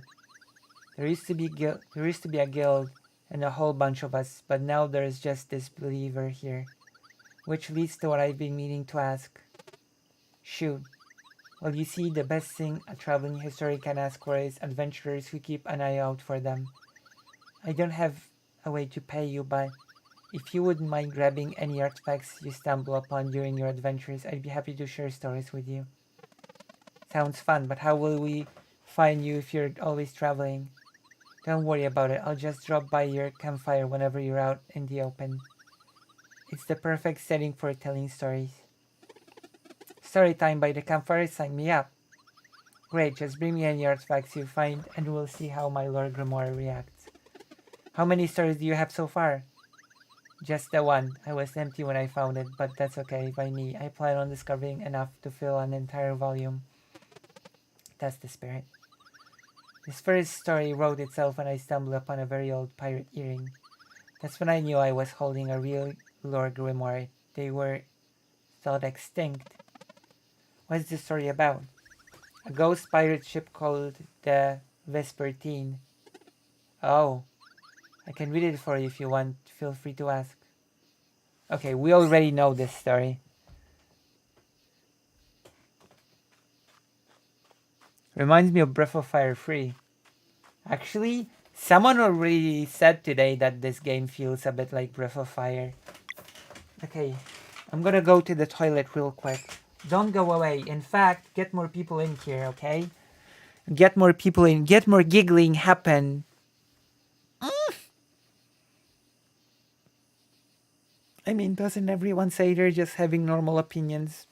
Everybody does. That's right. That is true. One moment. Be right back.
I am back.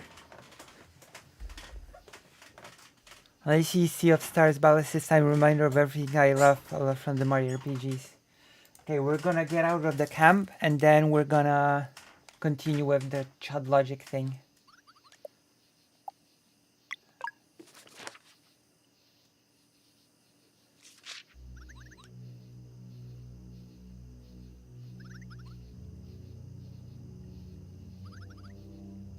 Okay, we already know this story from the demo.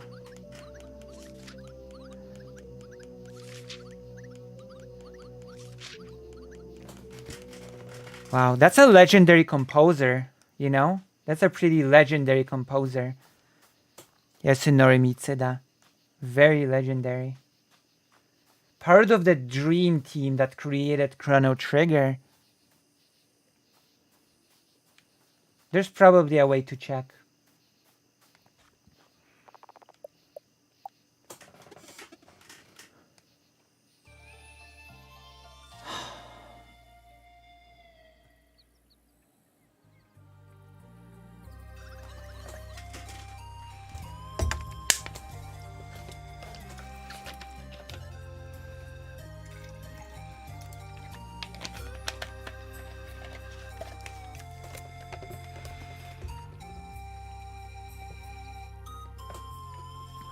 Absolutely mental.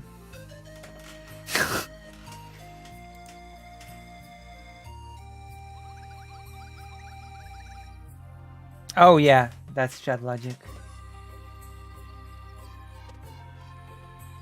Probably nothing you can figure out. Which way is it? East of here along the path. And if I stick around for now, we have the same destination. The more the merrier. The cargo. The cargo. That cracks me up. It really cracks me up that a person becomes part of our cargo. My God.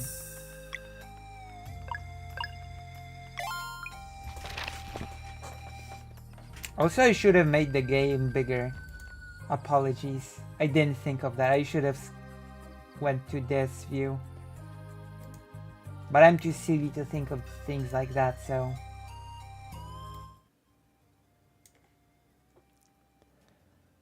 I do remember when he said that. Okay, let's go. Oh, any explanation I try to attach to this is uncharitable. Thank you for the bits. Because she's being retarded. You might say Oh, this one take is retarded rather than honor herself, Vosh. Well, Well, people people are a sum of the things they believe, you know? You know, like, obviously it's fun to say, oh, she's retarded, and it's true. But what I really want is for her to change her mind. Dude, what was that tweet we just showed about being repellent? Like, again, call people retarded. It's fine. It's funny. But of course, if the person you're trying to address, you know, he's talking about Anna Kasparian like she's a fucking righty or something, you know, which obviously is very fucking anti-righties. Yeah, you're a retard. Change your mind now. You got to accept when you... Is she really, really anti-righty? Is she? Adam and Sitch, Ben Shapiro... I don't know about that.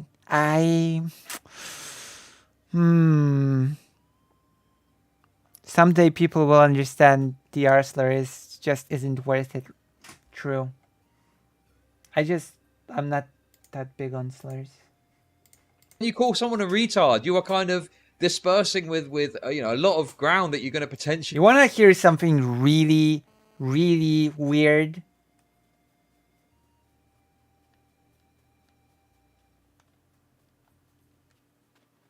You wanna hear something really strange? Years ago, I used to think that, like, I don't know, 2016-ish, 17 maybe, I thought that the R-slur was just basically calling someone, I don't know, stupid or silly.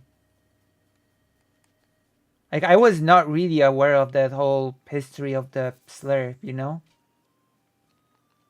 And do you know who told me that was not a good word to say, and that is pretty hurtful. Do you know?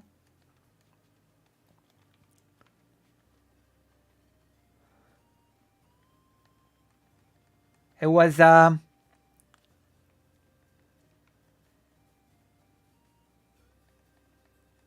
wasn't Vosh. It was a Polish person who was raised in the US and was a Trump voter.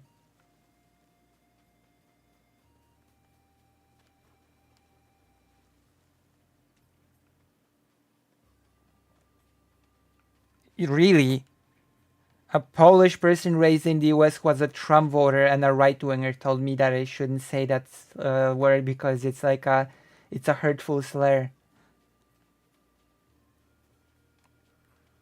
I was like, oh, okay. And I just never used it again.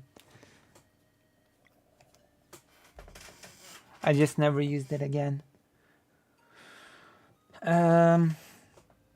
What's the history of the slur? Why is it worse than just calling someone stupid or dumb? Because I think it's kind of silly that people refer over their slur. Well, it has a... I think the person that you really want to watch who addresses this question the best way is Demon Mama. Demon Mama made a really good video about this. Why the R slur is not worth it. I think Somniostatic is right. The R slur is just not worth it. And Demon Mama did a great job explaining just why.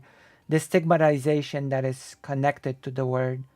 The way it was treated as a weapon to belittle and hurt people, you know?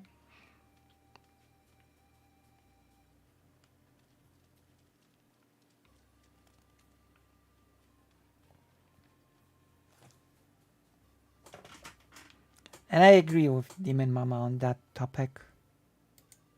You know? Actually be able to reach someone, you know? I just don't think me being nice would do it. Bosh, you're being kind of mean. No, What is it they say? You catch more flies with honey. Oh, Chud Logic looks like an angry hamster right now. Yeah, Demon Mama is great. I mean, Fosh is not trying to... Are you comparing Anna to flies, Chud Logic? Are you comparing Anna to flies? Than vinegar. That's Like, very that is a nice. sentiment we kind of recognize, but no. Just call her a retard a few more times. I'm sure she'll change her mind any day now. and then Anna, retardedly, says, like, it's stupid. It is funny, though. It doesn't mean anything. It's a fake problem. It's Karen shit. It's white woman. It's the white woman problems. This is like classic white woman syndrome, right? Where like everyone's progressive about race issues till their daughter brings home a black guy. Then like, what is this Karen Oh my shit? gosh. Unironically, like really Karen shit. This is a certified white woman moment. But the thing is like what she said isn't even that bad. I'm a woman. Please don't ever refer to me as a person with a uterus, birthing person, or person who menstruates. Yeah, nobody does. Okay, I'm gonna repeat the thing that I said yesterday because it's part of the yesterday, and I think we're gonna break down the video into 2 parts anyway. Things as categories exist in a broader term, and the more you deal with individuals, the more you start using specific terms. Okay? I'll give you an example. Humanity. Okay? When you go to the doctors, the doctor will not greet you with hello human.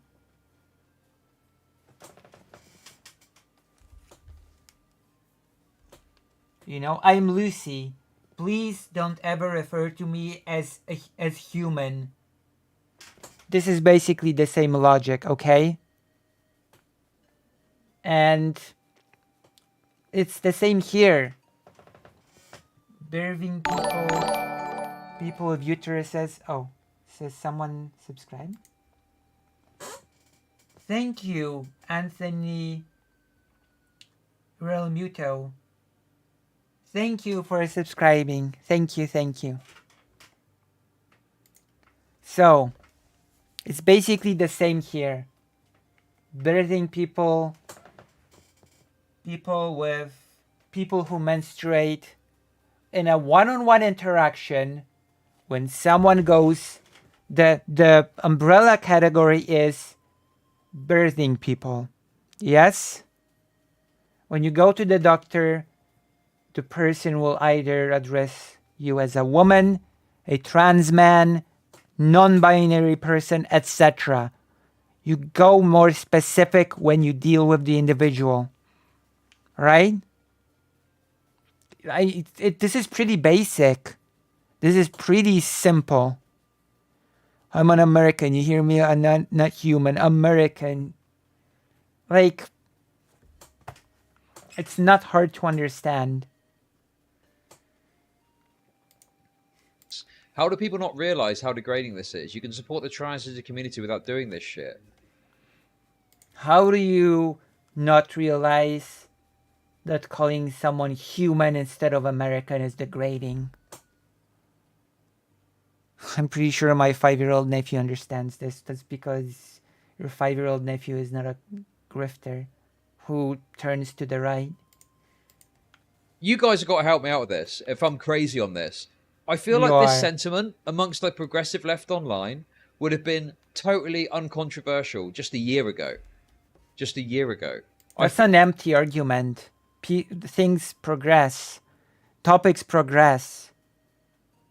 So this would have been fine X years ago is just an empty argument. Many things would have been acceptable this and that many years ago. That means nothing. What are you even trying to say? I feel like this would have been uncontroversial a year ago. But now, oh no, Anna's a transphobe for saying this, even though we all think presumably it's a bit cringe, no? Oh no, things change. Vosh being mean to Anna has only made the problem worse. No, it didn't. Never believe that bullshit, okay? When retards start spewing their shit and everyone calls them out in it, and then they lash and they go, well, one of you was mean, so no. Nah, I never believed that. I call 1 million people retarded. Nobody cares. I call one Anna retarded, and you lose your mind. Okay. But then that's probably because you would normally call someone you sincerely disagree with that you really dislike a retard. And again, I don't have a problem with using the word retard. What? Go nuts, right? But it's one thing to call someone a retard that probably agrees with you on like 90% of stuff, for one thing, and 95% of stuff. And it's another thing altogether to then... No, I hate this. I hate this really. I hate when idiots try to invoke percentage, okay? I hate it when idiots try to invoke percentage points. Why? Because you might agree with someone on 95% of things that are trivial and disagree on 5% that are extremely crucial. What now?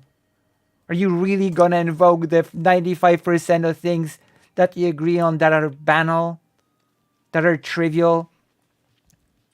Because it's only 5% that are really crucial that the disagreement is on? Like, come on.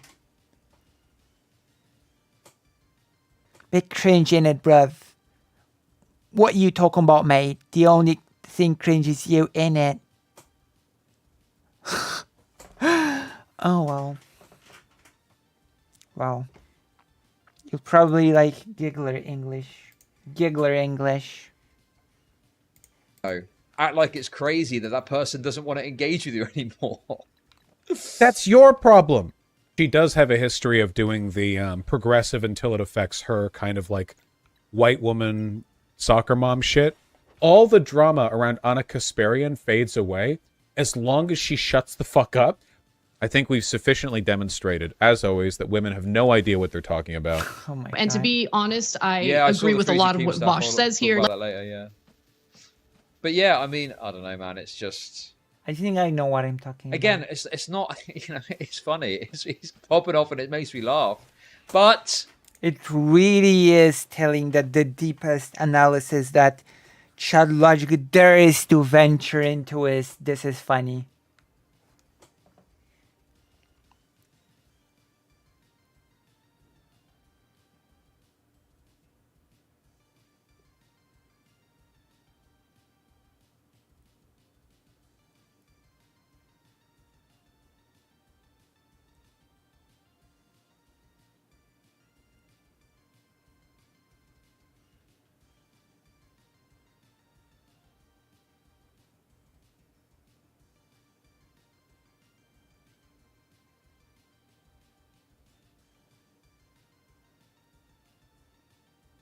I see.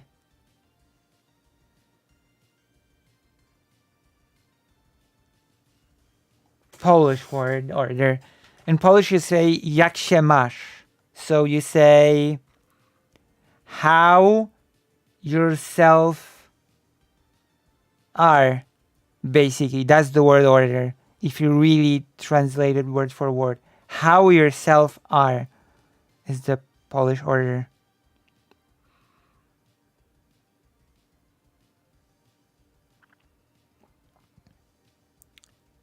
Well, it's different. It's not how you are. Because you use for jak się, się is this possessive thing. Yourself, sort of. Your. How your is. How your has is. Something like that. It's a possessive thing. Like a self. German has something like that.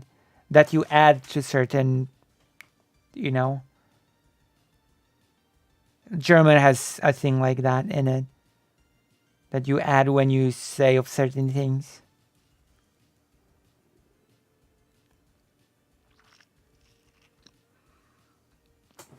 But yeah.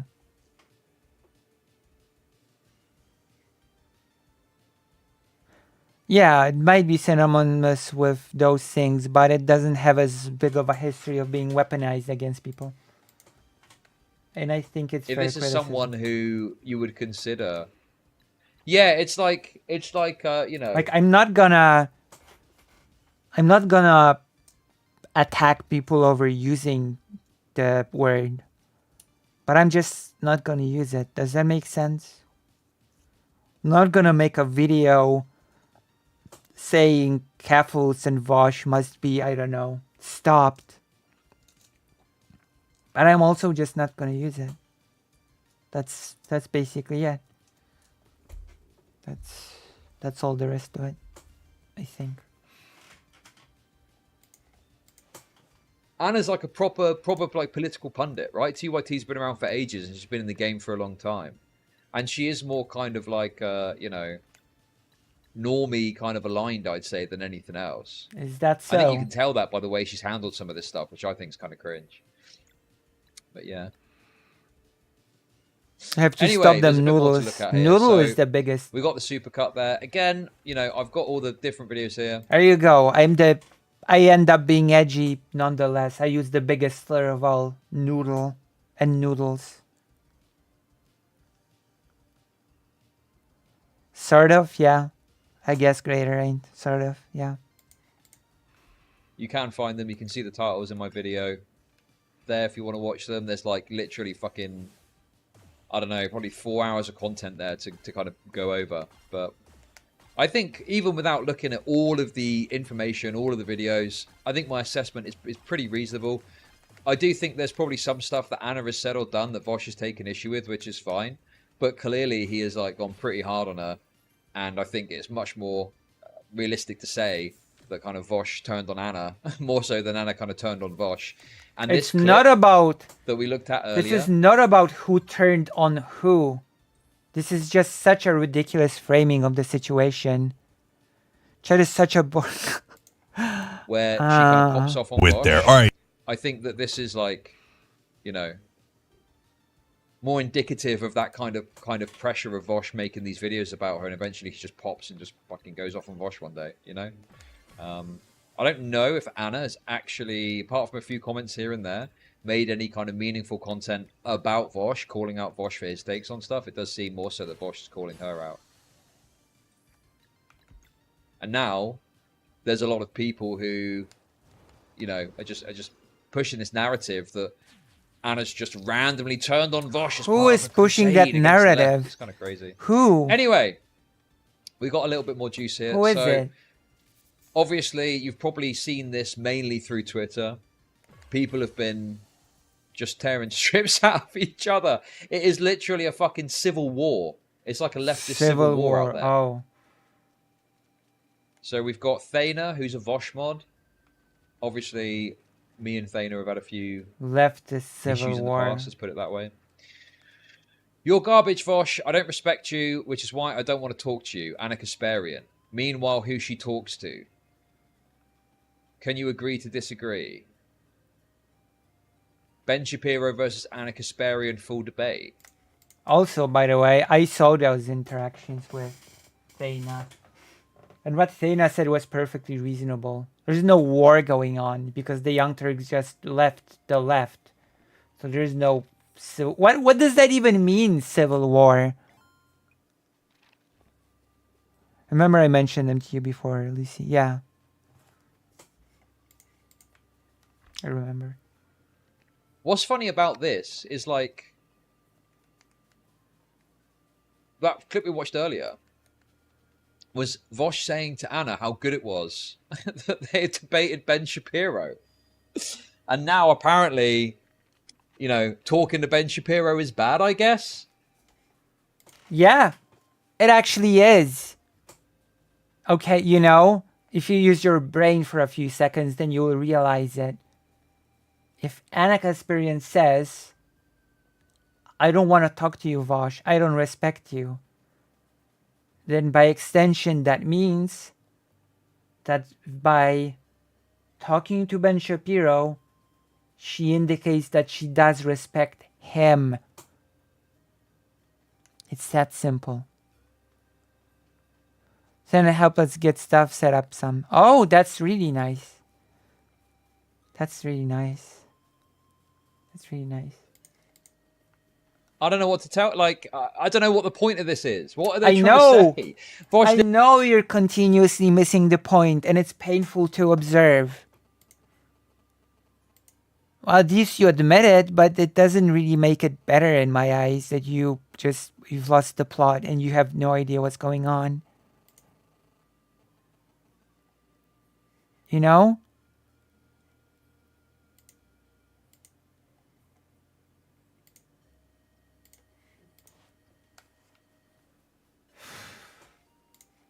literally said it's good that you debated Ben Shapiro. I think about this exact debate here he was referring to. And now this is being used as a dunk on Anna because she talks to Ben Shapiro. Yes! Yeah! It's not a dunk. It's pointing out that she apparently respects Ben Shapiro. That's it.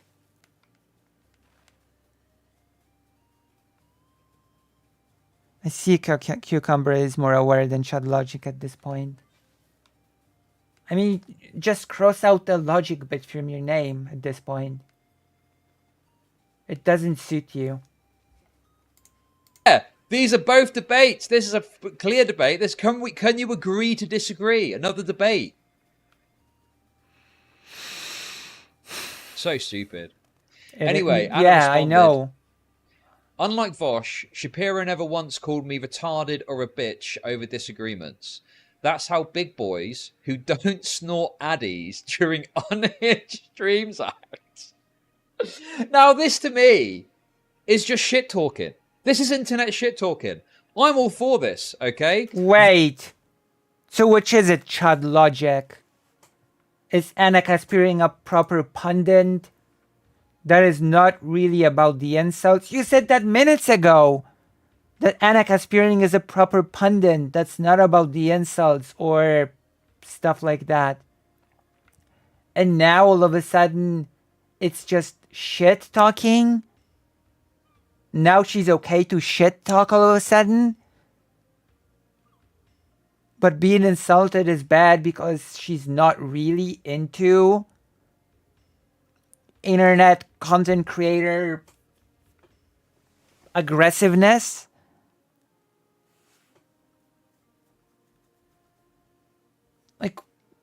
come on. Try to be consistent within a few minutes of your own video. Vosh opened the floodgates for this by talking shit, and now Anna's talking shit back. So there shouldn't be a single person. So is she okay with talking shit or not? You said she wasn't. And now she is?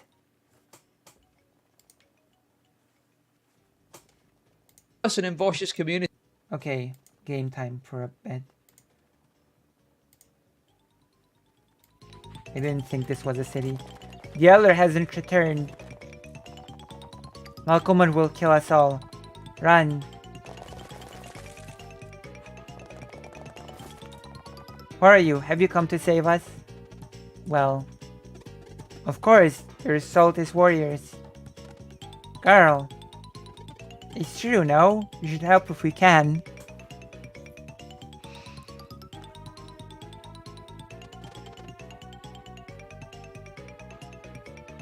What's the matter? It's Malcolm, the Earth Elemental Wizard. We're just a peaceful little outpost taking care of the mine's wind tunnels. It's our job, it is, to keep them unobstructed so that the wind can play the melody for the sleeper. But now Malcolm has taken over the mine, so we can't go in anymore. And if the sleeper wakes, it will be the end of the world. What's more, he clogged the tunnel powering the great elevator's windmill, so we can't even get to Brisk to ask for help. If this continues, Malcolm's minions will start pouring out of the mines and... It's okay, we're here to help. What happened next?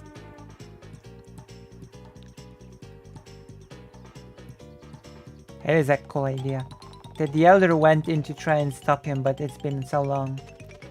Where's the entrance? Just up there at the top of the outpost, but Malcolm is very powerful. Don't worry, we'll find your Elder. One evil wizard going down. Oh, what luck, thank you.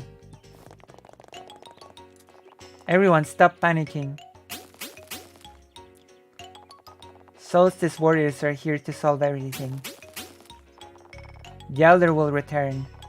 Malcolm won't kill us all. Yay. That was easy. I'll let you get on with it then. There's still loads for me to learn here. Maybe I can buy something.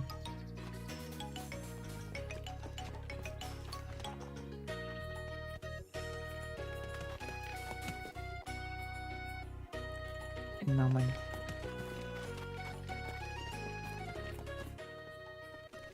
Let's buy something.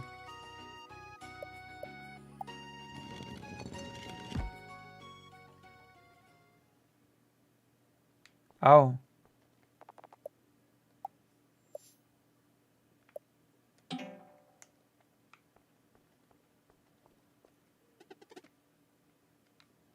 Bucket list.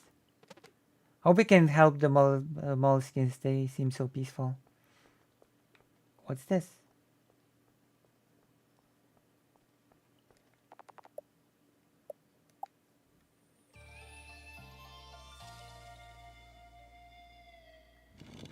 Right? I know. This game is good. Isn't it nice that we decided to play it on the stream? Can't sleep.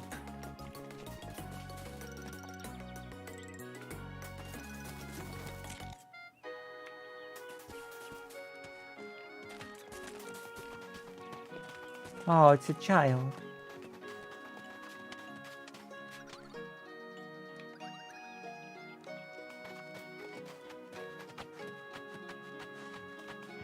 I guess I cannot buy anything yet.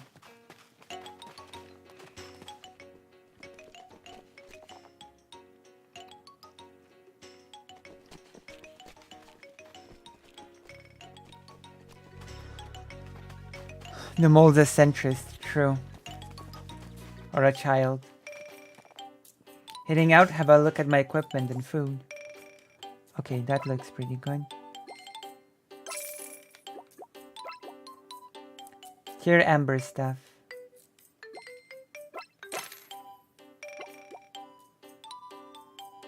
Oh.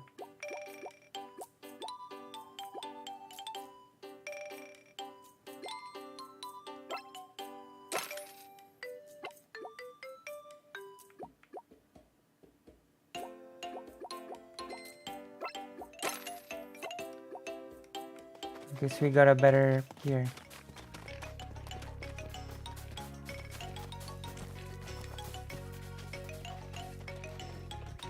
Here we go.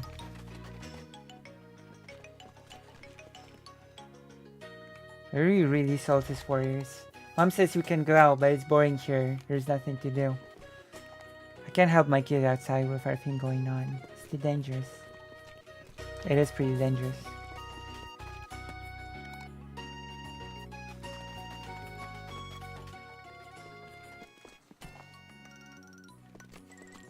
I didn't expect there to be like oh.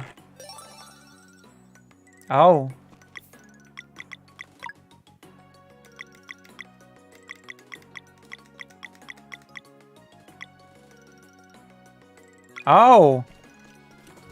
That's cool.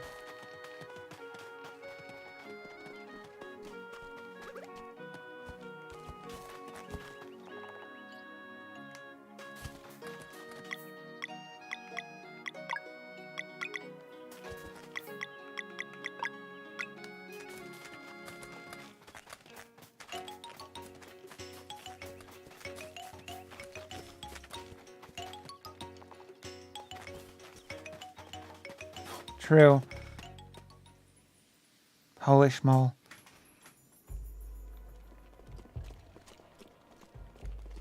Alright, I guess we can get inside by jumping in.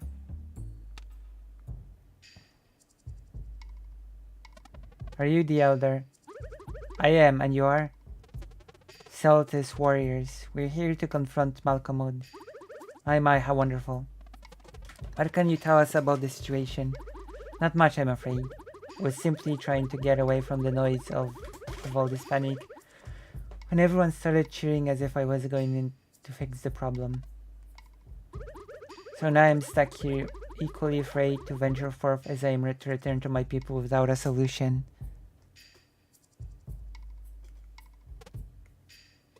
Don't sweat it, Elder. We got you. I certainly hope so. Be careful in here. Malcolm is one mighty wizard. There we go. So now we can return to the game.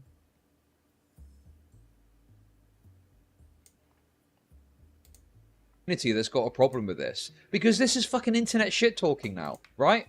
But you know what happened, don't you? It was the, oh, boo-hoo, you're mocking his fucking drugs, blah, blah, blah. Who fucking cares? It's internet shit talking. Get your head out your ass. Vosh has done plenty. Vosh... Wait, but you said that Anna Kaspirin was beyond this, above this. Didn't you say so before? That Anna Kaspirin was a proper pundit and was above doing such things? That wasn't her style. And now it's fine. Now all of a sudden it's Chud Logic. Keep being consistent for more than 5 seconds. Challenge level impossible. Vosh has done fucking plenty of internet shit talking. But now we've got to care about it because Anna's doing it. It's so ridiculous. It's literal cry-bully shit. I don't owe anyone a conversation or debate, but I especially have no interest in antisocial creeps like Vosh. Simple.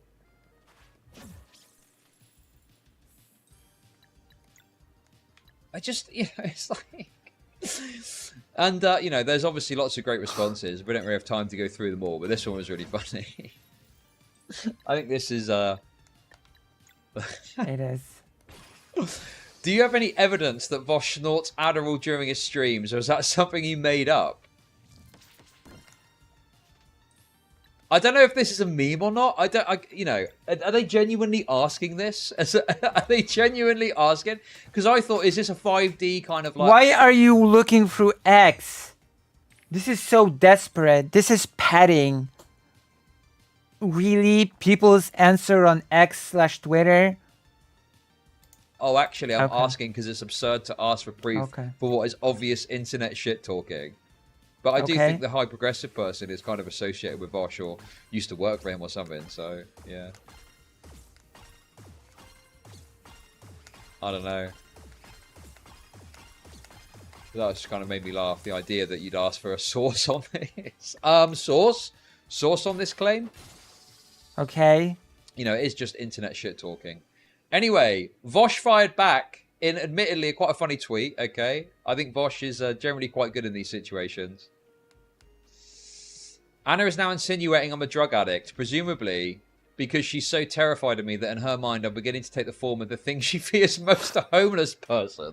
This is in reference to the fact that she'd talked about like homeless issues before, and it was off the back of her, I think, getting like assaulted by a homeless person or something like that. Roped.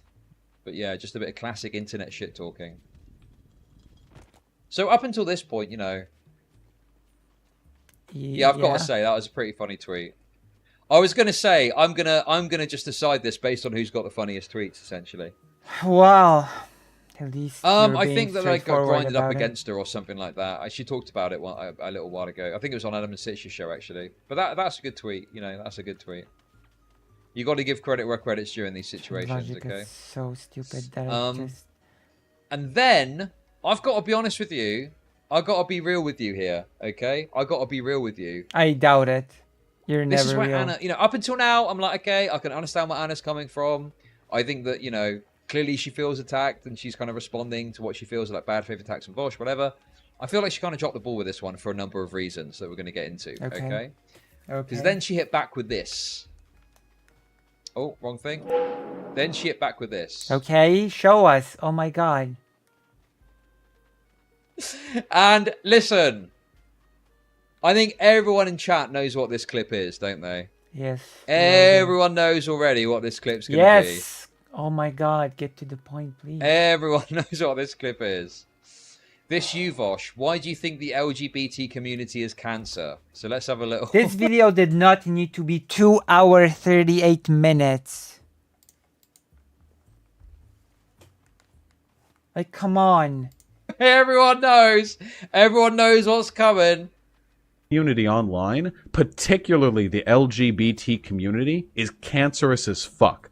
If you're not an idiot, you will agree with me on this. If you have any fucking experience with online like LGBT or leftist discourse, you know it's cancerous as fuck. You understand this. People are hyper fragile. There's a ton of mental illness. And you can't convert these people. They're not reasonable. They have to be excised from the left. That's good. Community online. What's most funny? Now, the first and most obvious problem with Anna using this clip, okay, is that Vosh is correct, by my estimation on this. I think Vosh is on the money. I see. Yes, it's true. Not only that, it's gotten worse than when he said this. It's gotten way worse than when he said this as well. It's only the 30-second clip. It's only the 30-second clip. And, you know, Chud Logic.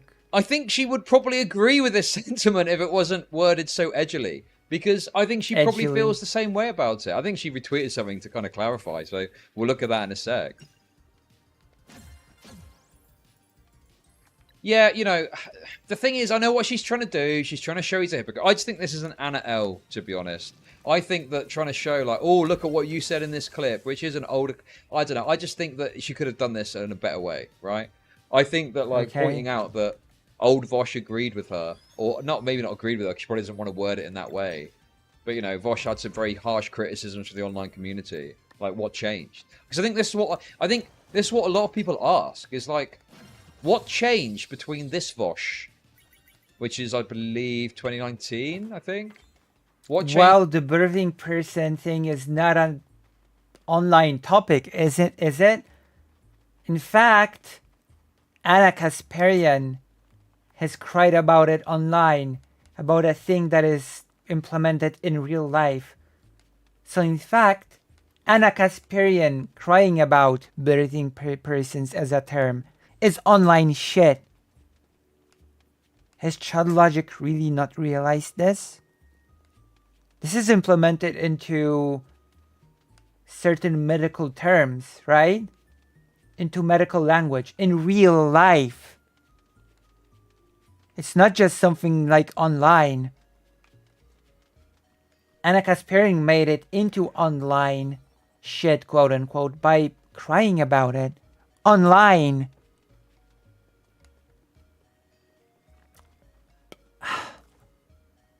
You know? Change between this Vosh and This has not 2023 originated online. The term. because, you know, this was based. This was hella based. But now How we've got, you know, unexpected. soy nod Vosh. Oh, You think it's boy. just money? Vosh is just quoting Carl Reeves from Terminator.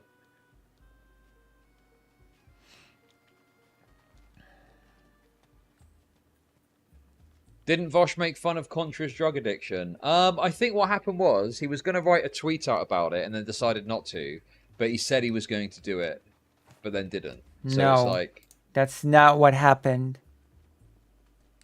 Wasn't making fun of the addiction. That's definitely not what happened. What he wanted to write is oh god, something.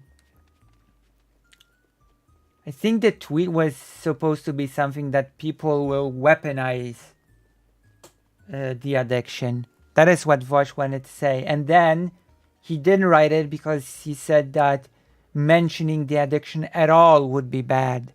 But he wasn't about to make fun of it. God.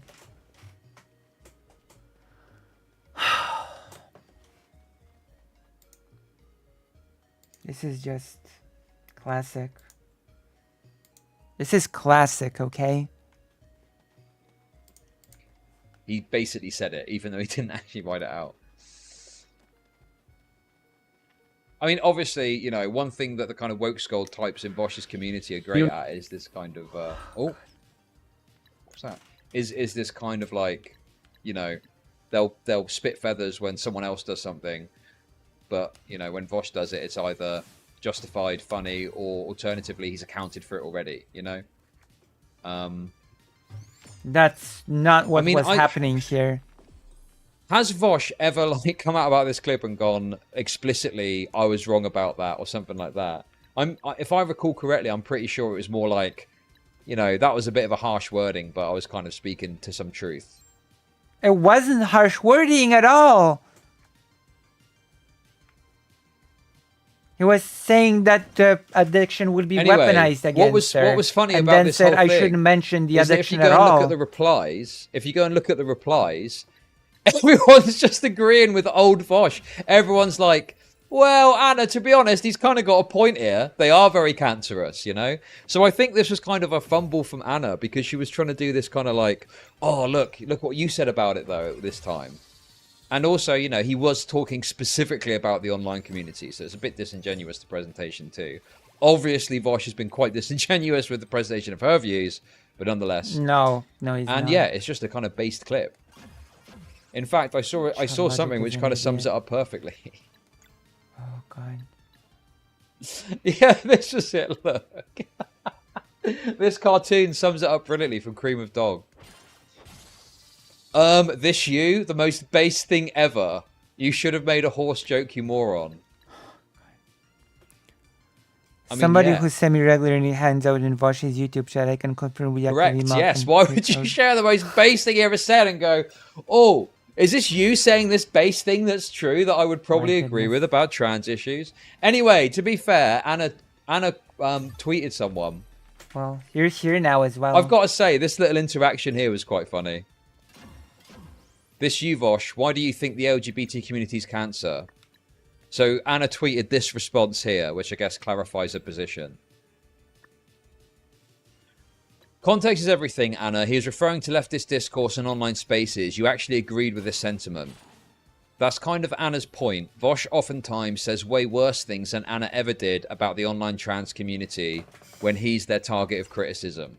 And yet he joins them and engages in similar bad faith attacks just to siphon off some of those disaffected TYT audience. See, I don't even know if Vosh is that cynical to kind of do this. I don't know if this is the reason. I don't think he's thinking consciously of like, oh, I need to siphon off TYT audience. Jesus. It's probably more just like he's got a signal to his existing audience that he's against the vicious transphobe Anna Kasparian. President Sunday tries to get some licks into this guy. Kratos has spoken. I hope you have enjoyed the most relevance you'll experience in your life. Unlike you, I don't need relevance here, and this isn't a dig because I have a life outside of Twitter and a job. I know this is a space for you to network and cultivate content, but for me, Of course, Chud Logic will find a way to fit in President Sunday in here. Of course. Of course. It's just an innocuous conversation. That's why I engage with you from time to time. This Kratos has spoken guy is based. I like this guy. I see. You really needed to know about it. I like Kratos has spoken. Look, I'll give him a little follow back for being based in the replies. Anyway, I think that's largely it on this. Except for Vosh's response, which we'll watch now. I just wanted to kind of put out there, I guess. One, because it's content. Content is the name of the game, okay? But secondly, it's like, I just, you know, even if you think that Anna Kasparian has done some wrong stuff along the line, even if you think that she did defend Jesse Single as a transphobe, even if you do think she's you know, transphobic herself and says transphobic things, this idea that she's out of nowhere just kind of pivoted and attacked Vosh is just totally delusional. Nobody says that. Maybe we'll watch the surfs video too. Get a bit of surfs in there. But before that, let's look at Vosh's response to all this. With no lead up, Anna Kasparian is so mad, it's unbelievable. It's actually one of the maddest I've ever seen a person be about me.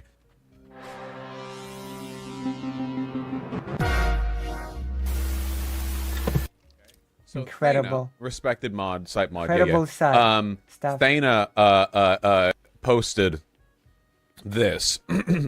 Essentially saying, you know, Anna Kasparian won't talk to Vosh. Okay, so to be clear, by the way, I'm not incessantly challenging Anna Kasparian to a debate. She's too cowardly to talk to me. She never will. I know that. I'm not, like, I know it would be pointless to go on and on about it, but she's really insecure about the fact that she won't debate me. So anyway, Thana... One of the most cancerous things about online discourse is this, you know, attributing this kind of mentality to other people. Oh, she's just insecure. Chud Logic is gonna give us a lecture on what cancerous and online discourse is. I mean, Chud Logic is the biggest expert on it, to be No, she doesn't want to. It's like so simple. She's seen that you have made numerous videos about her. You've called her a retarded bitch. And she's like, I stood up for you a few months ago, you know, at the start of the year. And now you're doing this. I don't want to talk to you. Around. It's really that simple. I don't think there's any sort of like other shit going on. It's just very simple. We used to be friendly, and I've even defended you when you got dogpiled. When I was getting dogpiled, you joined in, and then you continued to criticize me further, quite harshly, calling me a bitch and retard. How dare you criticize? So I don't want to talk to you. What's this insecurity shit about? Post like, well, she's willing to talk to Ben Shapiro.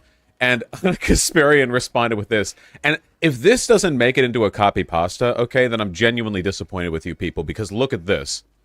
Unlike Vosh, Shapiro never once called me retarded or a bitch over disagreements. That's how big boys who don't snort addies during unhinged streams act.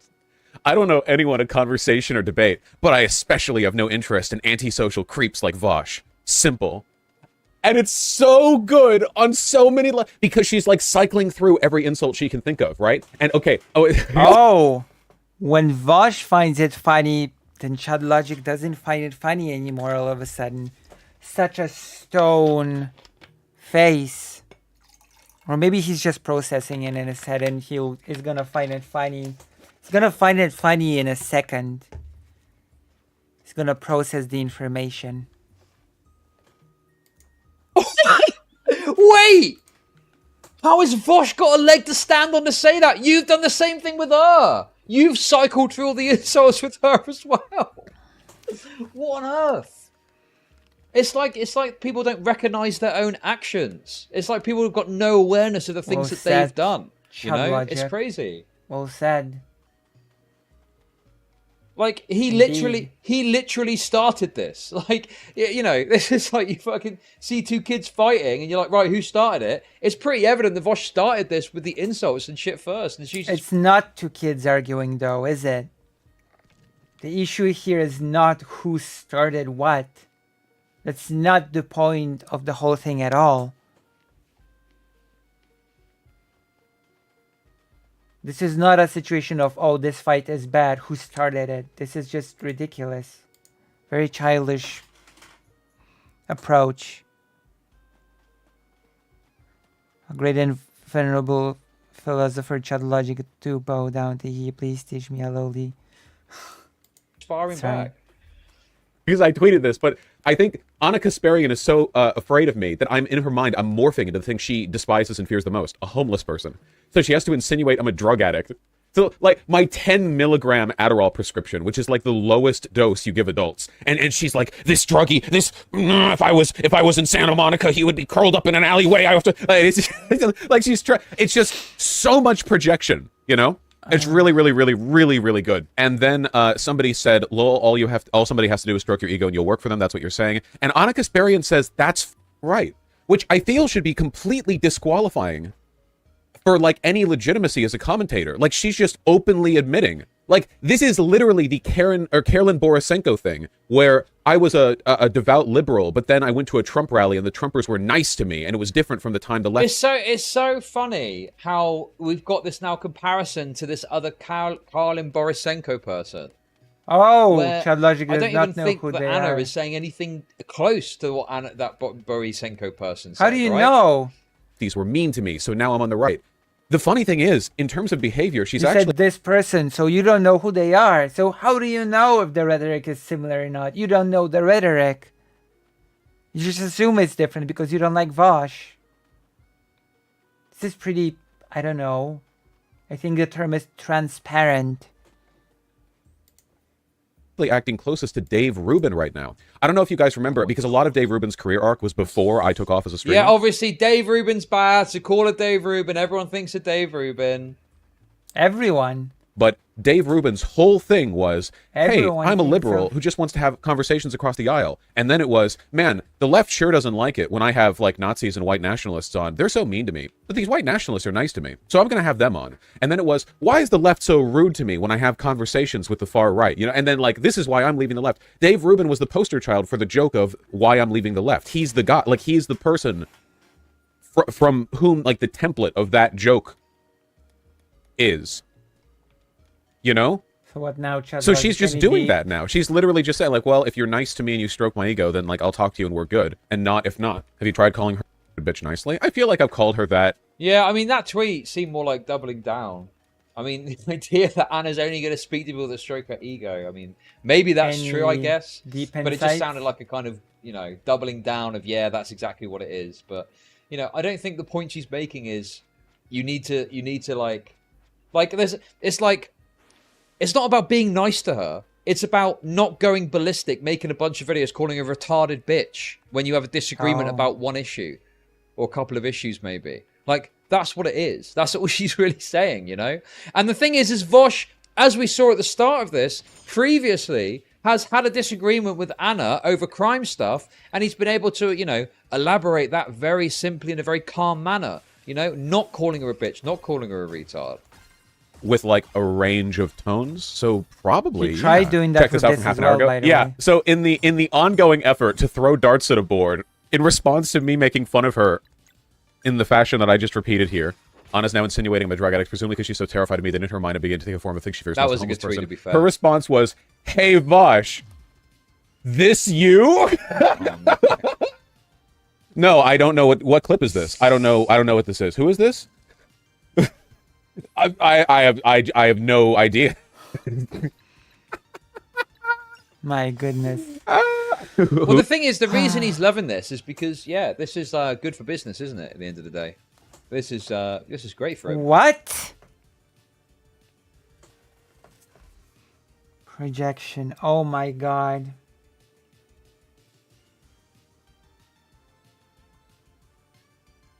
Oh my lordy. Oh lord. Projection. Projection, your name is Chud Logic. It's good for business.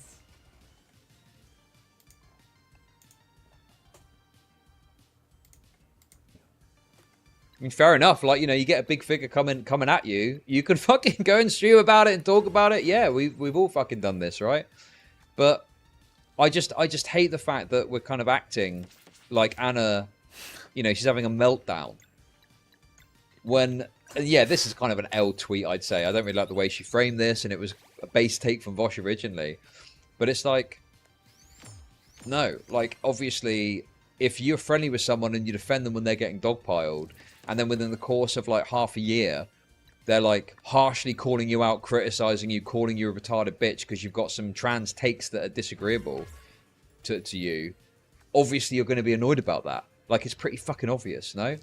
But we're acting like Anna's acting totally irrational and crazy when it makes perfect sense as to why she's being like this about it. Ooh, No. What a handsome chap. You know, I think he'd look great if he lost like 60, 70, 80, 90 pounds.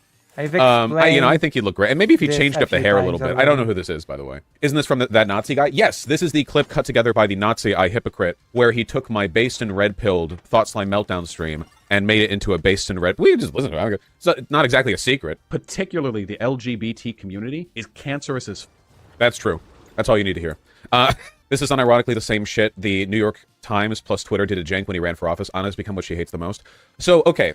The problem is, though, if he's saying that's true, it, like, you kind of agree with Anna on that point, right? Like, you do agree broadly that there's issues with the online community, the online LGBT community.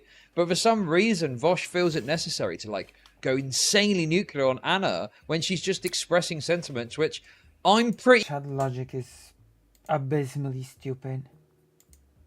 He just uses the British accent to sound smart, but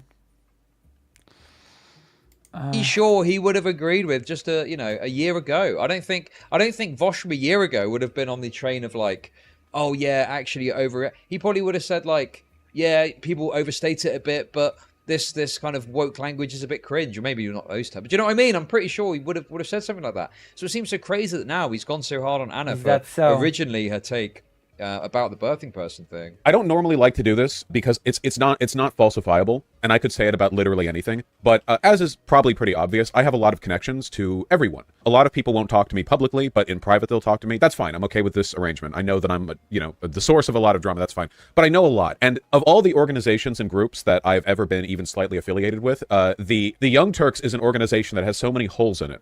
In terms of information, like there's no comparison, you know? So many people have worked with them that have grievances or who want to talk or share their stories or whatever. And I can just say with absolute and unyielding confidence that from my behind the scenes knowledge on Anna Kasparian, there is an explainer for why she's acting this way. She's really fucking mad.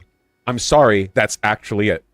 There's no secret narrative. She's actually like mad, like seething, steam coming out of the Yes, like this is honestly one of the most infuriating things about online discourse is someone does something which is going to be infuriating. What Vosh has done to Anna is going to be infuriating to Anna, right?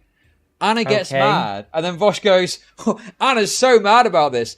Yeah, because you've done something that is absolutely infuriating in your actions over the past, 8 months. Like, if I was in Anna's position, I'd be fucking angry too, because you're looking at someone that you feel you've defended, when you're getting dogpiled, you're getting dogpiled. Chud Logic is just parroting the same point over and over. That she was nice to Vosh, so Vosh basically should be blindly loyal to her now. This is the argument. If you strip it out of all of the fluff. That's the argument. Oh, but Anna's been nice to you. Why aren't you loyal? Where's your loyalty, Vosh? That's the argument. Only for you to turn around within a couple of months and start this kind of, Which Vosh said directly that he's not gonna play that game. Arc of harsh criticism against them, calling them a retarded bitch. Like, yeah, of course she's going to be angry about that. And obviously his audience laps it up. I don't know, are they fucking goldfish? Have they forgotten that these two have had friendly interactions before? It's just wild to me that people seem goldfish have a pretty good memory from what I've heard. Seemingly have forgot that watch Vosh that they had friendly interactions previously. Ears like at the water cooler with the coffee cup, being like that, like mad, and that's it. And don't get me wrong. I'm not saying she's not grifting or being deliberately disingenuous or that there's not a financial... Like, sure, ghastly politics keeps up, sure, but she's proper mad. And it's really, really funny. And this is all her fault, of course. She decided to be retarded. I didn't force that on her. She inhaled... This is all her fault! Oh my god, this is insane. No wonder people are going round saying that this is like Anna's Why doing. do things change? I know. Gas. She drank from the lead pipe. It's not my fault. I didn't make her do that. She's being a giant bitch now. She's being a pussy. She's being a beta. Huge beta. I could beat her in a debate. I could beat her in arm wrestling. I could beat her in jiu-jitsu. I've never done jiu-jitsu. Could I beat Anna Kasparian in jiu-jitsu? The answer is yes. So her cowardice is you know, maybe warranted, but nonetheless deserving of mockery. I feel like I could also physically beat the shit out of her too. Cheers, Chud. Holy fuck, man. His audience are lapping this up as well. This is also unnecessary. No wonder the righties are fucking rubbing their hands together over this. The fucking infighting is out of control, man. I'm really gonna drag this out, you know? Because she doesn't have the self-control to not talk about me. She's too upsetty spaghetti, right? And by the way, I just want to point out, I think that Anna mentioned Vosh a couple of times. But that first video I showed you was from the 23rd of March, 2023. And since then, there's like... Listen, we might listen to some more Chud Logic and then I will have to finish stream because we have to... I really have to prepare something more serious. Okay, I have to prepare something more serious for a stream. I cannot sustain on just mocking Chud Logic. You know what I mean? I understand my feelings.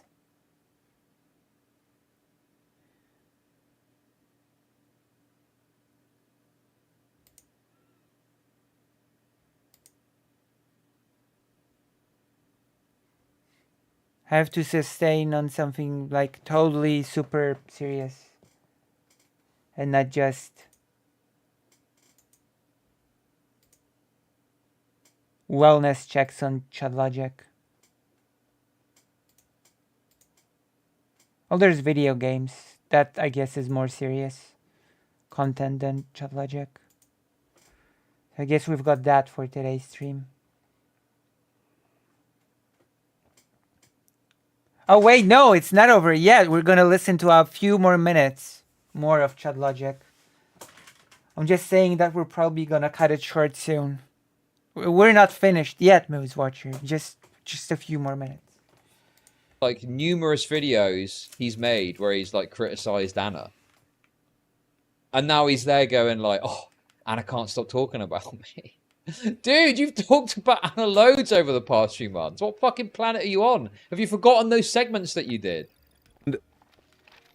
I don't necessarily hate her. I think what she's doing is really harmful, but I think my feelings are closer to contempt than hatred. I think those are meaningfully different emotions. I don't think those are the same. I just think it's kind of pathetic, this whole thing. But I guess, and you can correct me if I'm wrong, has there ever been a pivot this hard this quickly?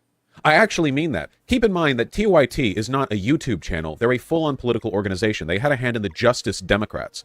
Now, while I was made aware of this tweet, I was still laying in bed. I was right next to Artemy. He was flopped next to me. He was purring loudly. I was the happiest guy on earth. You know, I'm on cloud 9. He's a fat baby. I'm doing great. And I'm scrolling through the tweet thread, and with almost complete uniformity, every reply agreeing with her was a conservative.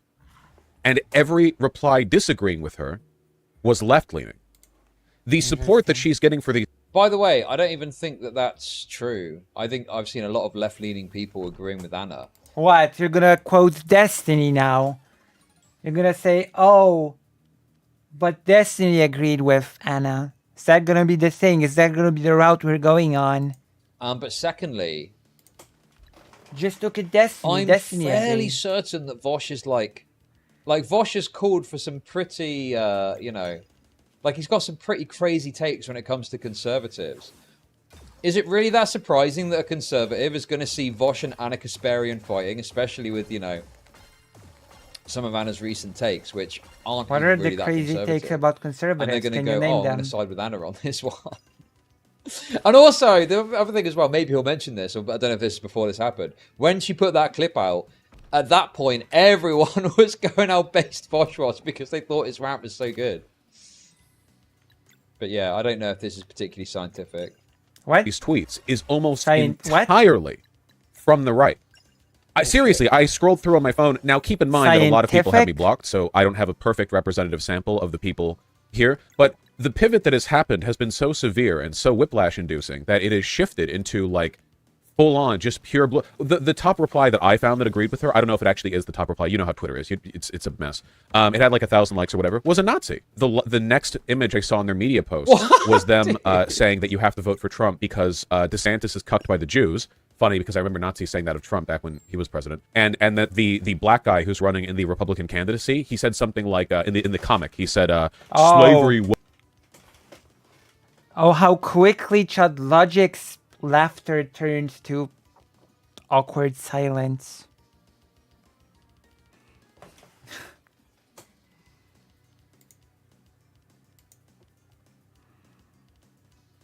Still going for was bad, and he was drawn looking dumb with big lips, and was with WUZ, and that's because he said that Ron DeSantis was bad to say slavery could have benefits, and that was their post, and that guy was agreeing with Anna Kasparian, and it was like that the whole way through.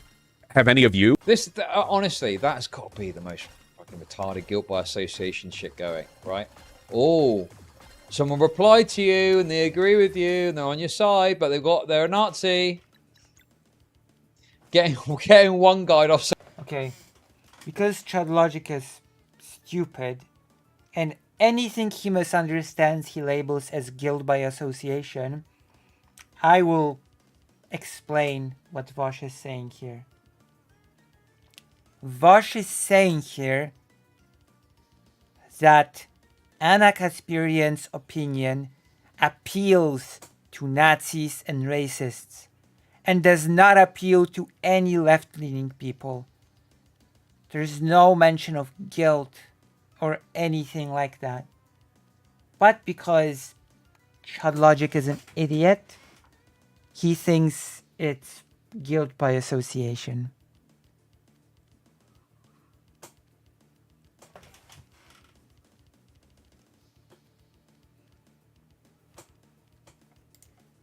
Someone on Twitter Who looked at the replies to that tweet? Can you confirm what I'm saying? The reason why I'm saying this is because, like, I feel that Anna Kasparian has only made my point. My point... Maui's burning, lives are lost, this is a distraction. Okay, if Maui's burning and it's so important, why are you in a fucking Twitch chat? Get out there and do something about it! People are burning, man! Come on! Get off fucking Twitch now and go and do something! What are you doing? Get a bucket and get over there before the people burn to a crisp! Was that, like, because the lie that she and Jenk want you to believe is that their positions have been consistent, and it's just the... I don't have a platform. Okay, so you want to come in, okay, and talk to me about how I should use my platform that I've built over a period of time, doing the things that I want to do, that work for me, and you want to get me to do stuff that's the opposite to what I've done, in order to promote some...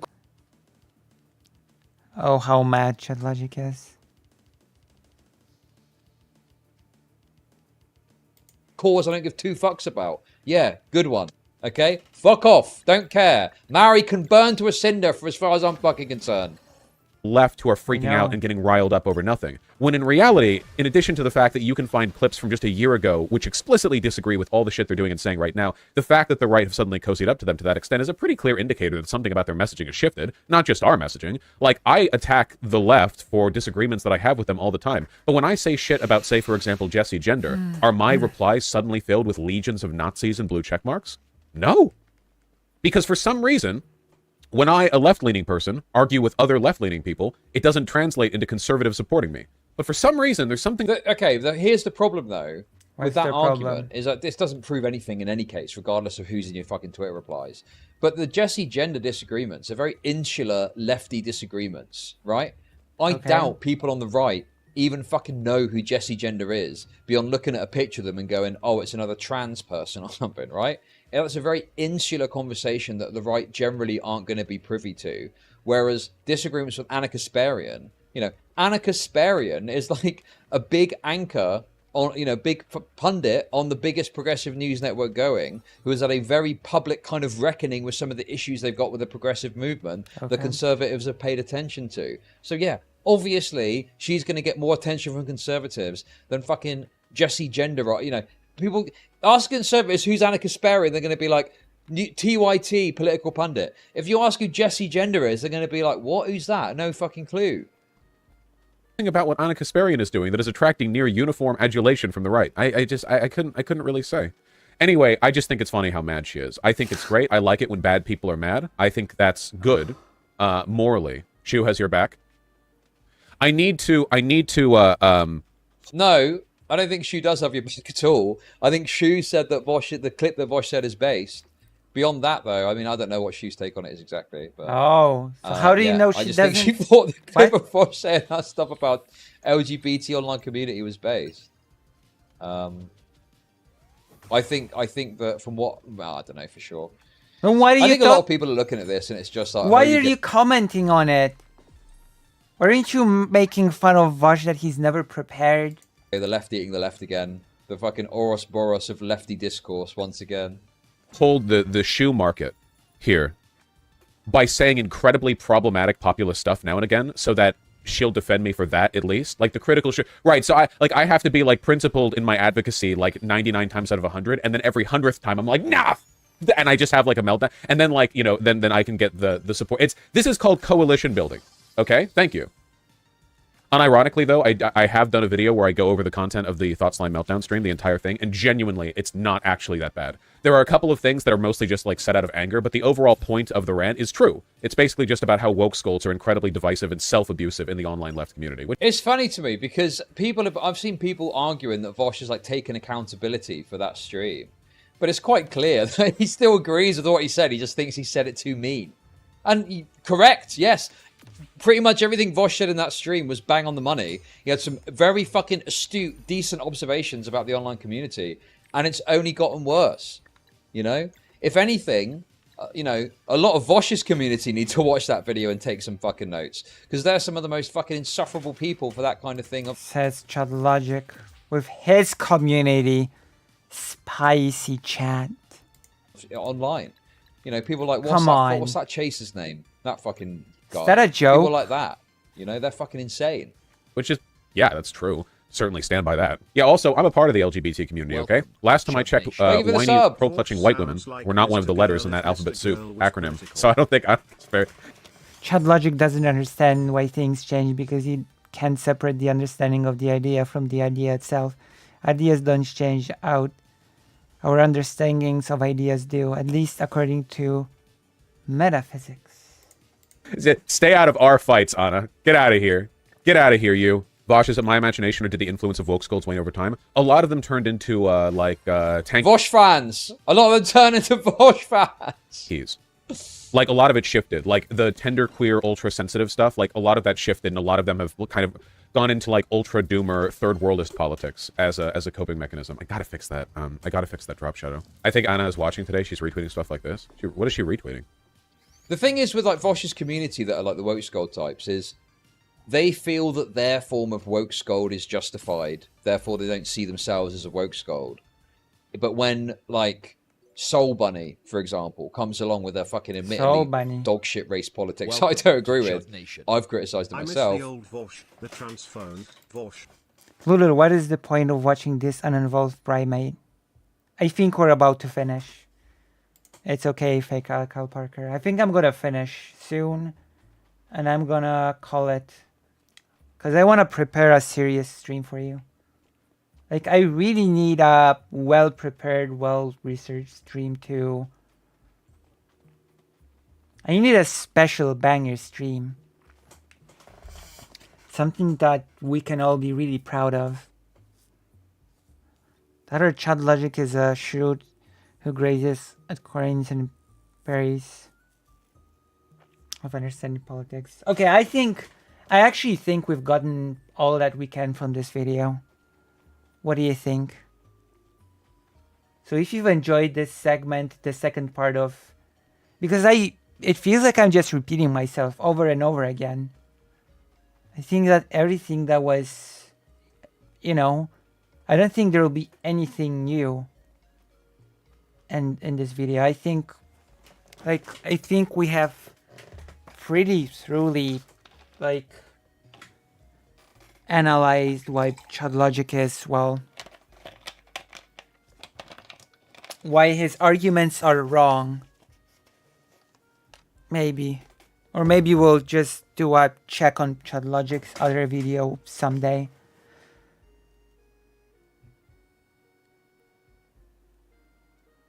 No. I mean in a nice educational way that will give value to the viewer, not a kick of me doing something ridiculous on camera. Like a nice prepared history segment.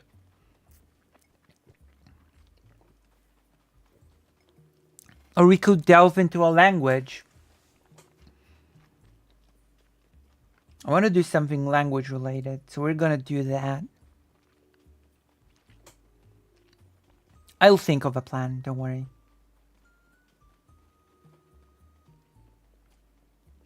Okay, but for now, we're gonna finish up. Thank you all for coming. We've been streaming for like 5 hours, 30 minutes. So we're gonna finish, and on Monday, we're gonna have something good. If you think of good ideas, send me an email and I will read it. Love and solidarity. I will have all day today to think of nice.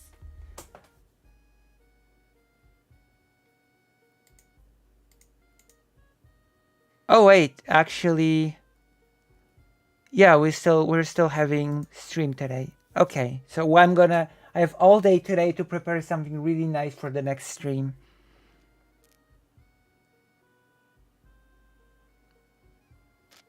Thank you. Love and solidarity. Love. Leave comments and stuff like that. And now I press end stream.